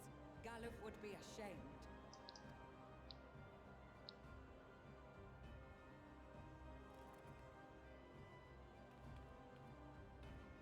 Galuf Baldessian was never one to forsake his fellow man. Even if this nation closed every door and retreated from the world, he would have found a way to help the Scions, help every soul of this star fight back against the coming doom.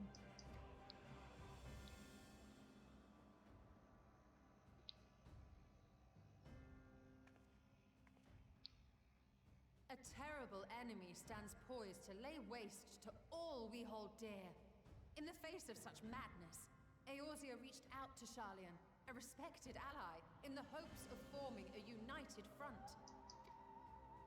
Was your curt dismissal truly the best you could offer? Or are you so preoccupied with your momentous duty of an age long past that even the end of the world is unworthy of your attention?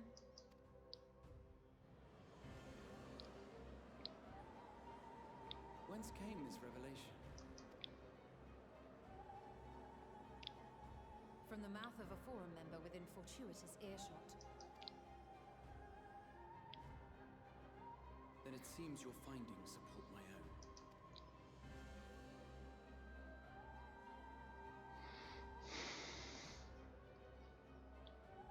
The reason I visited the restricted shelves was to study records of the forum's policy-making process, to better understand the historical trends underlying their most major decisions. At first glance, the positions of neutrality in war and the accumulation of knowledge above all else appear constant and consistent, the unchanging pillars of Sharlyan society. And once upon a time, I might have left it at that. These days, however, I am more attuned to the subtleties of governance, and so I noticed something odd.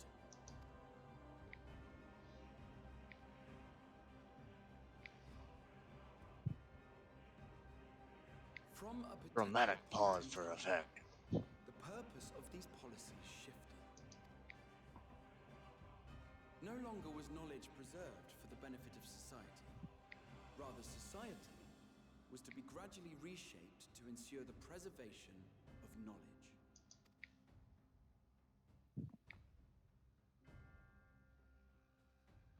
The most conspicuous and telling change was the one which befell Labyrinthos. Once little more than an oversized storehouse, an enormous allocation of funds saw it transformed into an advanced research and archival facility. I also discovered a fascinating account on the finances of our Dravanian colony. The settlement attracted students from far and wide, and the connections and tuition fees thus acquired were funneled into further improvements for the archives. Now, there is no question that our nation's progress is tied to the acquisition of wisdom. Nevertheless, the vast resources diverted for this purpose borders on the obscene. But returning to the matter of when, our change in course appears to have been made some 270 years ago. The very same period when Sharlayan scholars in the hinterlands began a formal study of the ethereal sea. You found something, did you not?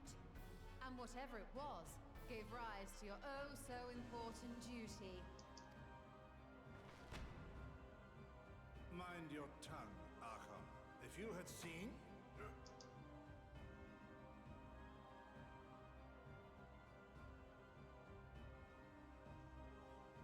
Yes, we are bound by a duty we cannot ignore. Knowing this, what would you have us do? Abandon our vital work and join you on the field of battle? We will never choose the way of the sword.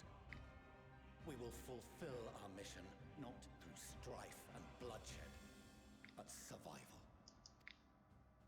Come what may, we shall live on. We must.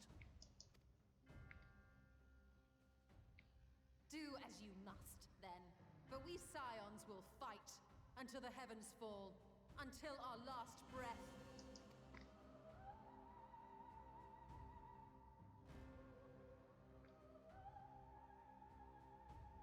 Such misguided zeal.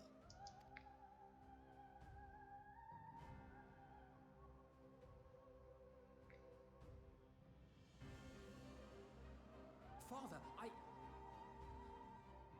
Master Fortuner, I fail to understand the stance you have elected to take. But by the same token, I have yet to find a compelling argument to counter the challenge you put to us in Gridania. Still, in the midst of my uncertainty, I must trust in myself to do what is right, as others have chosen to trust in me.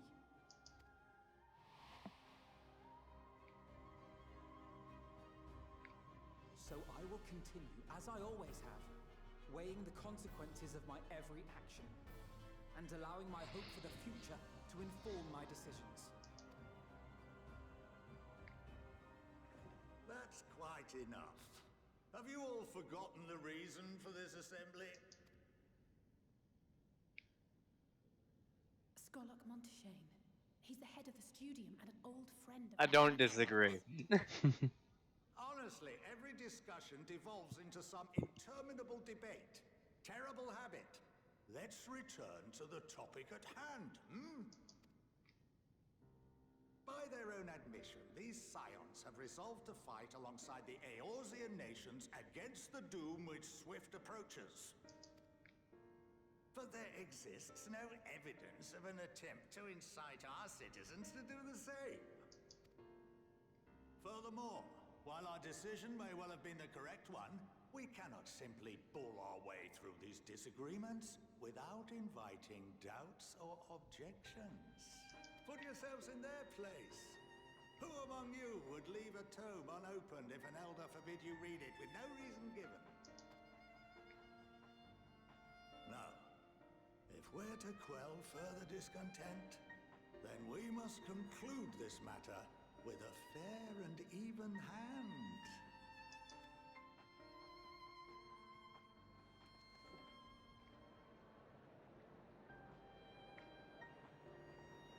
Interesting. We will have order! Master Monteshane raises some valid points. Keeping such concerns in mind, I propose we enforce the following measures. Until further notice, the students of Baldesion are to cease any and all activities within the domain of Sharlyan. You will also refrain from any further investigation into the Forum's decisions and duties. Failure to comply with these restrictions will result in the immediate expulsion of your Scion associates. Let us put this judgment to a vote. All in favor, raise your hand.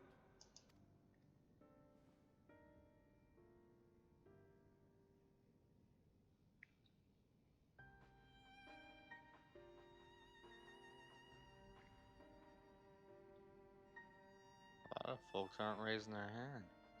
I count 51 for and 48 against. The proposal is passed. Students, scions, you have heard the forum's judgment. Pray abide by it, or face the consequences.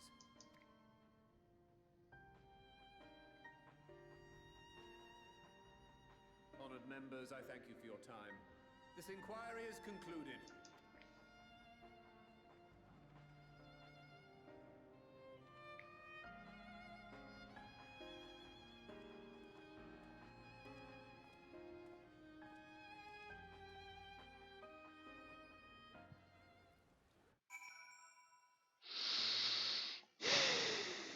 Well, that's frustrating.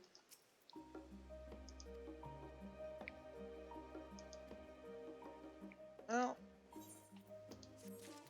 I found it more interesting than anything. I found it interesting too. Because, first off, I really like the hand raising structure. Just personally, I think it's just better than the button structure that a lot of places have adopted nowadays. Right? Because with cameras and stuff, especially nowadays, you can just easily record hands, right? But like buttons, I'm sure you've seen it in our system. This is not controversial. It's controversial that it's a problem, right? But anyway, people just push other people's buttons so that they can get extra votes, right? Is this... When I heard you've been dragged before the forum, I came as swiftly as I could. I'm so very glad they allowed you to stay. Mother? I knew it! Both their parents are here? Yeah, this is where they were born. Yeah, but I figured they were dead. Emily's Levier at your service. And you fine people must be the silence of Seventh Dawn. How lovely it is to finally meet you. Oh, this is a breath of fresh air. Laura, please, we don't wish to make things difficult for you. If word reaches far that you are here, don't bother that. Am I to be chastised for speaking of my own children? I'm well aware that you and Master Fortuno are not on the best of terms at the moment, but I've been absolutely desperate to see my darlings again. You will come by the house, won't you? I have gifts waiting. Timing couldn't be better. As I understand, we shan't be going anywhere until we discuss matters with Anchor's group and reconsider our options. Audi, what do you think? Audi? The Audi 11s? A splendid day to turn out to be. Champion of Eorzea, I insist you join us. I love that face I just made. But we must be quick about it. Not for my own benefit, but should my husband return and find you enjoying our hospitality, the servants will be made to suffer the consequences. Audi, if you'd be so kind to escort my children to the estate. I think she's a fangirl or something. Servants? They're noble. They're a noble family. Yeah, but servants? It's kind of on the nose a way of saying it, don't you think?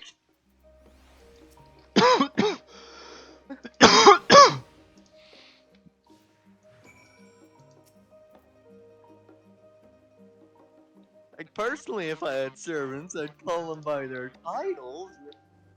Or their names, hopefully. But at least their titles.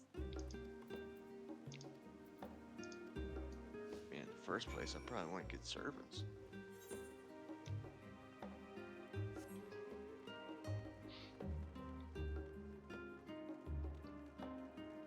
I ain't got time to do my dishes, you know what I mean? I ain't got enough time to make dishes.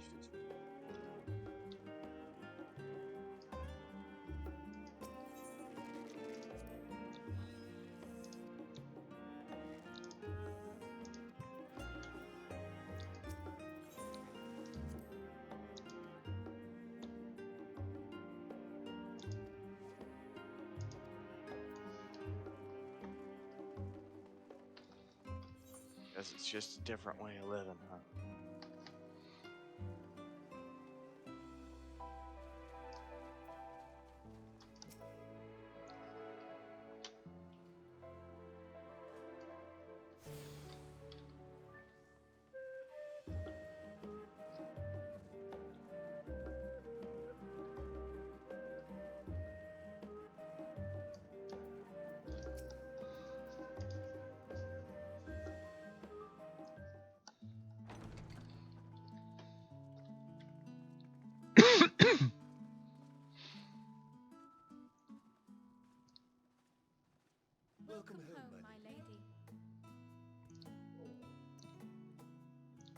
I would not be comfortable in this home, that is for sure.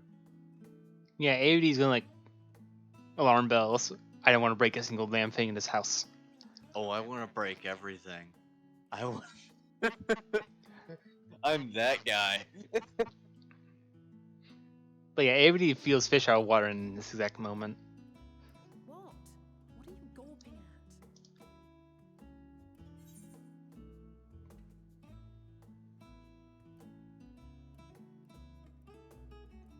at? House Olivier and all of its grandeur. I would have gone with the second one. Oh, gods, please don't. It makes me feel like a spoiled princess. Guess what? You both kind of were when we first met you.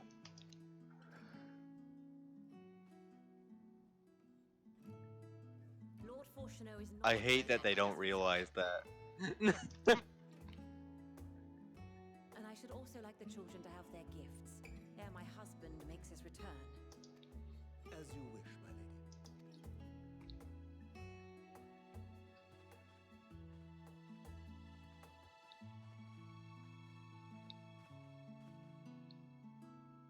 Master Alphino, Mistress Alice, if you would accompany me upstairs. We shan't be long.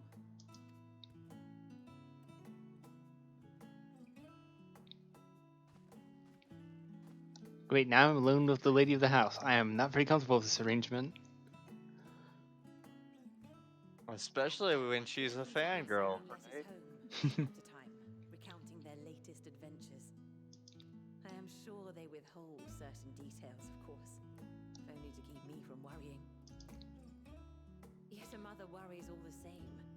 In the early days especially, I tried to support them as best I could, sending the Scion's coin and other such donations.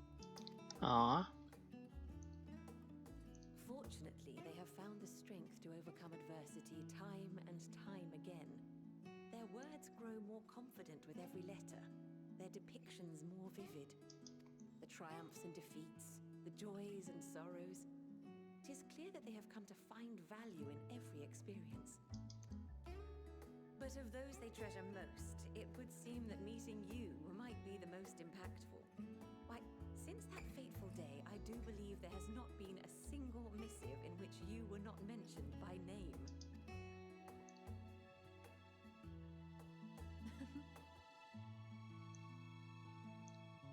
'Tis plain they care for you, and I am glad they have such a steadfast companion watching over them. Under normal circumstances, I would offer you tea, but alas, these are anything but. In any event, why don't you keep me company whilst we await my children's return? Perhaps you might regale me with a tale or two of your exploits. Oh, we'll only be here for next moon or so.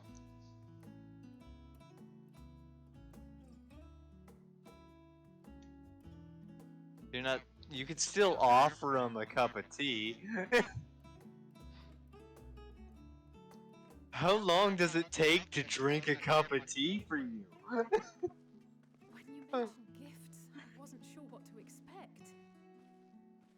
Mother, Oh, look how well it fits you. And the style is to your liking?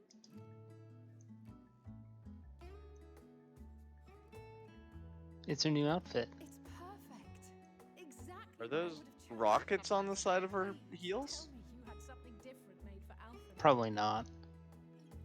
Then what purpose do they serve other than to disbalance her? And while I shall miss dressing you in those precious matching outfits, I must respect the individuals you have grown to become. See for yourself.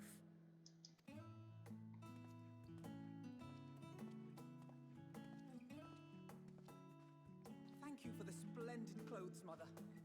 Stylish, comfortable, and eminently practical. I am so glad you like them. They are, however, missing one final touch.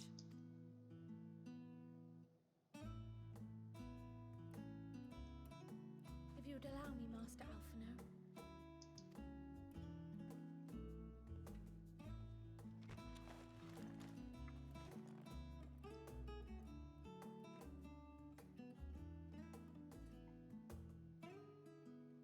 So this is when he becomes a sage. Wait. Are these... A sage's tools of the trade. They belonged to your father.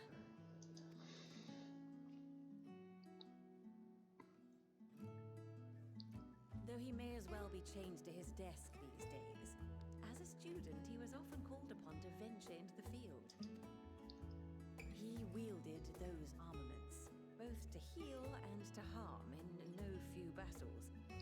None so fierce as those you two have braved, perhaps, but battles nonetheless. Thus did I pull them out of storage, to show you that he was not always the man who stands in vehement opposition to you now. And also because it would be a terrible waste of ridiculously expensive House Leveilleur commissioned artistry. Love that Winx just did. She has such great personality.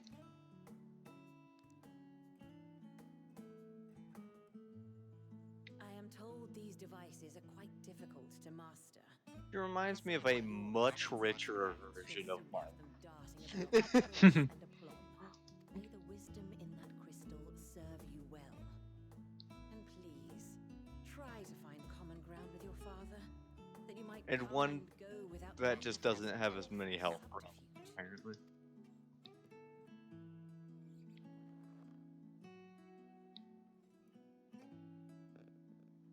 We will, Mother. I promise. My final gifts to you, before you run off, are an observation and a suggestion. Firstly, Fortuneau has ever been a serious man, but it was only after you were born that he truly lost himself in his work. I may not know the Forum's inner workings, but I know your father's. The timing of that change in him holds some significance. Secondly, do not seek to best your father with words. Far better that you simply show him. Let him discover the merit of your actions, after they cannot be undone.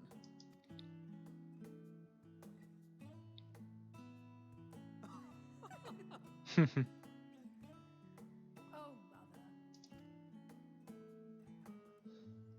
We shall take your wisdom to heart. Thank you again for these gifts, and farewell for now. Safe travels, my children. Eat well, stay warm, and keep your friends close.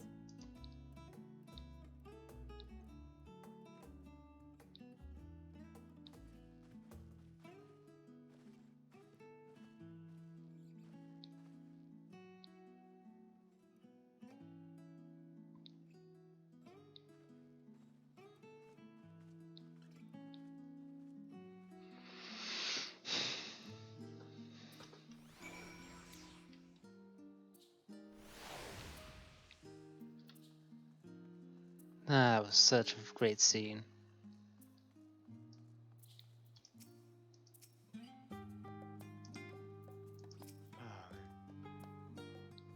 Now I know how my friends felt when we came to my house. It's not that we were like rich and had a bunch of servants. It's just that my mom was a really... She was like that, you know what I mean? Mm-hmm. She would play it up. She would try to make us... Not like she was trying to make us seem better than we were. It's just... I don't know. She tried to be a good person. She was a good person. She liked to doll up the house when folks were coming. Still does.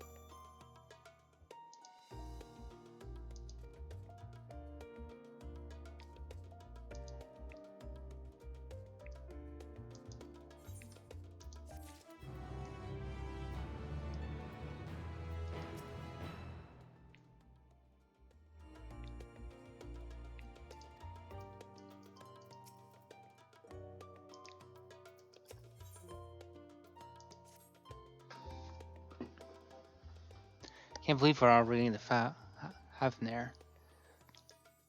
Fafnir? Yeah. What is Fafnir? That sounds. It's That's a location. You're gonna love the shit out of this place. Fafnir's not a location. That's a guy in a Greek. No, not Greek. In a. You're thinking of something different. Fuck. I Calm. think it's a wolf.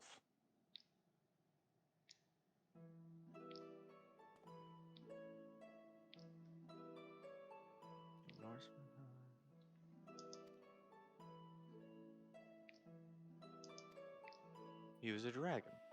Okay, that makes sense. Because he got cursed by a ring. Cool. Yeah, I knew he was in one of the things.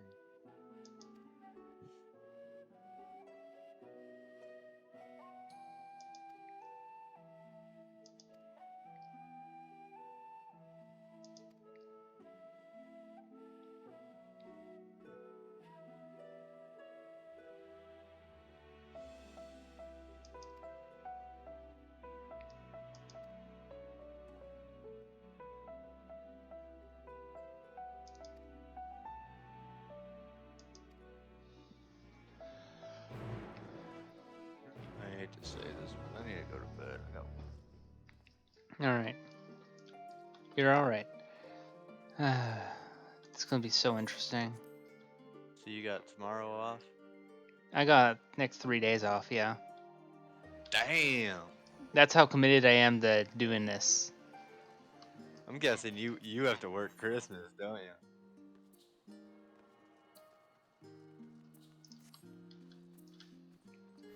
Oh, you're not even gonna talk about that. You just want to play this, right? I don't know. Well, your section might be closed on.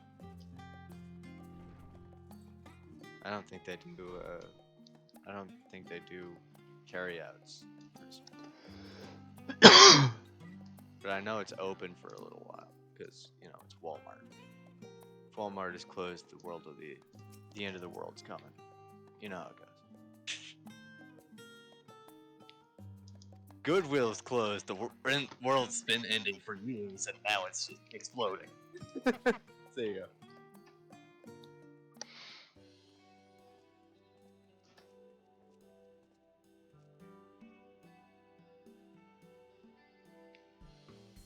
Well, this is rather a lot of certain faces. Are my library books overdue again? Not to our knowledge. We are associates of Kryl of the students of Baldessian. We seek passage to Favner and understand that you can assist us. Test subjects, welcome. Test subjects? I haven't heard? Well, allow me to explain. So in order to travel to Navarite, you ordinarily need to be tuned to it beforehand. Otherwise, you can't use it as a beacon to seek out while you're a massive Aether hurtling along the live stream. An inconvenient but incontrovertible limitation of Aetherite transportation. But what if I were to tell you there's a way to travel to an Aetherite without being attuned to it? A way to teleport instantly to places you've never been. For long years, we've labored to make such travel possible that people might move about more freely. And we've finally done it. We've created a new kind of Aetherite that doesn't require attunement. Truly, that changes everything. Well, my language may have been a little misleading. The user need not attune to these Aetherites, but the Aetherites themselves must have been pre-attuned to each other, thereby facilitating travel between the two points.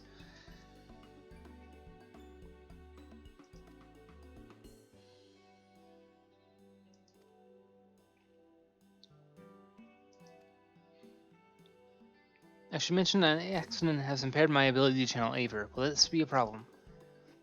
Not at all. As a matter of fact, you may say these Aetherites were made for people like yourself. The magics imbued within will whisk you away without any effort on your part.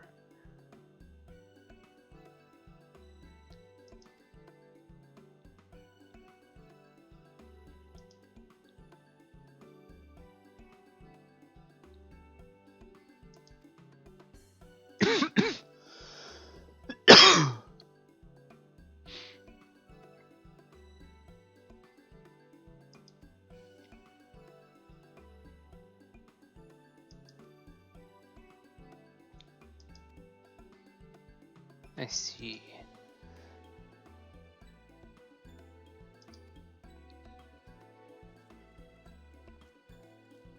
Hmm.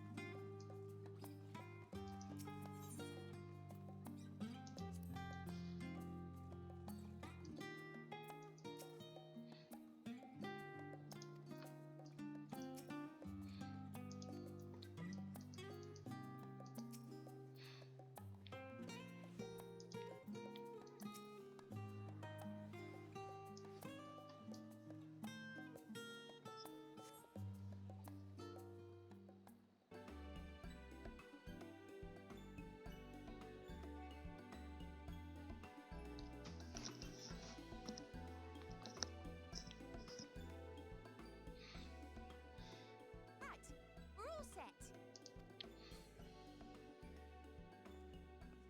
Just the four of you, was it? Excuse me. 3. I'm already attuned to the crystal in Favner. You are? Oh. I would have preferred more test subjects. Oh, well, never mind. If our 3 travelers could land here... Excuse me.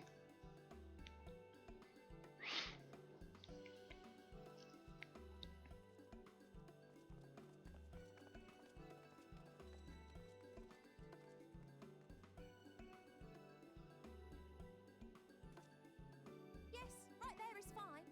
Take a deep breath, and I'll soon have you soaring through the ether.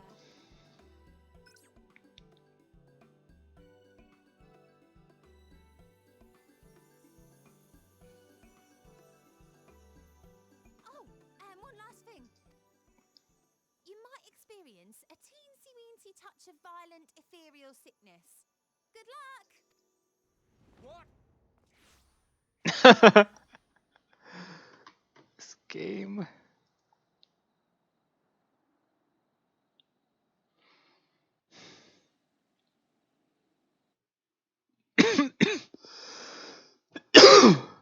Excuse me.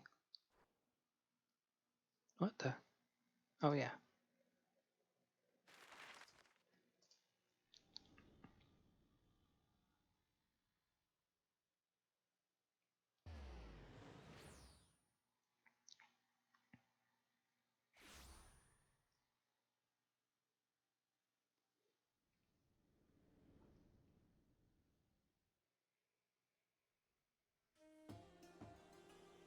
Thavner, home to city-state Rads at Han.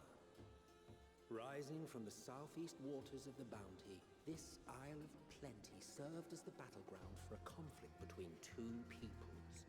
Their cultures blended until a unique amalgamation was distilled from the chaos, in a process not unlike their precious alchemy. Once solidified as a single nation, an adamant stance of neutrality would hold invaders at bay for a time.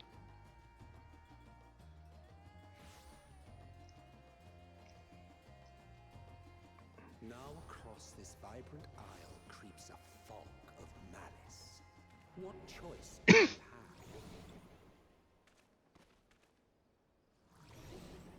have? What chance?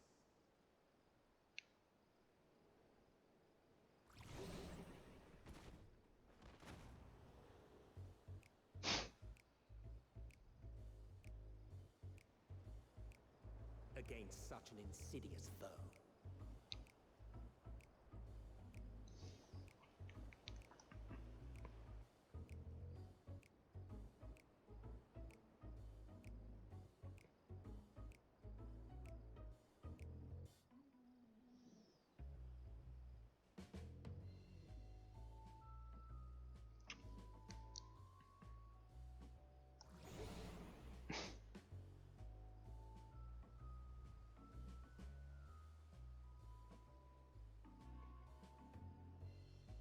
I've seen fairer faces after a bout of bad shellfish.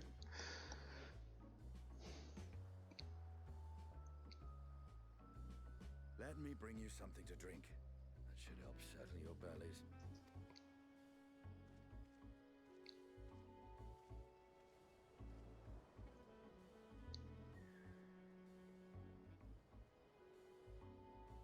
There was a note with Kryle's instructions.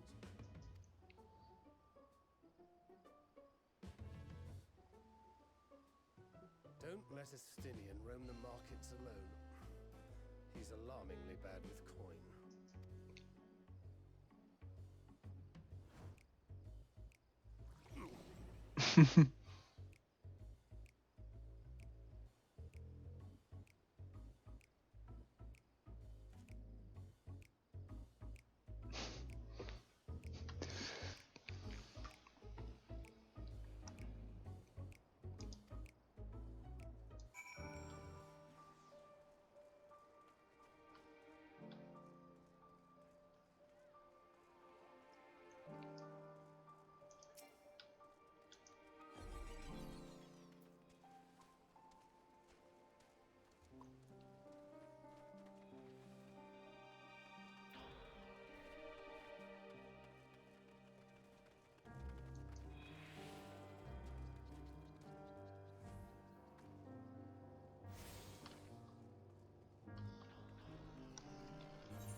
Thy hair.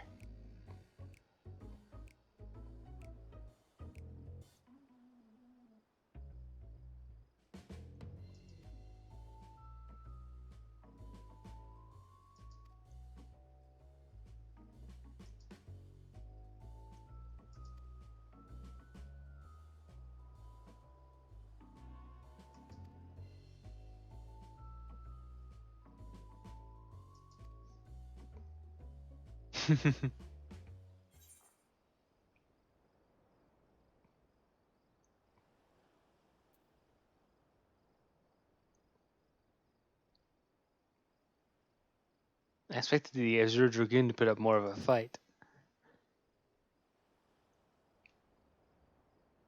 On that subject, I shall refrain from making comment. I cannot help but observe that the merchants seem overzealous in their pursuit of profit.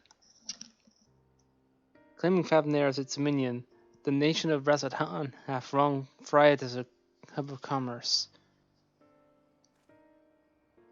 In the beginning, there was the Arcastora and Matahinga tribe indigenous to this island. Over time, they came to be joined by other races, and through their intermingling, a culture rich and distinct did emerge. From alchemy to textiles, the products of Hanash culture have come to be celebrated and coveted the world over. A development only aided by the nation's prime location as a waypoint between east and west.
Interesting.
Interesting.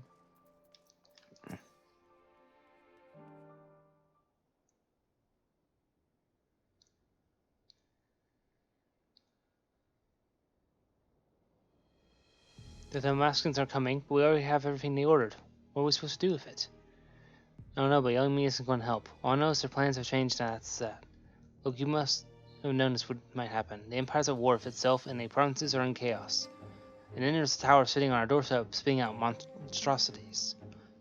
The city has its defenses, but we've been afforded no protection out here. We cannot blame foreigners for not wanting to take the risk.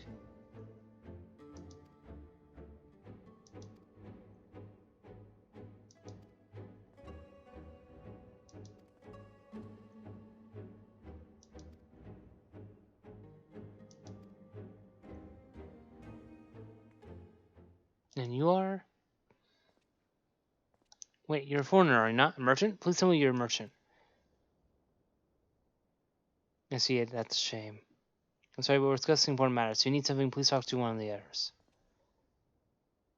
Excuse me. My name is Mat Hatsa, and I'm here to see Kazal.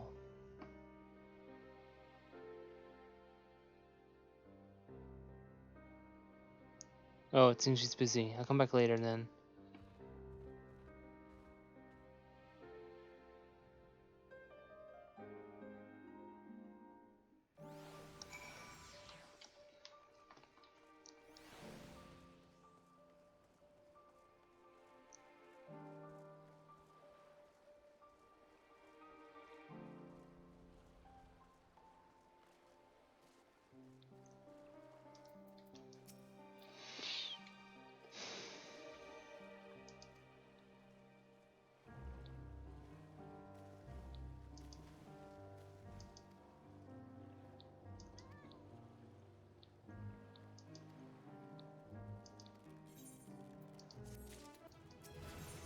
Oh, I leveled up.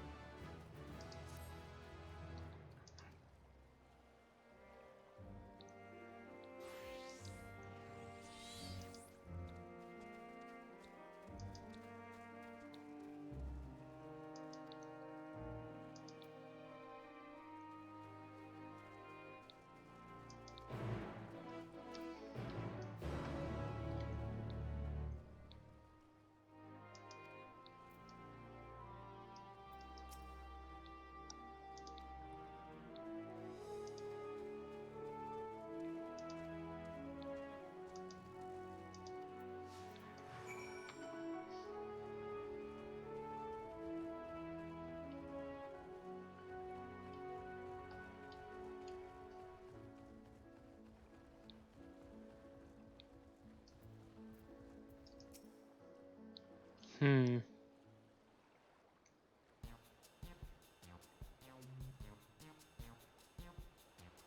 Yes?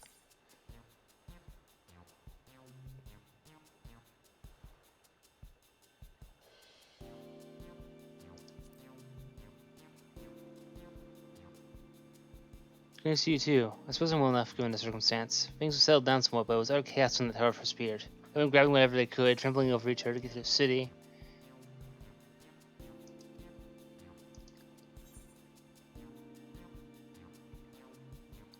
There's no place like home, but don't anything dangerous, eh? You trust me, I don't. I just make sure to keep well clear of the tower, and then when more monsters emerge from it, I heed the Radiant House instructions.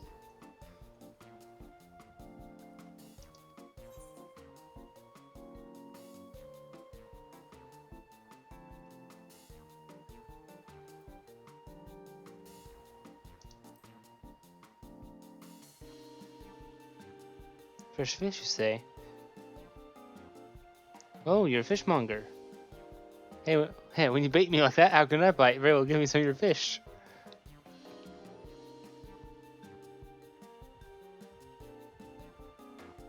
Thank you for your custom. The catch of the day is Shadow's cod. Delectable stewed in coconut milk or baked with a sprinkle of salt.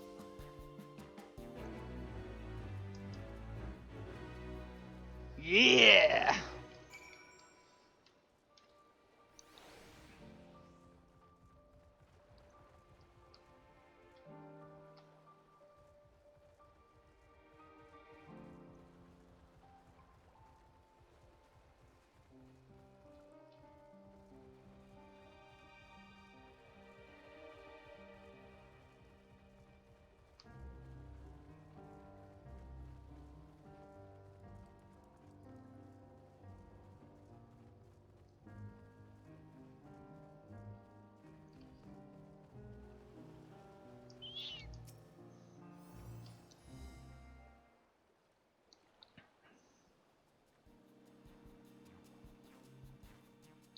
Knocker, are you? Do you sell fruit by chance?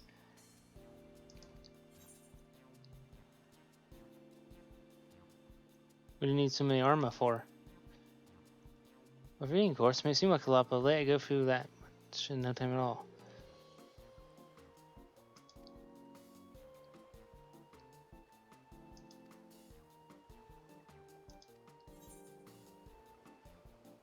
I know how you feel.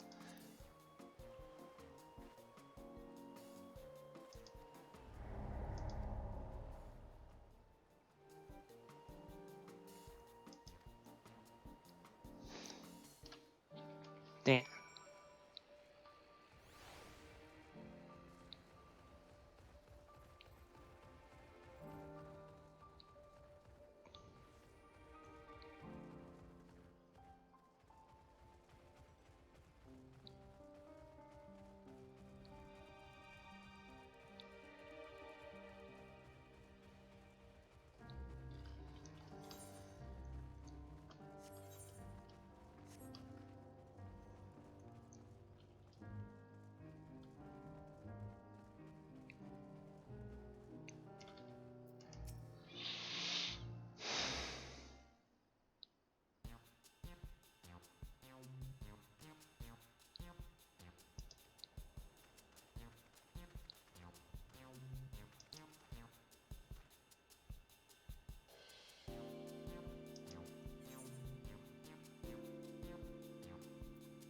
You must still save your food.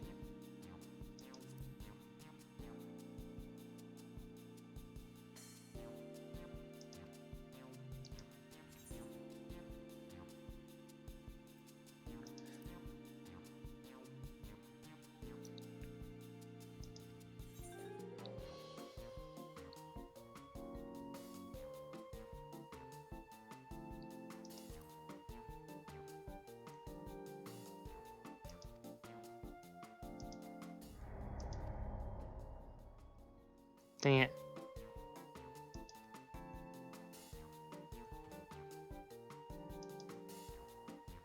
Well, at least it doesn't fail me for it.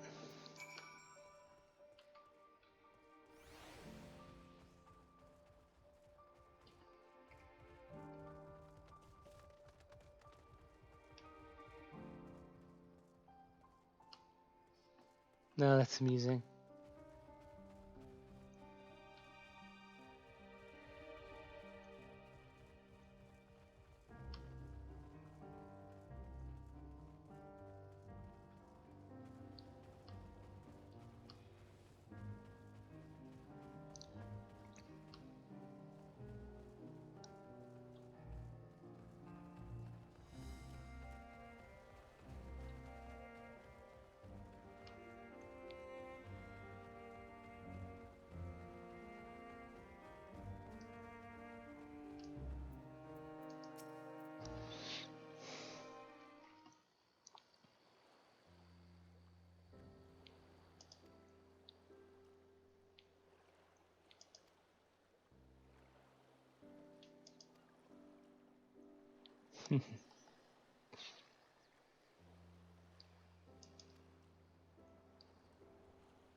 Hmm.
I got too distracted.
Huh? When did they go? Why are you here? I see you found him in time.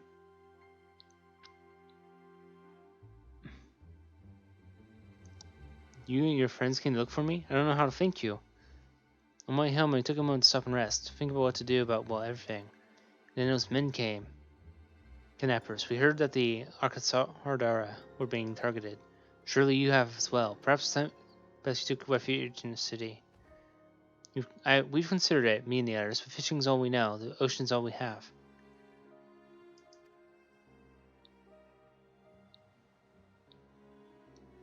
Question, if I may. It is our understanding that strange fiends have emerged from the tower. What can you tell us of these beings? Not much, I'm afraid. I have no idea what they are, but I've heard that some bear an unsettling resemblance to our deities.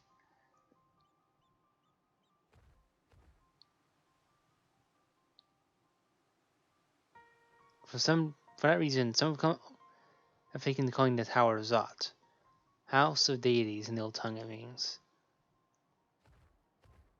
But not true divinities, the monstrous imitations that bring only death.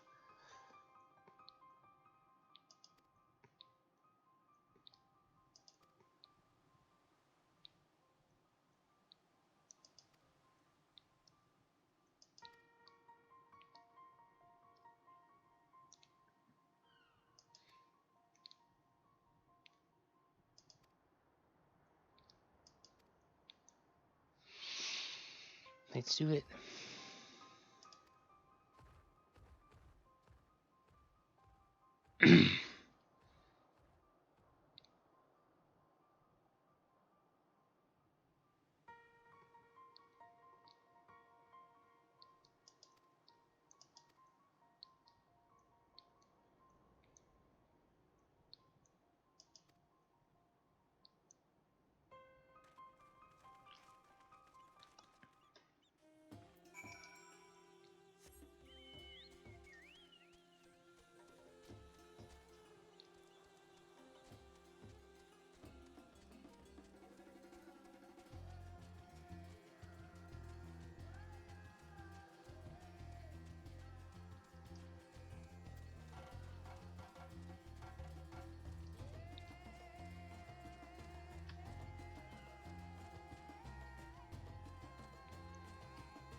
Interesting.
Curious.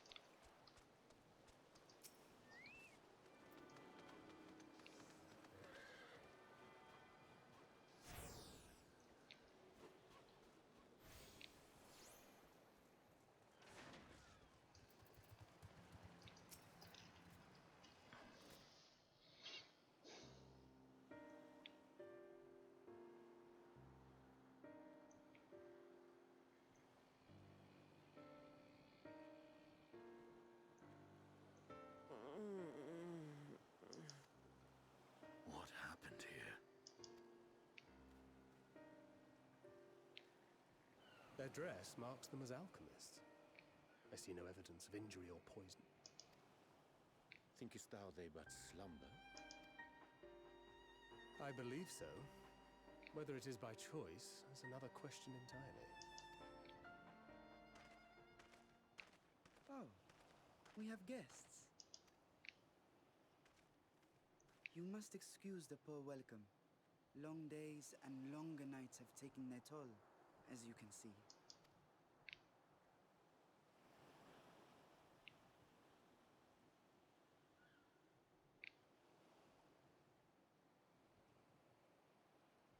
I am Vashan, servant to the satrap. My task was, in fact, to wake these good men and women, if you will allow.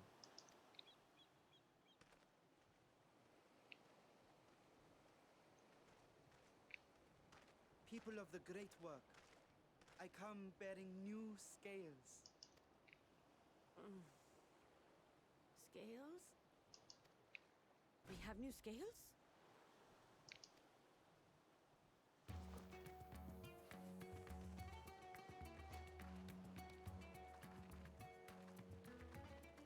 Yes, my friends. Gather round. I have them right here.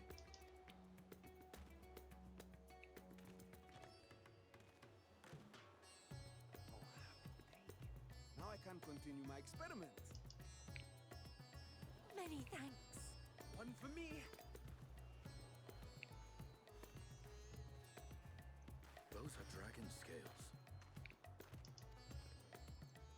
Yes, such materials are vital to their most pressing research. And we are fortunate to have them. Our experiments are so close to bearing fruit.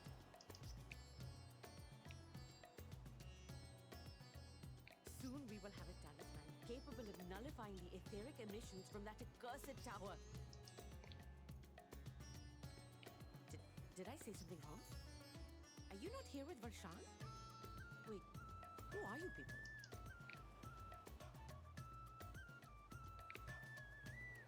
Of course! You're the one Kryl sent.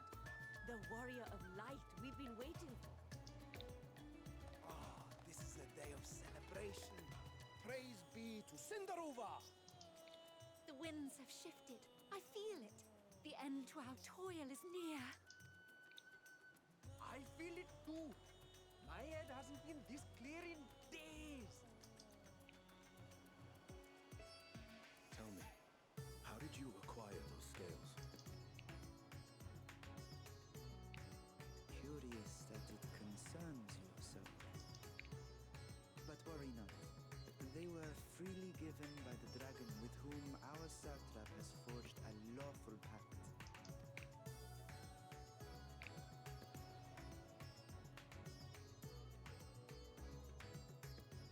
That is well. You must be quite familiar with Dragon King, yes? Is this their congealed blood I see on your weapon? Speaking of dragon blood, you yourself have been infused with it, have you not? I should like to draw a file open also. Now, see here. Come along, come along. I must insist that you visit our laboratory. Oh my gosh. Cease your shoving, or so help me.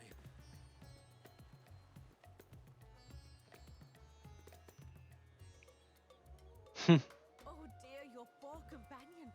What with the new scales and your timely arrival, my colleagues are a little giddy with excitement. No harm will come to him, I promise.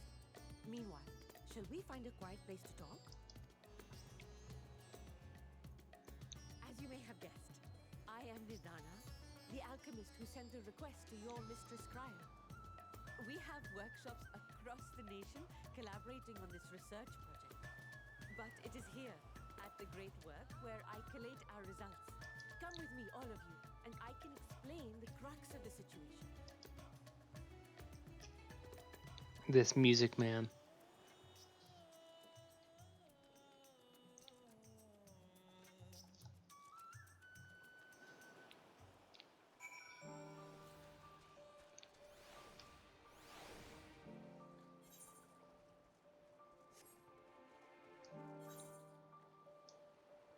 Damn, it's huge.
What exactly is it that you need me to do?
Interesting.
Interesting.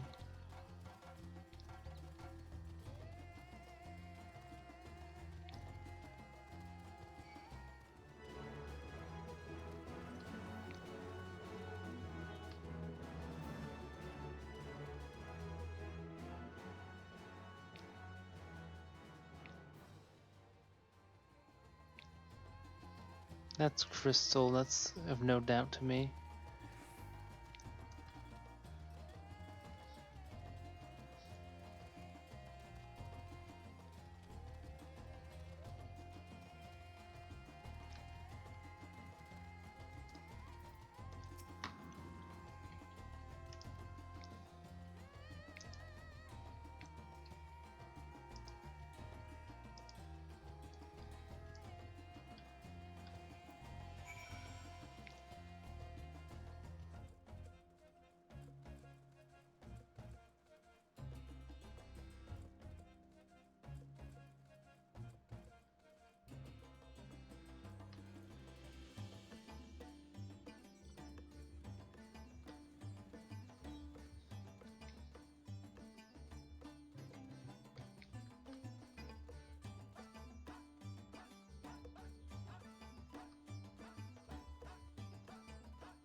Yes, that would be Radzad Khan. Hardly anyone has been allowed in or out since our troubles with the tower began.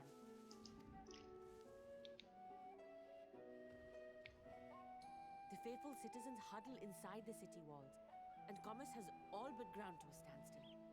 I pity the satrap, the trials he must be facing.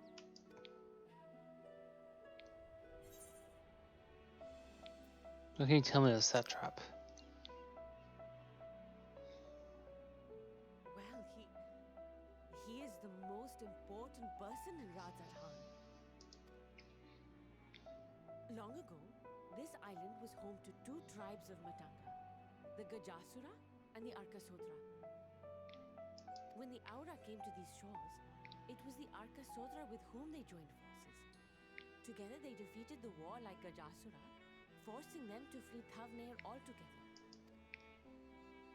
Peace and prosperity reigned for a time, until a clan of Hjord from the mainland decided they wanted the island for themselves. It was a direct ancestor of the present satrap who arbitrated that conflict and welded the warring factions into the nation we know today. And ever since, a member of that esteemed lineage has inherited this somewhat unique position. You see, by and large, the state is run by the people. But when problems arise, it is the satrap who mediates a solution. The stability provided by the satrap is what has allowed Radzad Khan to thrive all these years. And it was the satrap himself who entrusted us with this duty. We will not fail him, nor our countrymen.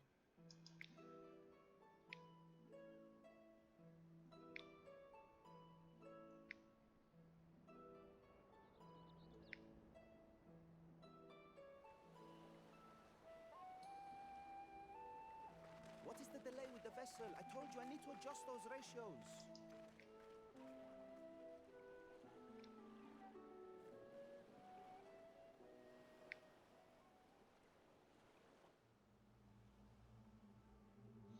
Daniel. I come all this way to admire one of my splendid towers, and what do I find? Fools attempting to ward off its tempering influence with magic trinkets. I seem to recall a similar experiment in ages past. What was that man's name? Oh, something? Oe? Another body, another time. Who could be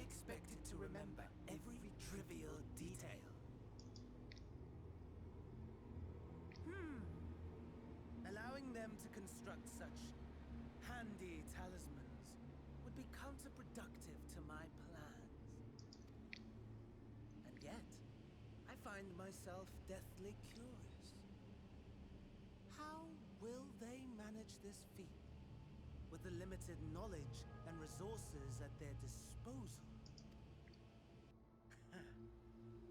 Complications be damned, for we cannot escape the nature of our souls. And I, as ever, am my own worst enemy.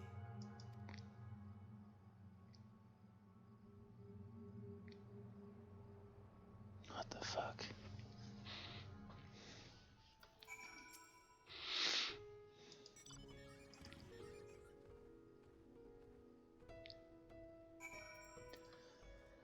What the heck?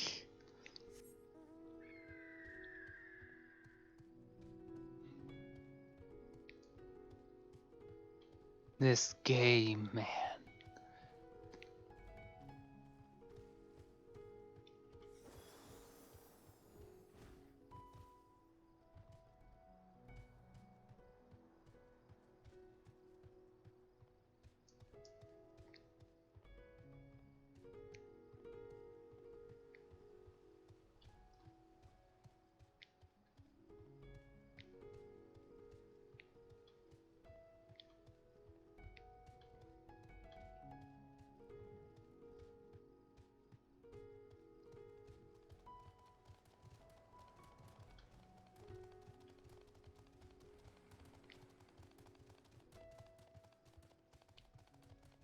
A lot of people with the wolves, I think.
I noticed.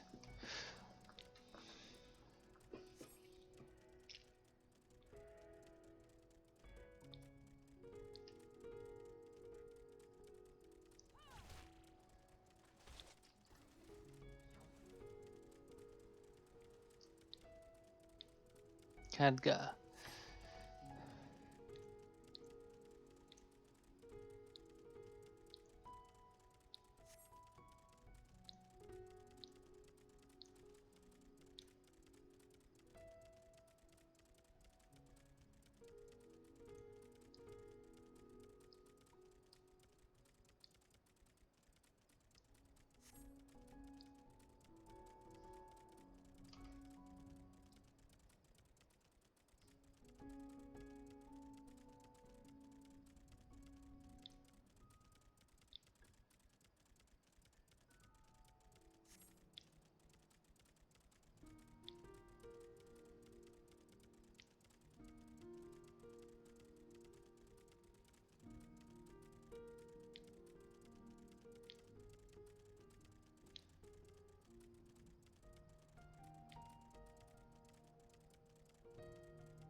Thank you.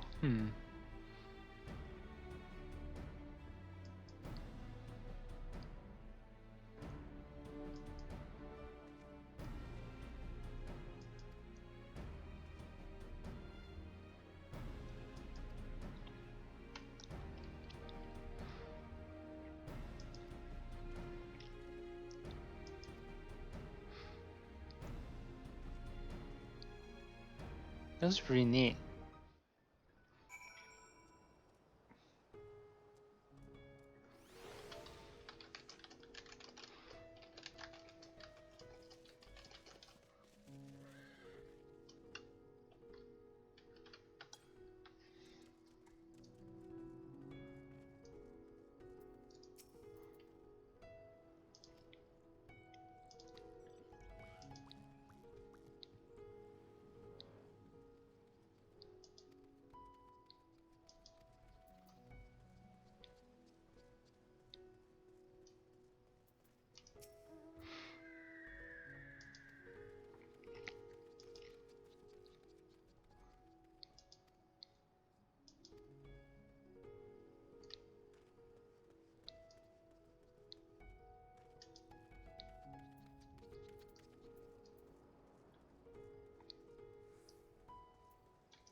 I see our taskmasters have allowed you a moment's respite as well.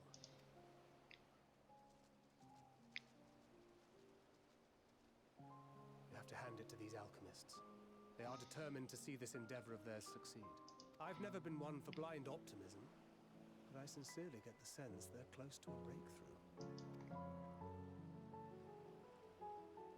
They had better be, or all this effort was for naught.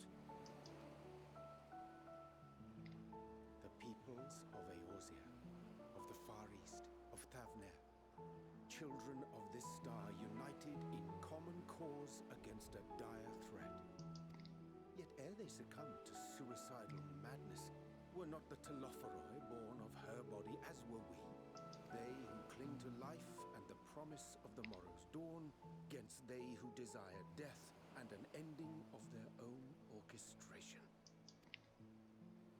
The victors of this war alone will hold the right to answer the question of existence, of its meaning, and its worth. Poetic and ominous to a fault. That said, if it's an existential debate in nature, then our arguments might not be as persuasive as you'd think. Fandaniel wants to die and take everyone with him in an orgy of pain and suffering. An utterly vile and unforgivable idea. And yet, when spat upon by fate and wailing in the deepest pit of despair, who among us can say they have not entertained similar thoughts?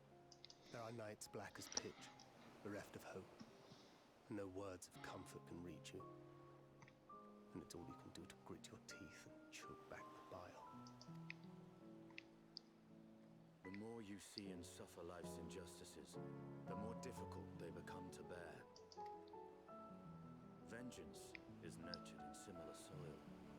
Though your anger has a broader focus, the sentiment is much the same. A fervent desire to destroy others, to see them drown in torment, as you have. That about sums it up. The will to endure is not always as strong as the urge to burn it all down and salt the earth. Survival be damned. It's a struggle, often close and brutal. Indeed. Well, I, for one, shall pray survival proveth more appealing in the end. As will I.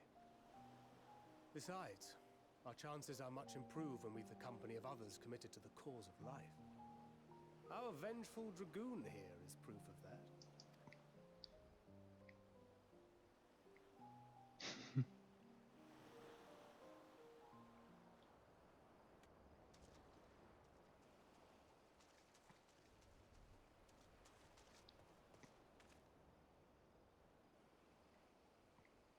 What is it? What did you see?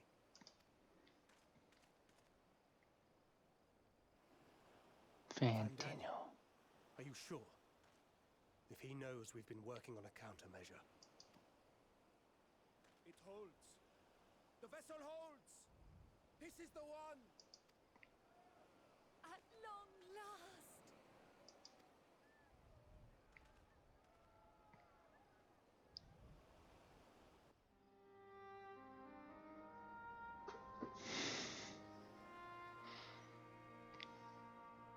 Look! We have finally created a talisman strong enough to withstand our experiments! We've named it a warding scale for the time being. With this in your possession, your soul should be completely shielded from corruptive ether. Afforded such protection, any one of us may approach the towers without fear. Thou hast mine admiration. 'Tis an invention of historical significance. Thank you for your kind words. But I would prefer you keep them unsaid until we test the talisman's efficacy in the field. It is for the next stage of our plan that we summoned you in the first place, to accompany me to the Tower of Zot. Should the scale prove effective, as I very much hope it will, then you'll have little to do.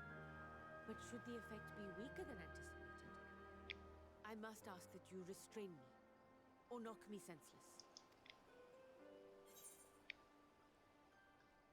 Let's hope it doesn't come to that.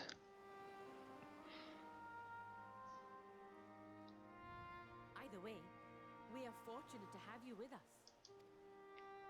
Nidana, are you certain you wish to do this?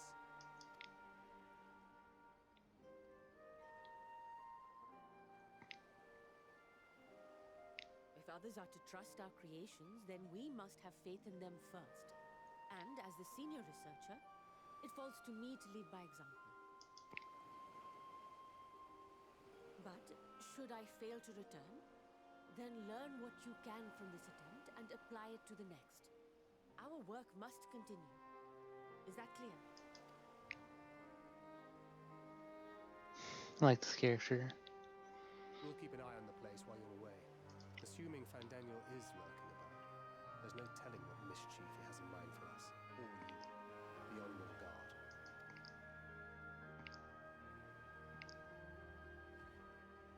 Shall we be on our way? I'll have one of the soldiers at the hatchery prepare us a boat, and we can set out from the northern shore. I'll see you there.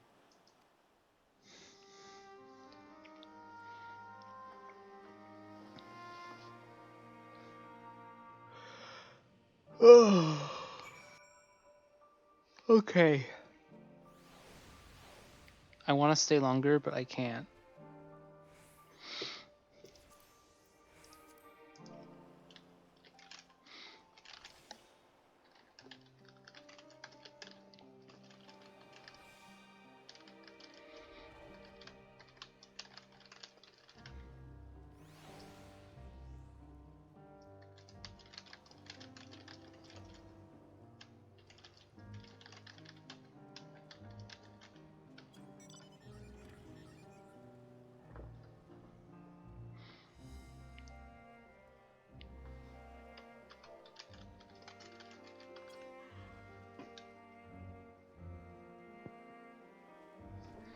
Alright, you all have a good night. I will be back at this tomorrow.